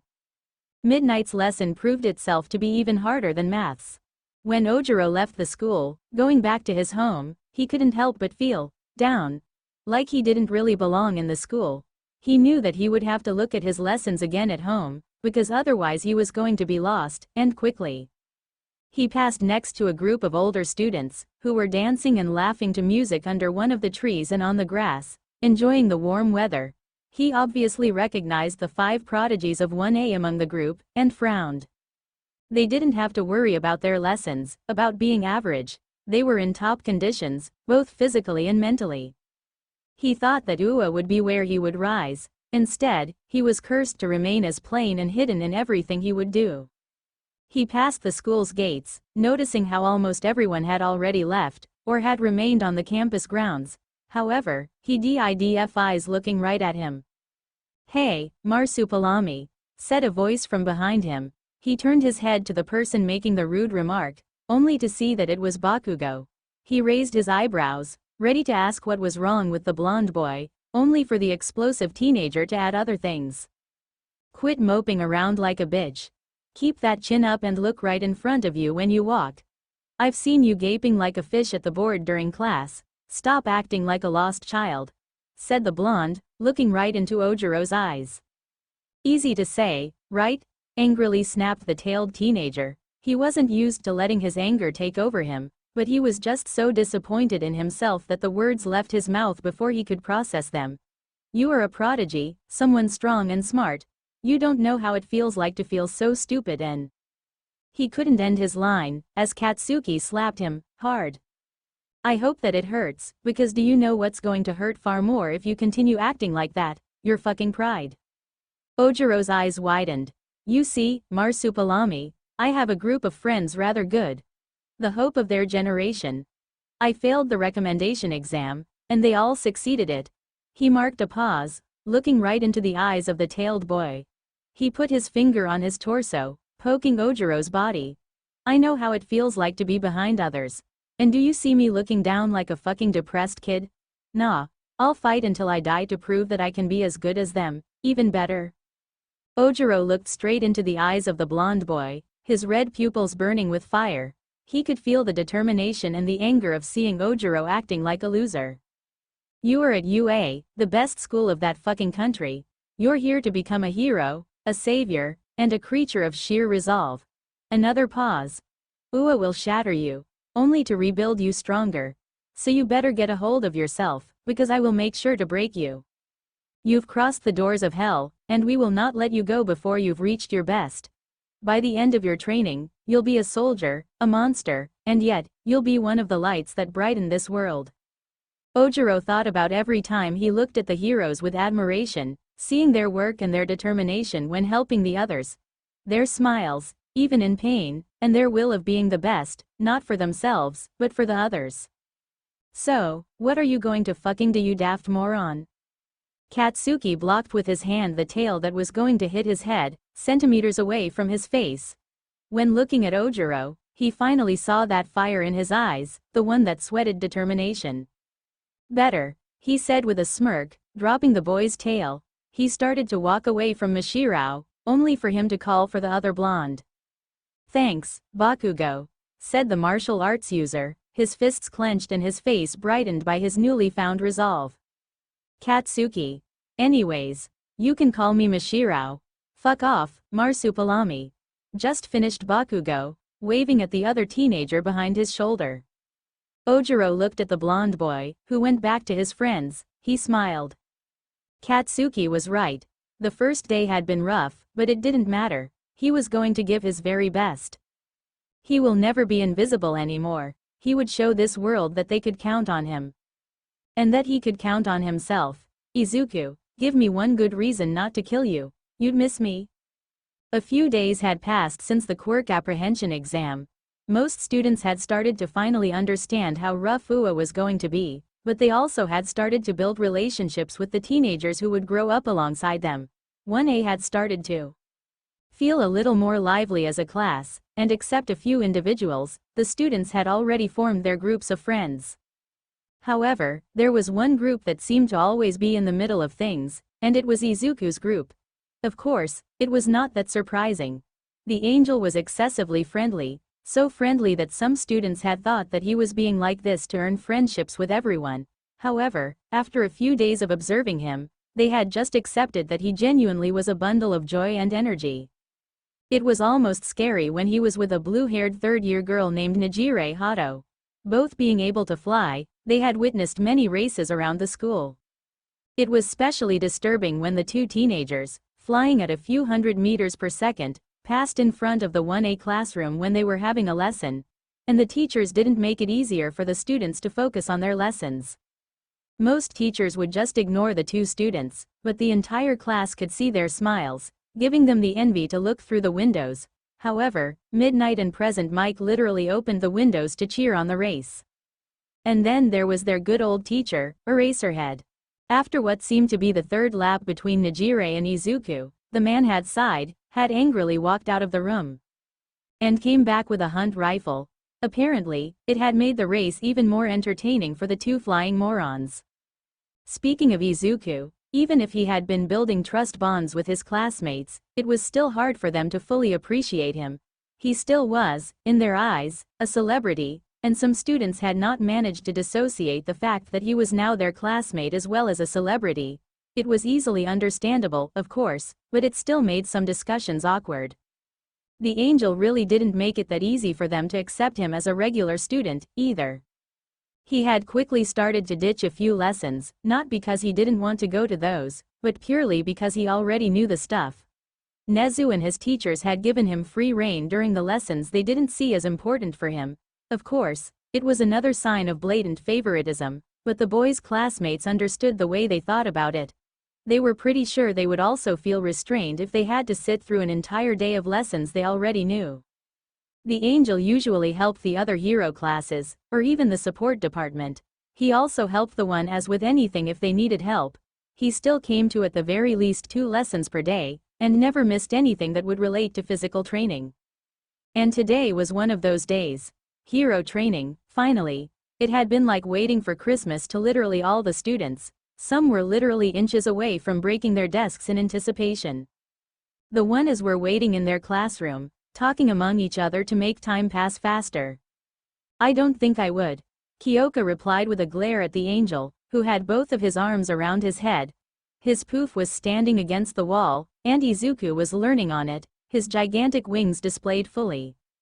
I just said that your hair looks messier than usual, why am I being threatened with murder once again? The angel whined, throwing glances to his male friends, who were watching him getting reprimanded with smirks. No matter how good the green-haired boy was at combat, he was still scared to the very core of his two female friends. You don't say that to girls, Izuku. Momo added. You both literally keep saying that I look like an idiot every time I do something, am I not allowed to talk back? No. The rest of the class watched their interactions with clear amusement. They had not known them for more than a week, but they could easily tell that the two girls were absolutely fond of Izuku, and probably on another scale than just friendship. However, it seemed the angel was as dense as a tree, because he was oblivious to the affection that was being thrown at him.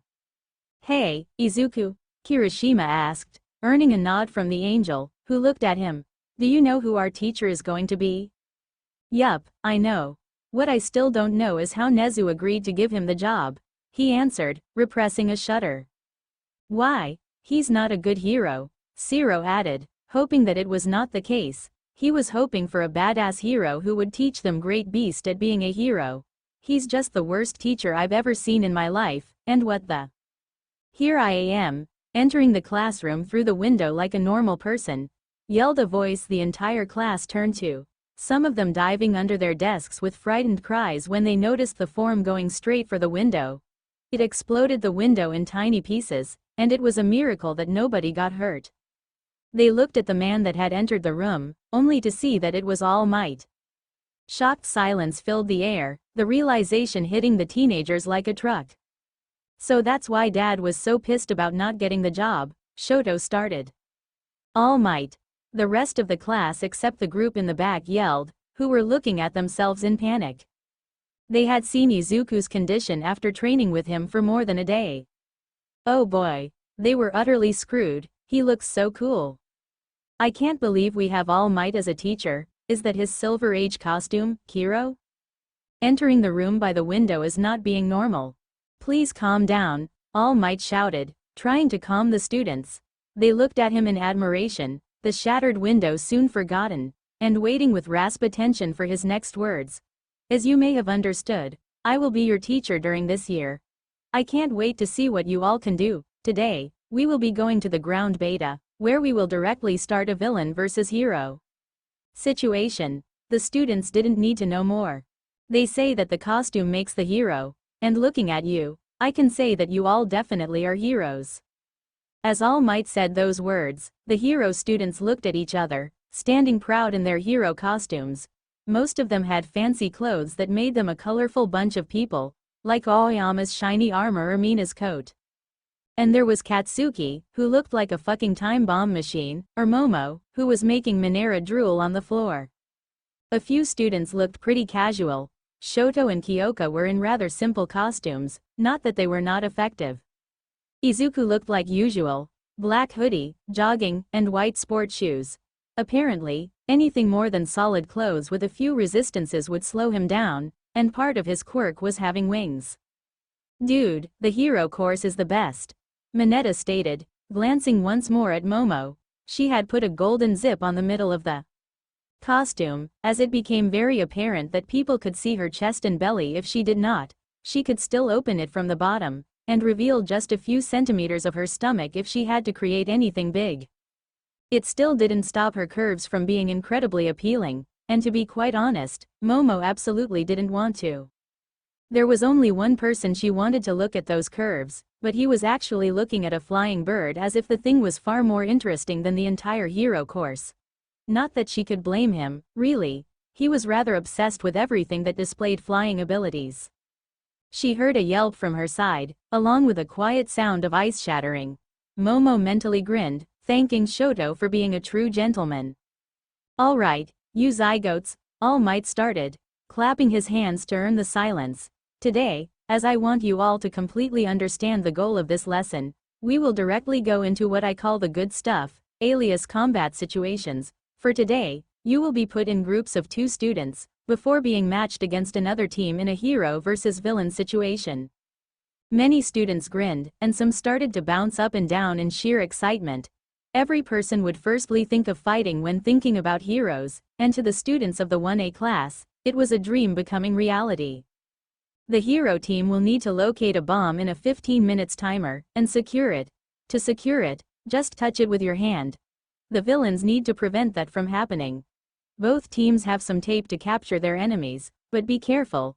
If the villain team captures both heroes, or if the time runs out, then they win. If the hero team captures the two villains, but doesn't secure the bomb, then they lose. Have I made myself clear? Isn't that an advantage toward the villain team? Iida asked, earning glances from the other students. Of course it is. Izuku said with a slight smile, still looking at a bird flying above the group. Villains always have an advantage on heroes. They know their quirks, most of the time they are the one defending a place, which means they know the site, and have more means to achieve their goal than heroes. Imagine all of the villains are captured, but a bomb still explodes. Who do you think wins in the end? Asked the angel. The villains. Iida finished, closing both of his hands. He understood. Sorry for disturbing you, sir.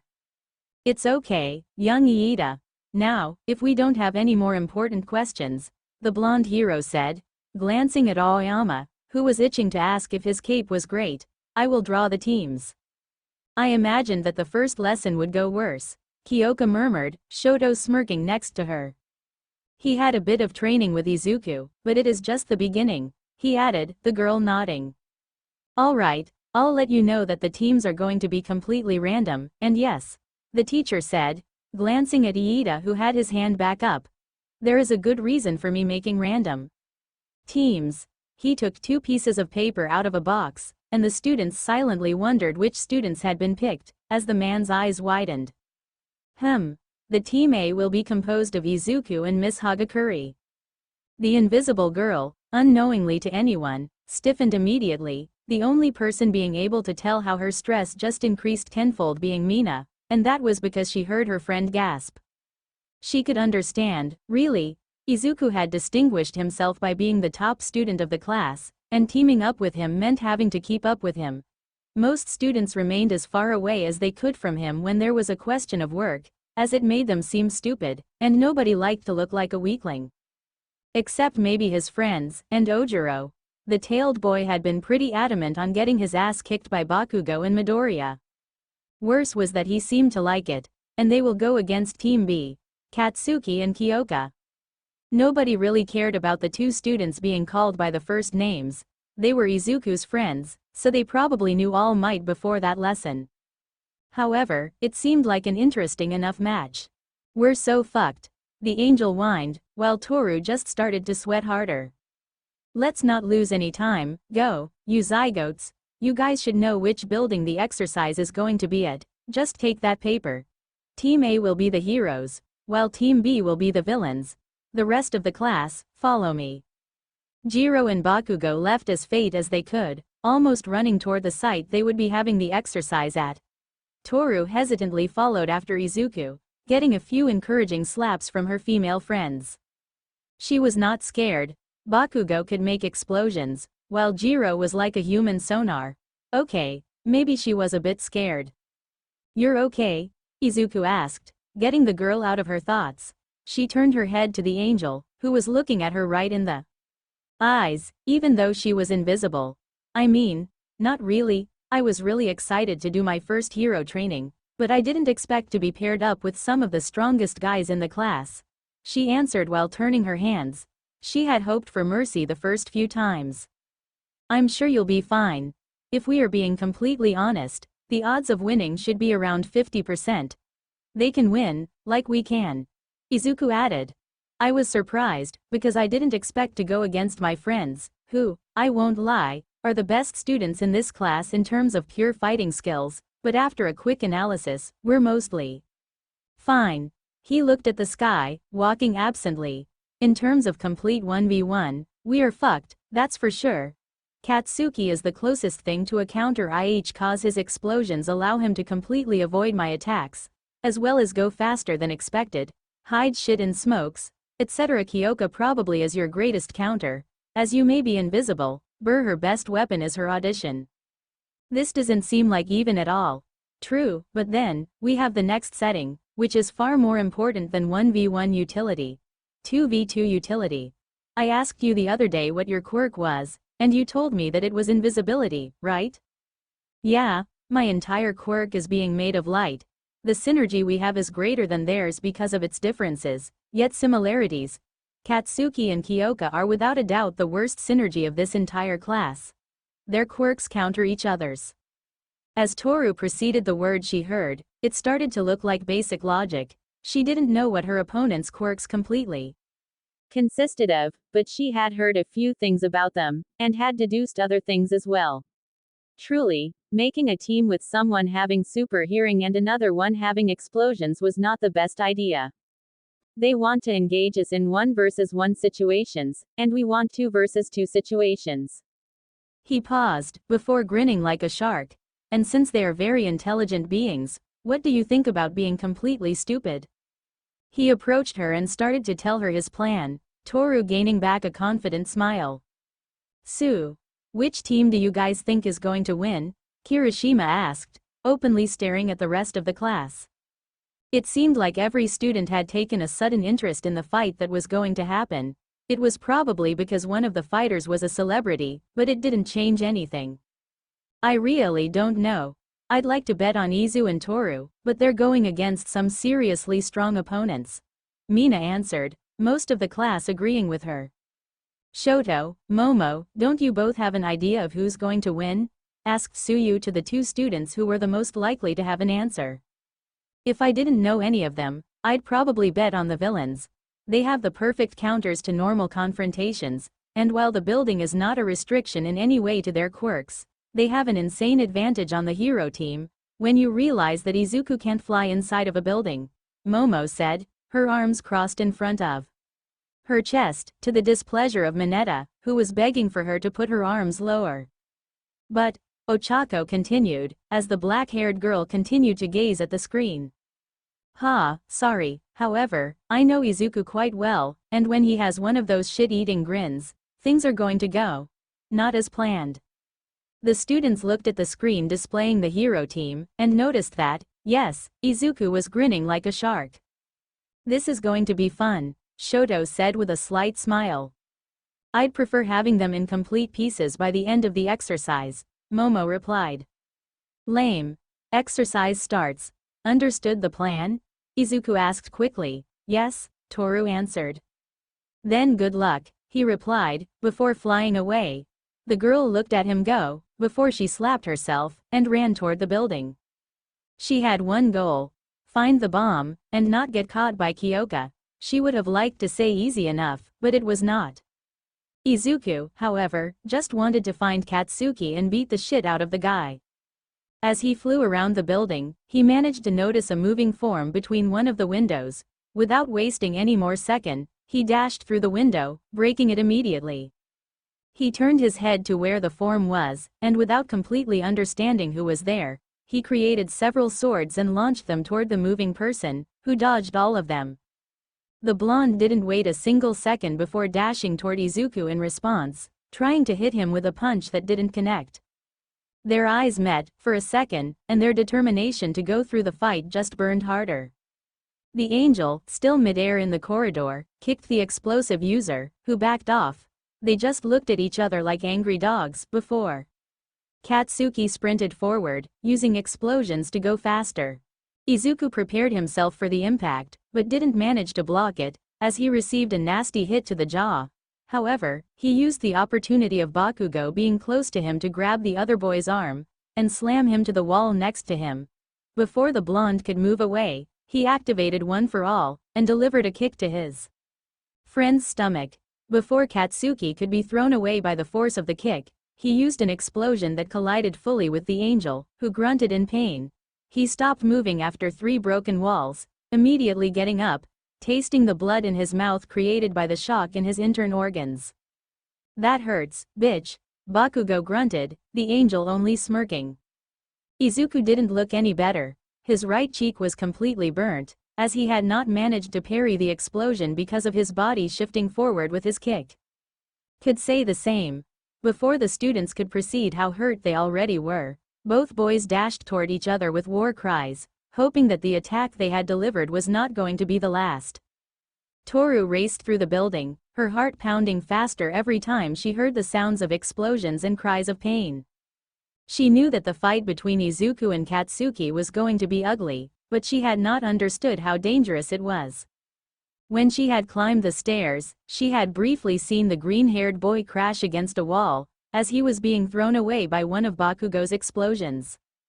The girl had wanted to scream when she had seen how violently he had been hurt, and how damaged his body was. But before she could, he had already recovered, and was going back to Katsuki at high speed, trading hits and kicks. The girl continued to climb, searching for the bomb, ignoring the sounds the opponents were making. This was being a hero? She had never been ready for this. But she continued running, her legs already weak, never giving up. She was not as strong as the Angel or Bomberman in any way, but this did not mean that she would break already. Another explosion. The girl arrived in front of what seemed to be a gigantic empty room, and she immediately entered it. The bomb was right in front of her. Another scream of pain. Something hit her from behind, and the girl crashed on the ground. She rolled and looked up, only to see Kyoka deliver a kick to the girl's ribs. She cried in pain, taking the place she was damaged on with both of her arms. Pathetic. I could hear your heart pounding faster than a rabbit's, Jiro said with a smile, taking hero capture tape from her belt. They are going to act like a well-oiled team. Next to them, we are going to act like complete morons, but that's fine. That's part of the plan. I want you to find the bomb, and immediately tell me when you are on site. I'll find a way to come to you, and the 1 versus 1 situation they had created will transform into a 2 versus 1 situation.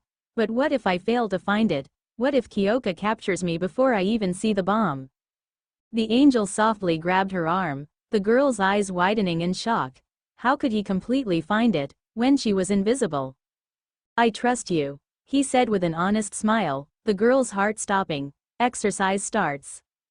Toru looked up, her eyes not meeting Kyoka's one. She could hear her, but she could not see her. Ignoring the pain in her ribs, she kicked Kyoka's legs as hard as she could, the girl falling forward in surprise, the capture tape going out of her hands. Toru got up, and kicked it to the far end of the room, where it would not cause any more problems. Explosion from under her. She turned to the bomb, the raven-haired girl already in the way, blocking the invisible girl from going for it. Izuku, I have the bomb, she yelled, as she had not taken the communication device to remain completely invisible. A second passed, and another, and then the silence. Izuku, I have the bomb. The angel grinned, thanking how he was not in the middle of an explosion, and had managed to hear her. Katsuki, T-matter. The green-haired hero sprinted toward Katsuki one last time, his full body cowling making him go faster than expected. He went for a cheap punch, a straight one. The blonde would never not dodge it, and it was the plan. Bakugo dived to the side to escape the punch, and at the last second, Izuku turned his arm to make an uppercut toward the roof.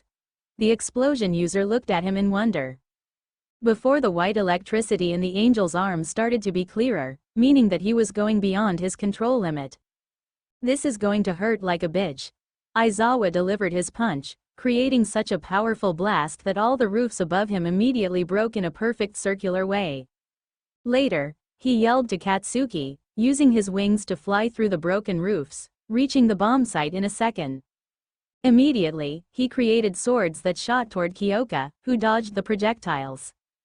Toru, the angel said, knowing that his enemy friend could not continue dodging and defending the bomb. The invisible girl ran toward the bomb, however, Katsuki appeared from the hole, as he had used his explosions to project himself to their level. They had not planned that. Where? He yelled, his teammate immediately understanding what he meant. 110 degrees to your right, Kyoka answered, as the blonde turned himself to the direction she meant. His right palm ignited, ready to create an explosion that would blast the invisible girl away. No, Izuku said to himself, immediately activating his eyes to erase Katsuki's quirk. However, as a completely naked girl appeared in the direction the angel was looking at, he kind of understood that his quirk had not worked the way he wanted to.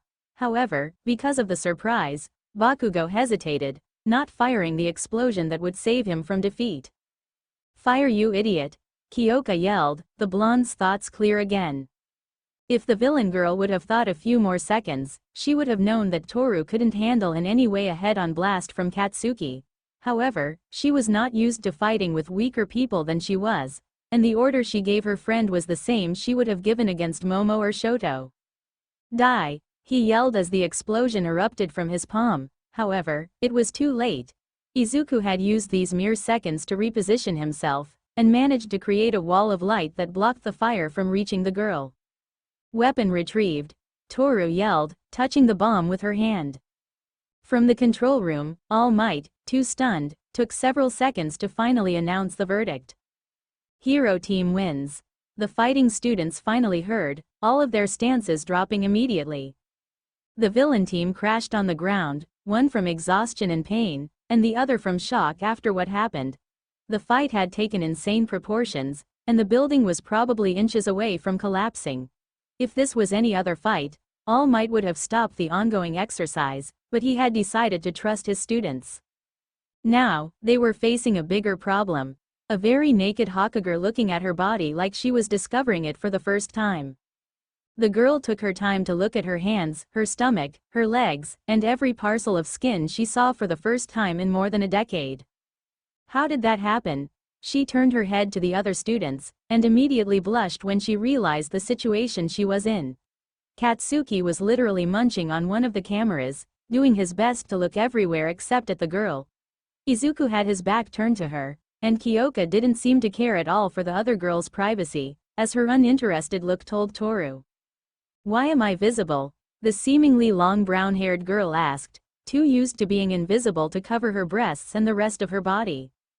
"Don't know," Kyoka responded. "Izu, I wanted to use my quirk on Katsuki to stop him from firing his final explosion. However, I truly don't know why, but it seems like it affected someone else," he said. "Your eyes should not be able to erase a mutant quirk, right?" "Yup." "Then I really don't know." The raven-haired girl sighed. "Anyways, we have to go to Recovery Girl, maybe she'll know something."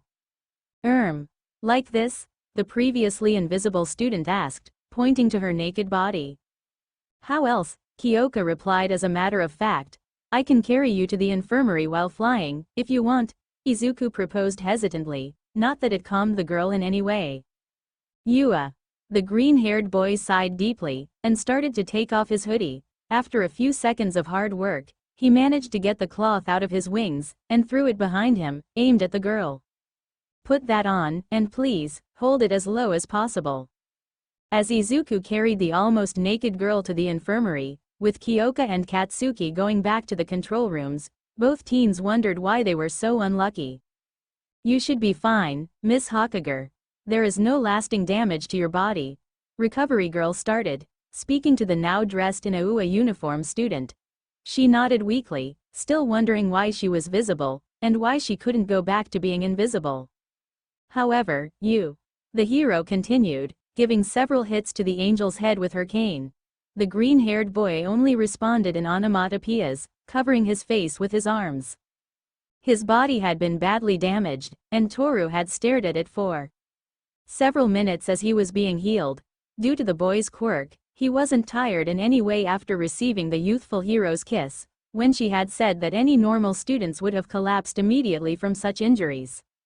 But now, as the hero was scowling him, the previously invisible girl kept thinking about the event during the exercise. She wasn't mad in any way.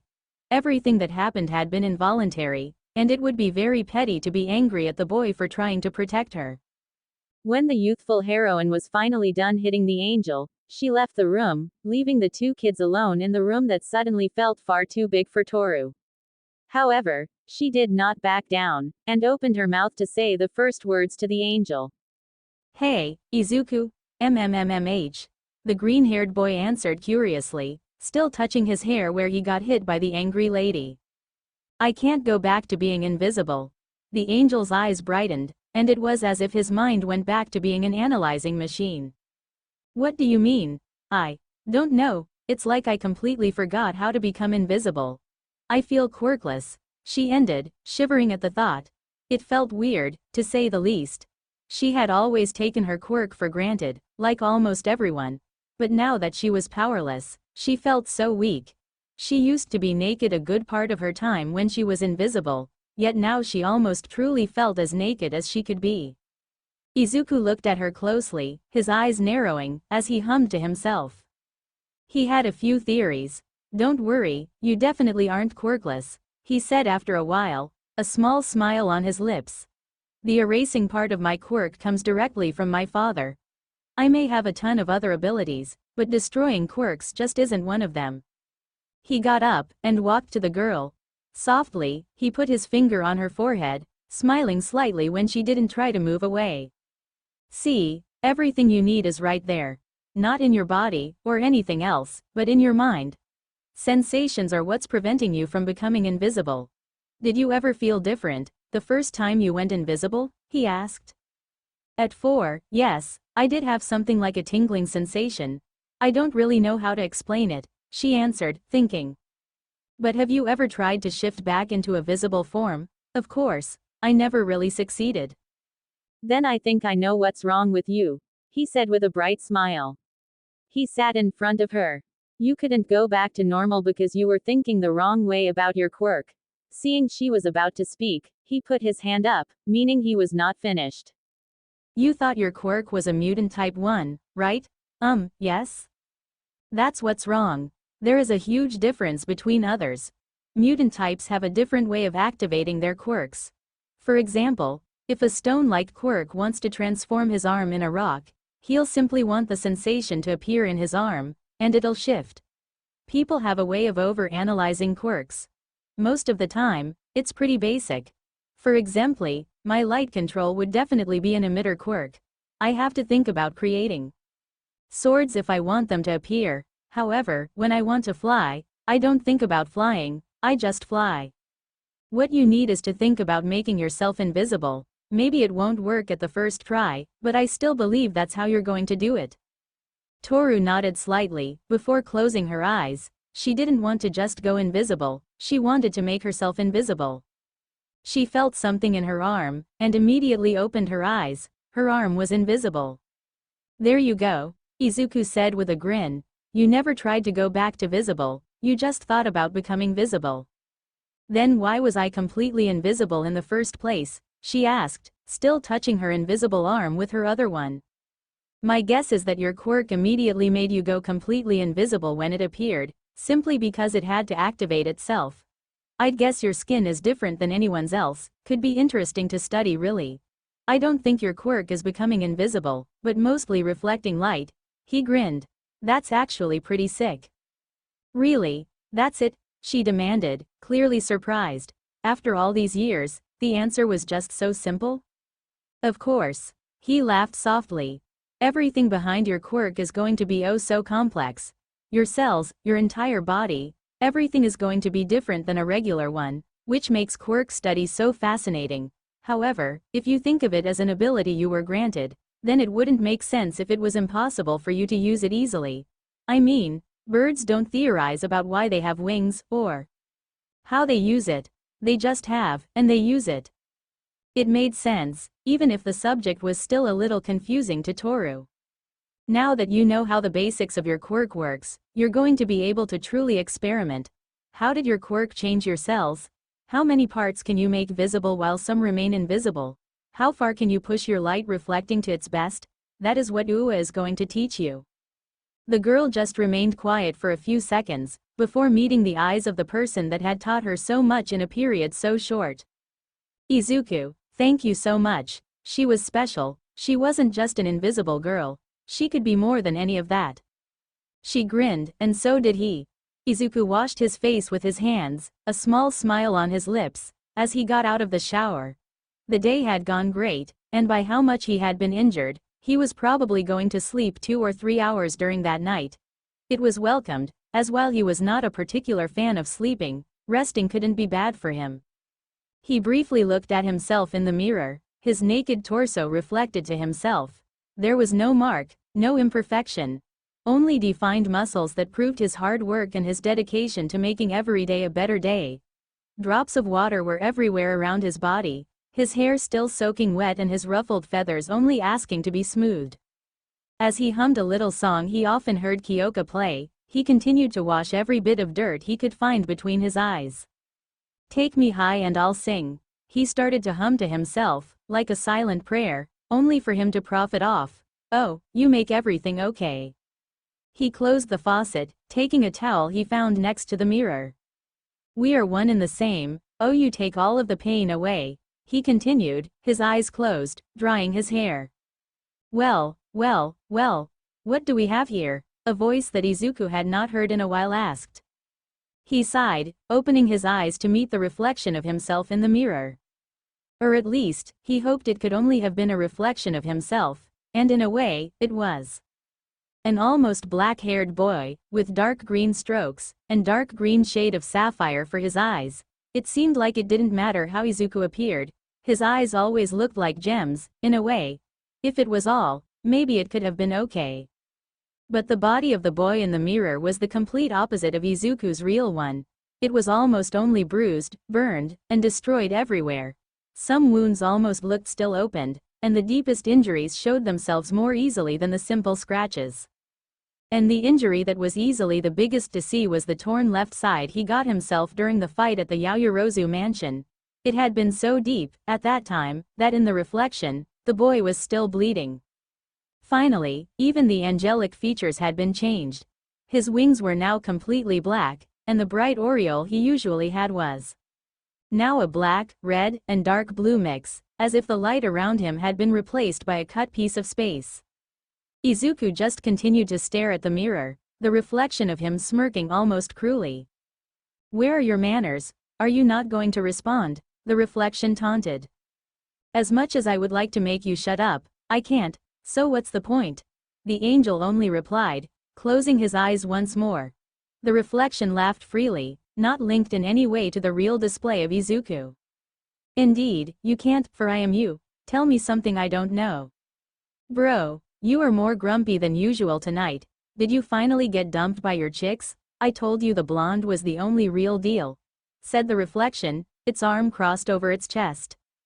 Shut the fuck up, the angel added angrily, its injured version smirking. I thought you knew you couldn't make me shut up? Every single time he appeared, Izuku knew he was going to have a mentally exhausting time. I don't know why I bother, the emerald-eyed boy muttered. And why don't you just want to understand that I am you? For fuck's sake, stop being boring. Stop being a pain in the ass, haha, mirror. Izuku's right hand tightened. Now, let's stop talking shit, for real. Why don't you just want to let yourself be free? Asked the reflection, this time dead serious. Both Izukus locked their eyes, looking into themselves. I know the answer. Of course, we both know. I just want to make you realize how stupid you are being. I'm being myself. Filthy liar. Plus, that means stupid in my book. I don't care. Can't hit me with that bullshit, you know you do. Anyway, another thing I should know. Yes, of course. When are you going to truly act? The reflection taunted, its eyes shifting to complete black balls. Immediately, Izuku's eyes shifted to its profound crimson eyes. The next second, he was staring at his real physique, this time. He just sighed, picking up the towel he had dropped during the monologue he had with himself. He sighed once more, putting it back where it used to be in the first place. He quickly left the bathroom, the only witnesses of his own moment being a drop of blood that had found itself on the sink from the angel's hand after clenching it too hard, and untold lyrics that would remain forever sealed. Save me, before I become my demons. Thanks for watching.